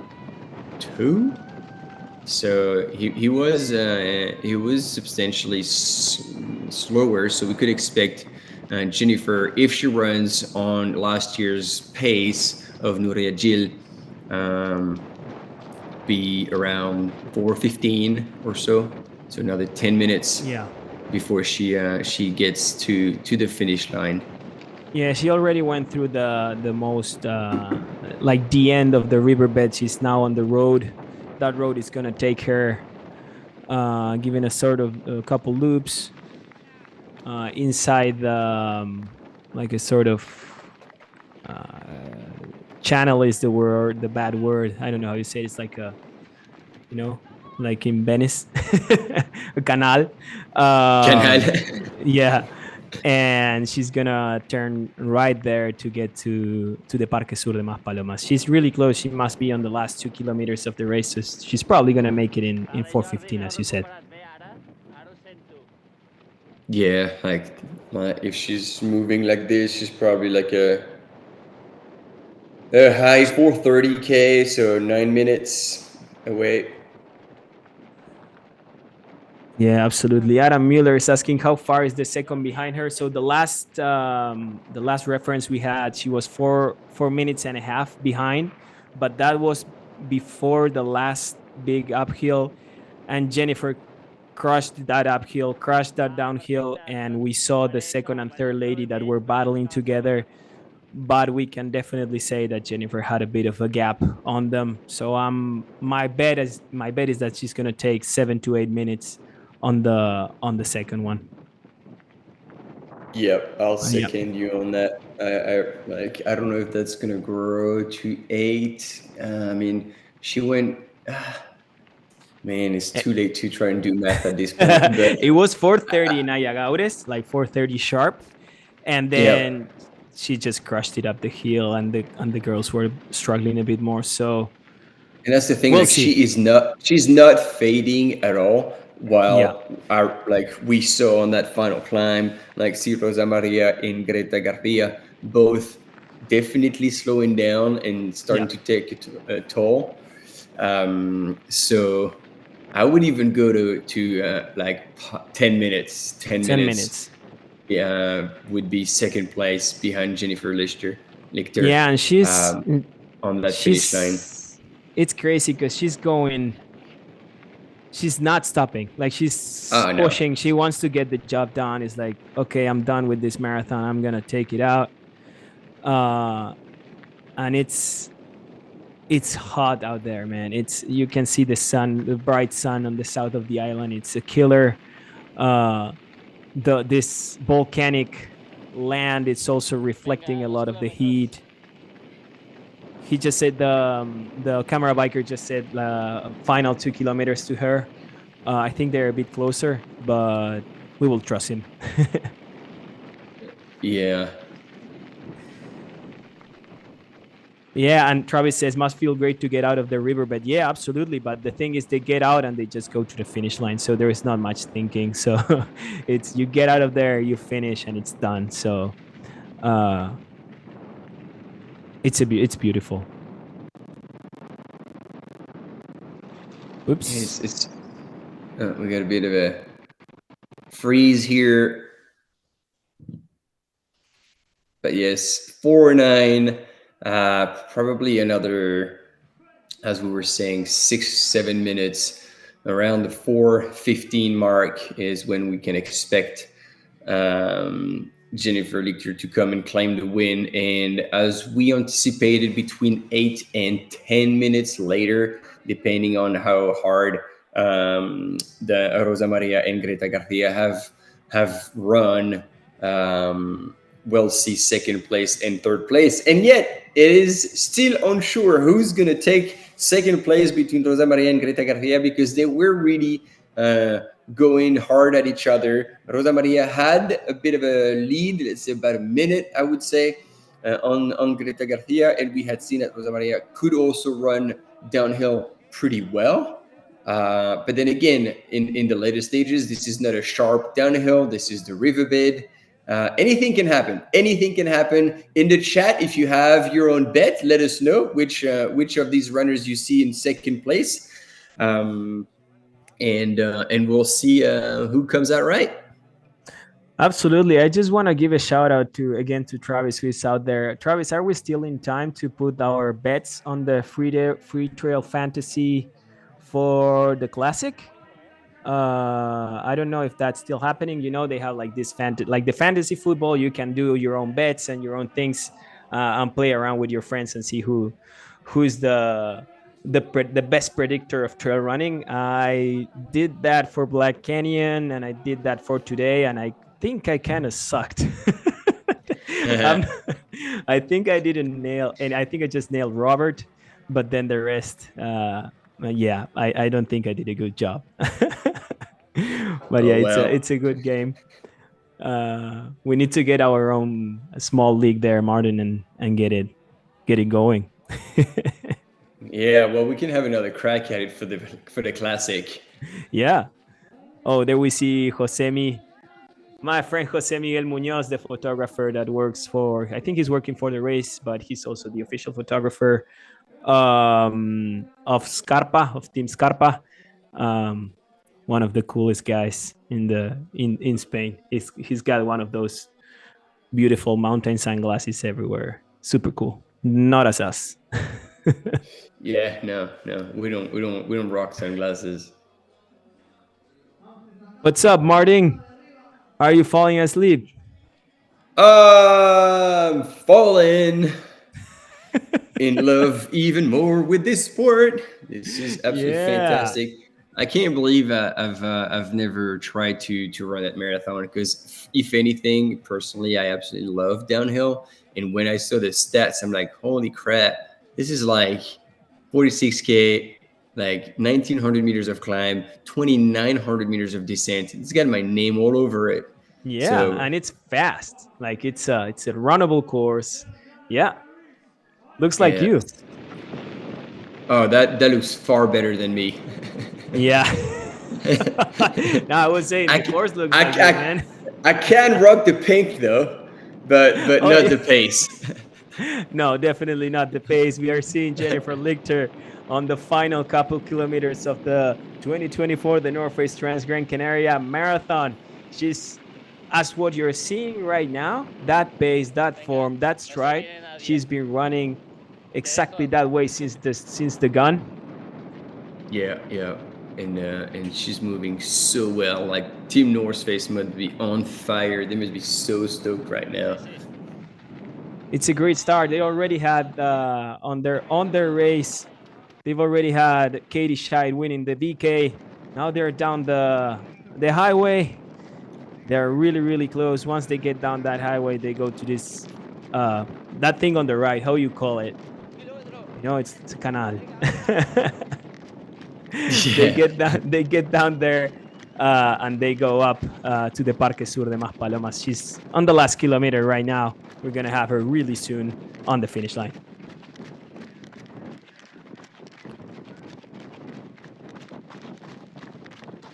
So hopefully the whole American gang, the whole US gang is up and running, cheering on the chat. I'm not reading anyone in the chat cheering for Jen besides Travis. So bring it up.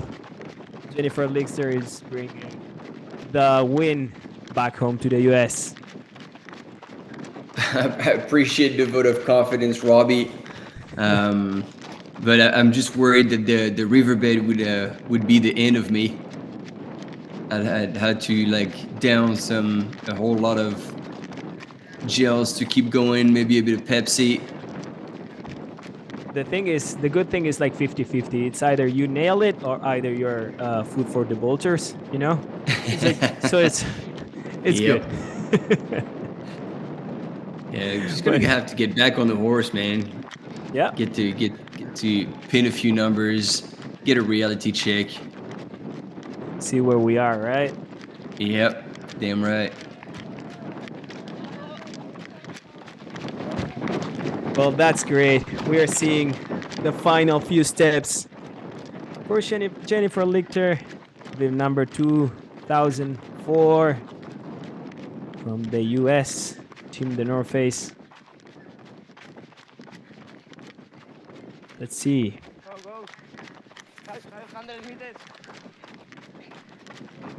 He's saying 500 meters.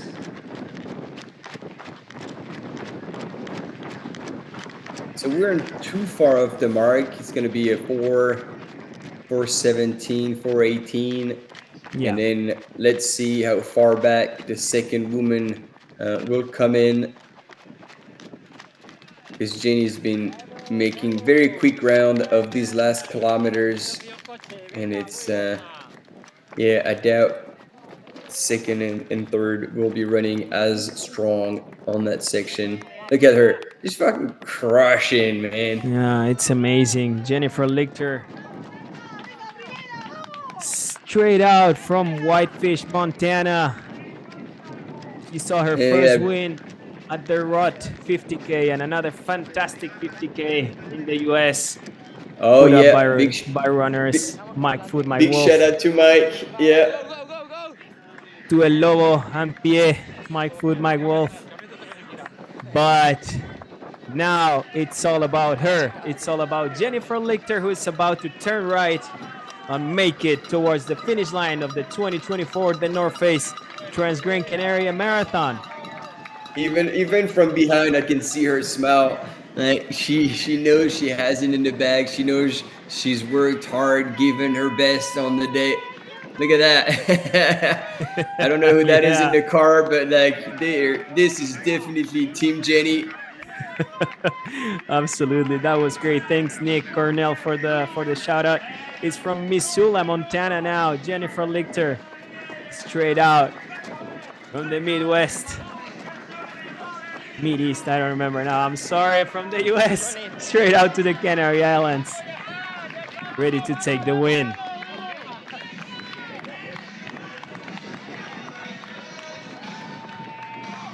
What a performance. What a performance. Let's just hear the ambience for a second. Let's hear Depa bringing her home. Yeah. And then we'll shout over her. Born in the USA.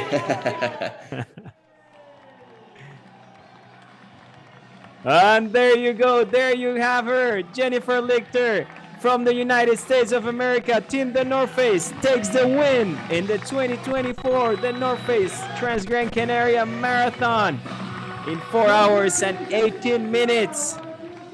What a performance, Martin. And she gave everything she had, never slowed down, never went into cruise control, regardless of how much of a lead she had. That's not her style. And she's like, oh, yep, that was hard. Amazing work. She just, again, the same as Robert, same panorama as in the men's field. Jennifer just took the lead from the beginning.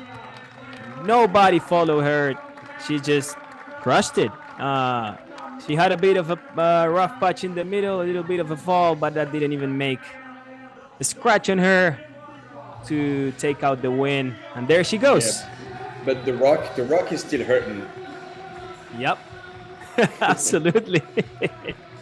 Yeah. She's got a little bit of a terrain now, a little bit of a parcel. She claimed ownership. Yeah. Of that terrain in Gran Canaria. Straight out from Montana to the Canary Island. She's the winner of the 2024 The North Face Transgrancanaria. Let's listen to her.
I'm not sure how much of that you heard or you understood, Maori. I was a bit confused with the echoing. Maybe you guys at home didn't have that. Hopefully, but it seems like she pumped up the whole crew, the whole audience there, because they were just welcoming warmly the winner of the 2024 the North Face Transgrancanaria Marathon.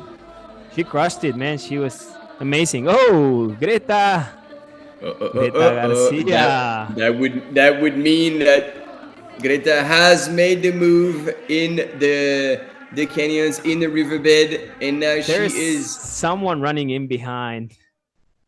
You see that? That's got to be her, but that's a solid 200 meters back. And seeing now the pace, Greta Garcia can smell the barn. She will not let go of the gas pedal now. You can see the highway there. She's probably a K at most from the finish. So that's going to be a 2:25. So yeah, we're not bad. Between 8 and 10 minutes back. Fantastic. Deep breath for Greta. Hold on to that pace. The second spot in the podium shouldn't be slipping out of her hands. Fantastic race from the kid, from the ASICS runner from Spain. I think this is her. I'm gonna check out right now as we speak, but I think this is her first big performance in this podium on this international race, as it is the North Face Transgrancanaria Marathon. Let's check it. Let's say what ITRA, Greta Garcia Moran. She did win the Travesera de Picos de Europa, as she's from Asturias. Certainly, she's been running all the races around the Asturias trail running community, the races that are super technical. If you ever heard about the Travesera Integral de Picos de Europa, that's Manu Merilla's race. It's a badass race. She was second in 2022. She was first in 2023, sorry, on the Traveserina, the 46K race. Then she doesn't have much of a resume, always comparing to Jennifer. So that's why I believe this is her first jump on the international scene. Great job done by Greta today. She was there shuffling all day with amazing runners and super renowned runners. There is Gema Arenas, Maite Mayora, Jennifer herself, and she's handling a fantastic second place. Yeah, Mauri, and so you can see that once again when we talk about training grounds. If she trains around like places like Picos de Europa, she would have the mountain legs that probably allowed her to not be completely destroyed and damaged after 2,900 meters of descent, and being able to actually shift a gear and shuffle away from Rosa Maria and come and claim the second place. So kudos to her. Extremely well executed race, made the move in the late stages, and I believe, as you say, after a result like this in early season, she'll be hungry for more, and we'll possibly see her on other races on that 50K-ish distance. Absolutely, she was just to add some more context. She was first at the Sobresovio Redes Trail. She was seventh at the Valdaran by UTMB Experience, the 30K race at the major of the UTMB World Series in Spain. But then, yes, again, this is the place where she jumps to the world scene. Yeah, and split screen with Rosa Maria, who is she is really it's close. Got to be like 400 meters, but that's so close and yet so far. As much as she seems to be like giving everything she's got and still moving really well at the end of a 46K, that's just not enough. And there we go, Greta Garcia has got one more turn to make it onto the line. She can smell the barn. She has done it. She has made the move at the right time to come and claim second place. That's it. She's gonna turn around. She's gonna turn right, and she's gonna see the finish line. She's gonna see the finish line at Parque Sur de Maspalomas. We're gonna have, I almost go Spanish there. We're gonna have Greta Garcia Moran, the ASICS trail runner team from Spain, making her jump to the big world of the trail running scene in the trail running competitive. Yeah. She knows she's running. I mean, somehow scared. She keeps looking back, like she's all right. I should have it in the bag. There's no way anyone is taking this away from me now. I'm too close to the line. So she's maintaining a pretty solid pace in that last K. It's just holding it together. Second place is not gonna slip for Greta Garcia. Now she's into Parque Sur de Maspalomas, and we're gonna have our second lady on the podium. Yeah, finally she's breaking a smile. She realizes she has it in the bag. Let's hear it from Depa, who's gonna bring her home across the line.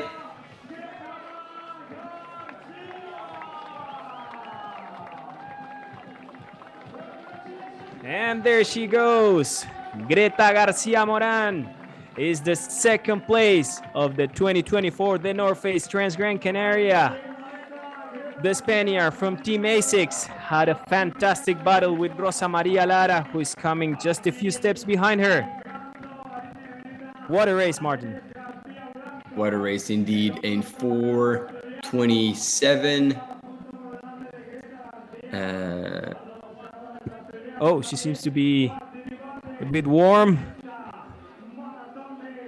Oh, and she would have given everything she had left in the tank to pull away from Rosa Maria. I find it really interesting. If she's really from Asturias, now the weather up there must be rainy, must be super wet, cold, and she comes and perform this way at the dry race, at the super dry race at this Transgrancanaria. Let's try to hear from her.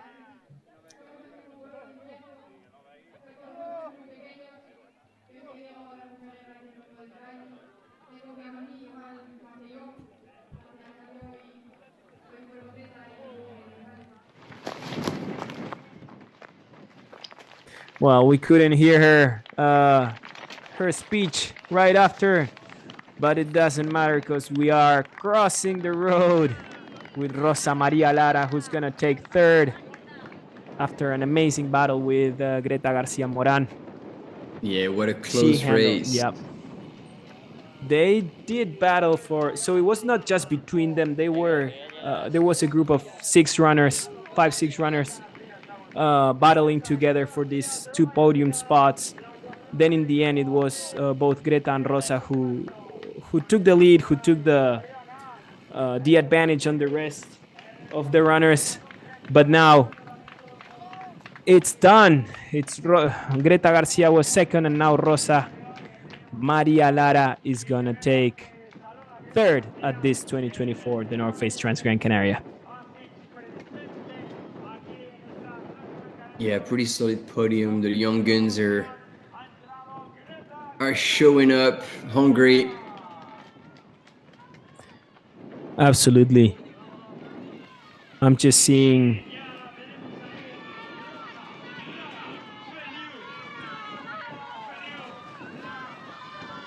Rosa Maria Lara Feliu Astepa is saying, giving high fives to all the kids. She's turning right, getting into Parque Sur de Maspalomas. She's gonna go straight out to the finish line. We got her.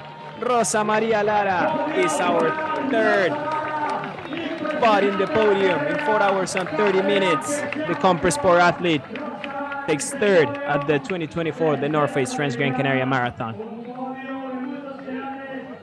Tired, of course, after such a hard battle, right? Big day in the office for the Compress Sport athlete. Was a fantastic day. I think on the women's side, both on the women's and men's side, just to make a quick. Okay, let's see if we can hear Depa first.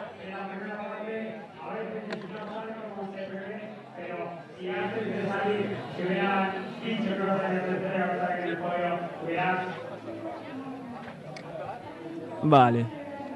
No problem. We just have ambient sound as we see Gema Arenas. Oh, Cameraman back here is just poor guy. just hit the deck. Well, I mean, they must be tired as well. They've been out all day chasing runners. It's been a long day. Big shout out to our camera bikers and camera cyclists as we are waiting for Gema Arenas to get to the finish line.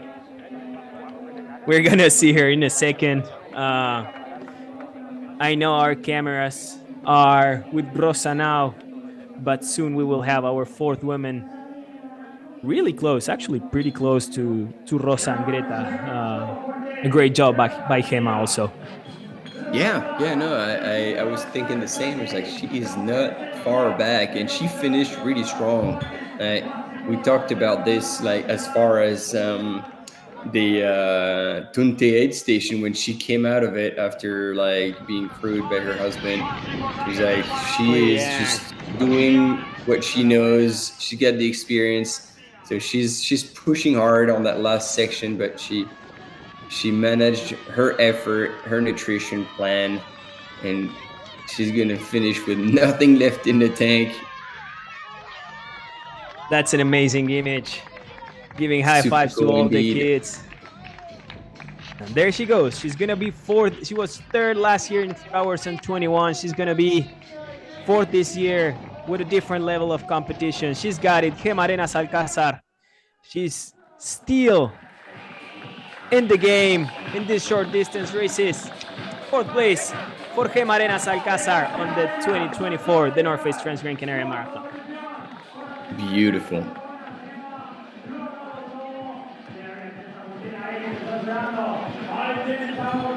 Great race.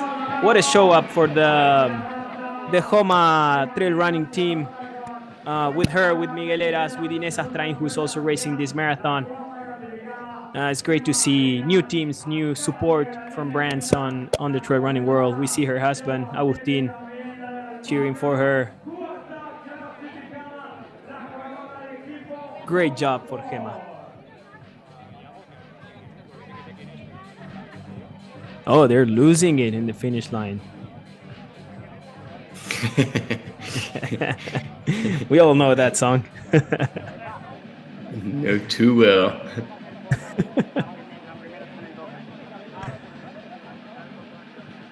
All right, how are you all seeing it? We already saw 4 girls coming through the finish line in 4 hours and 30-ish minutes. Where are you? We have a couple more minutes, probably until the 5th women comes through. Yeah. Are you listening well? Yeah, go ahead. No, and I was thinking just the body type of Gema Arenas. Like I feel like there's quite a few female runner who are like, a bit shorter, but very, very strong women. Reminds me of Eddie Gordon. We don't see her anymore as much, but man, she was tough as nail. And same, like this little piece of woman, just damn strong.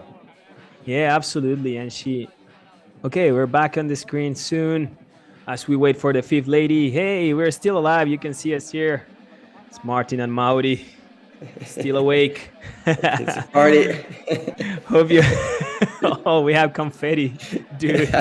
We got all the tricks. Next one is the rabbit. Right? Stepping up my game. Yes, indeed. We're getting in the later stages of the race, but you guys have been fantastic with us the whole day, whole night, whole morning, wherever you're watching in the world. Once again, I'm following and covering from New Zealand. Mauri, you're on the other side of the world. In GMT -3, Argentina, man. and right bang on smack in the middle is the island of Gran Canaria. And we have sorry, Travis already nicknamed us as M&M. So I don't know if that's The good or Eminem bad. show, brother. The Eminem show. Beautiful. Thanks, Travis, for that one. And actually, we had that working also very well with Mayo, Yeah. who's been at UTCT, and there was the Eminem show as well. So there's something about the M's. There's something about the M's. Yeah, looks like we're doing a good work, man. Martin looks half asleep. Such a machine. Yeah, he's not. He's under the influence of yerba mate, so he's totally fine. Look at that. It's we are Argentinizing the world lately with mate. One cup at a time. One cup at a time. Amazing. There we go. That's. Is that? Oh man, that was a fast. I'm pretty sure that was Inés Astrain. The other, yeah, that's her. There she is, indeed. Wow. Inés Astrain. What a finish. Completing the top 5 in total fashion. Looking completely great. High-fiving all around. Great job for the youngling. Juma team as well. Also from Homa team, absolutely. She just recently signed with this brand new trail running team that has formed in a classic brand from Spain. She was second at the marathon in Ultra Pirineo. Now she's 5th here in Transgrancanaria. Yeah, giving high fives, rocking out, looking great. Congratulations to Inés. Daisy, look at that. Yeah, giving heads off to Depa, I believe. Yeah, absolutely. Good friends with Depa. But yeah, we have our top 5 ladies already here. Pretty happy that we had the coverage we had. Shout out to our friends at La Yucana Live and Evasion TV, who made a fantastic job. Our camera runners, our camera bikers. Couple accidents for our camera bikers today. Nothing nothing really dangerous, nothing really bad. But thank you all. Yeah. I don't know. Let's see if we can hear Inés. Yeah, but like I totally second what you said. Like, man, the images today were out of this world. We had the perfect transition. We saw the woman as much as the man. Like it was bang on. Like, loved commentating that. It was super easy. And once again, big shout out to all of you in the chat. You guys have been super helpful, keeping us in check when we were talking trash, giving us additional details when we're missing some, and keeping the banter alive as well whenever there was the opportunity. This is done for the marathon, but we have the classic that will take place local time in Gran Canaria at 11:30 p.m. I believe. Yep.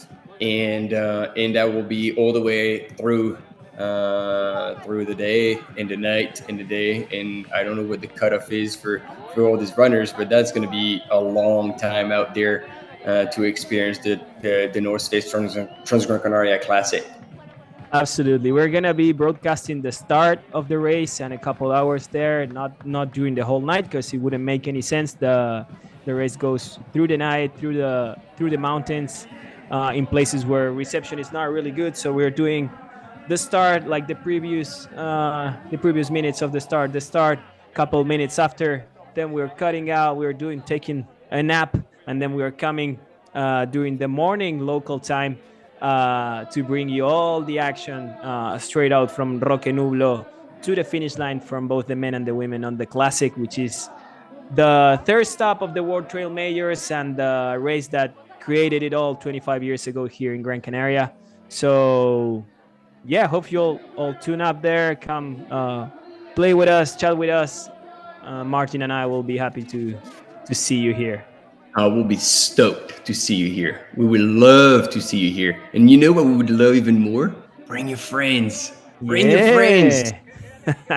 The more the merrier. It's going to be hell of a party. And amazing, we might even give away free stuff. Like, I don't have much stuff around me, but like maybe my T-shirt after we're done with the live, I can just post it. I have a bottle. You get a water bottle. We can. like I can also look at how many of the 2 6-packs that are serving as a table for my laptop, how many I can pull out of the pack and just post away to all of you in the world to spread the love.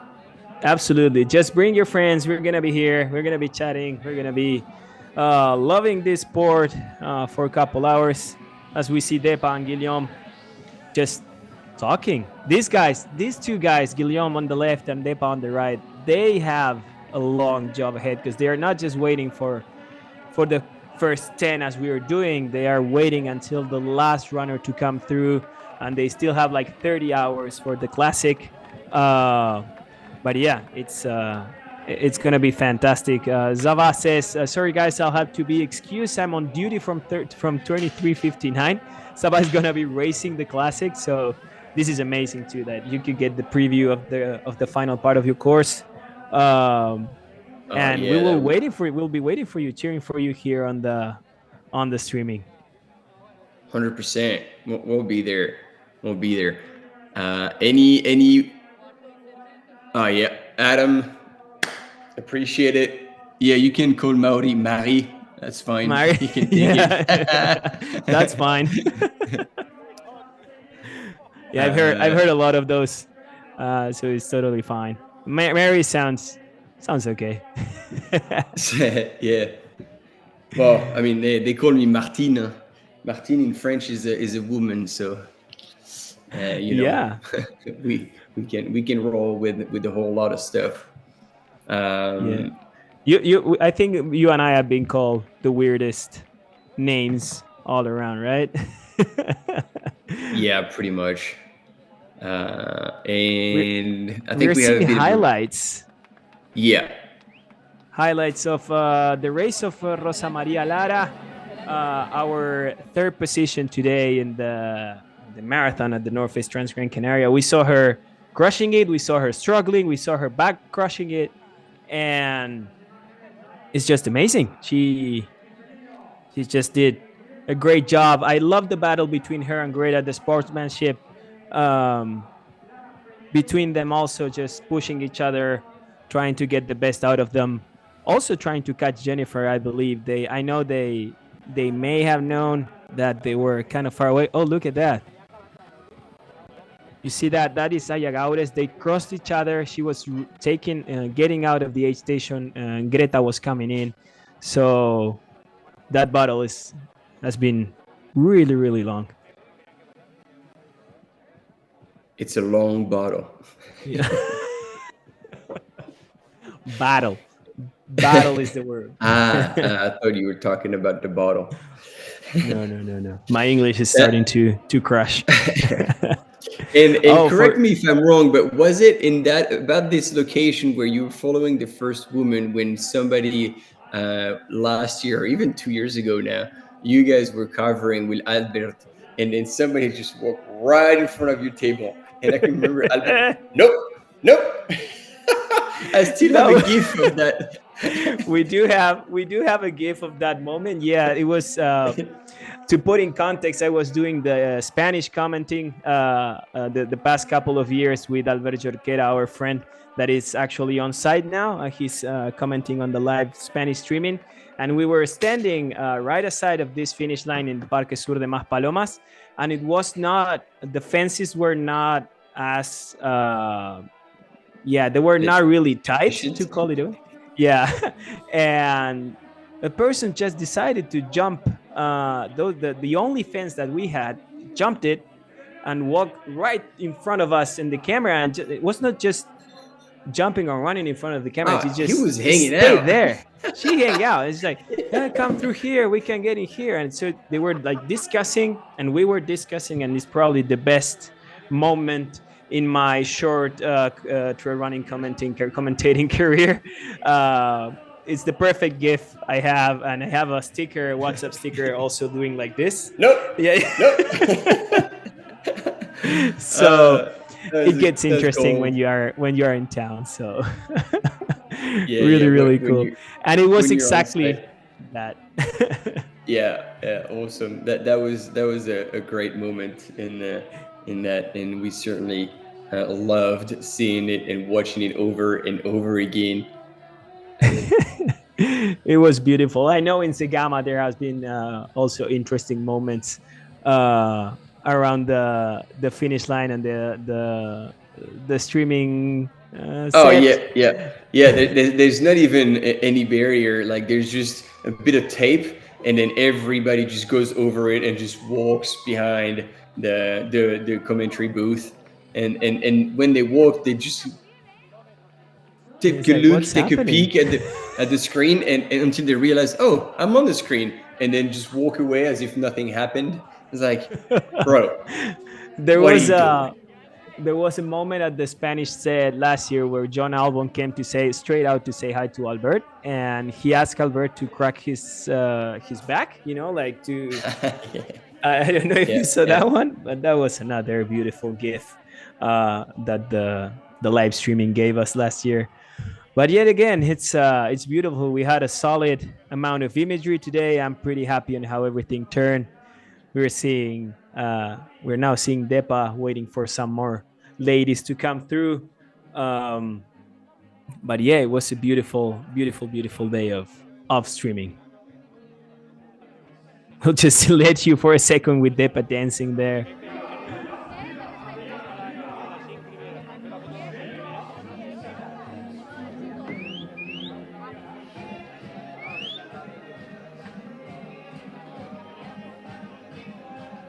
Oh, okay.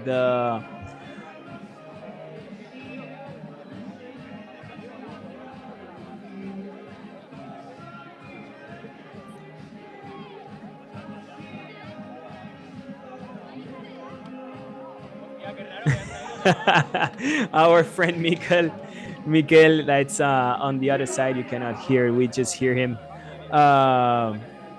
He's telling us the Spanish live streaming is having interviews with the winners. Unfortunately, we're not gonna have them on this source. But yeah, Scott Collier is asking, where does one buy a pair of those shorts? I assume it's Depa's shorts. Yeah, that's those are Philippe. Yeah, the Jua design, JUA. They are on Instagram, right? Jua design. Yeah, JUA design, and then you have pants, shorts. I have caps. I'm a big cap person, so. They have this cowboy thing. How do you call it in English? I don't know. It's like a horse. No, not the horse. What you wear, as we see. Sorry about that. We see our sixth runner coming through. Fantastic race for her too. Now we have a replay on Greta. I assume Greta is being interviewed right now on the Spanish streaming, so that's where we're seeing her highlights. Let's check on the name of the Salomon athlete. Absolutely. Greta is being interviewed on the Spanish streaming. If you want to go check that out, that's why we're seeing her highlights of the race, her little trip. I mean, we can also pretend we're doing the interview, Mauri. Yeah, Greta, did you have a good race? Yeah, it was great. Oh well, I mean that was a fantastic terrain. I love the island, and but the sun was beating hard on me, so I had to put on my shade and pretend I was not hurting.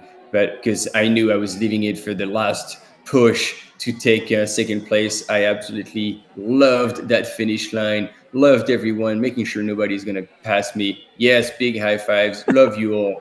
Thank you, Asics, for sponsoring me. And can somebody give me water because I'm pretty damn thirsty. We're slowly descending. Right? Yeah, that's perfect. we're slowly descending on the insanity spiral with Martin. As we see under 24:08, that is Beatriz Parrón Álvarez. Beatriz Parrón Álvarez was 6th today in 4:48:27. fantastic race. She was not on the cards. She was not on that 5 girls group that we saw earlier on the race. But she definitely managed to get there, to catch up on both Maite Mayora and all the experienced ladies that were running in front of her to finish in 6th. A great race. Oh, there we see Miguel Eras, we see Iru, Jose Iruroski. Miguelon, that's probably going to have a fantastic race tonight. Rooting for the old guy. Man, he's going to crush. I'm just going to give you some MB. We have some pudding coming to the breakfast table. Oh, I'm really sorry for you, my friend. Yeah, as much as I could probably eat like a whole steak right now. Absolutely. It's 3:25 in the morning, and I don't think that would be a smart thing to do, to have a decent night of sleep. Sorry, thanks Scott for the shout out. Meryl Cooper has also finished in 7th position. I don't know if we miss her. There she is. She finished first on the live trail. No, that's Maite Mayora. Maite Mayora finishing in 8th position. The Vibram athlete, the Vibram long distance athlete, doing a great race. Probably suffering the heat.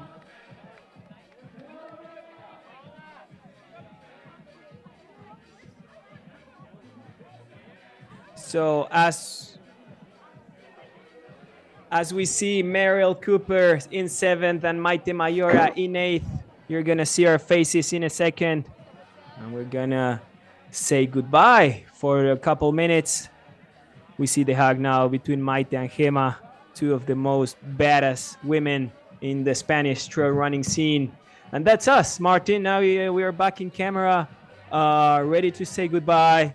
Thanks, Doug, Scott, Robbie, Saba, Adam, Travis, Liam, and everyone who has been out there welcoming us and in your homes. Thanks for being with us this morning. And that's it from the Argentinian side. Thank you again. Hope you had a great day. Martin, I'm going to leave it for the wrap.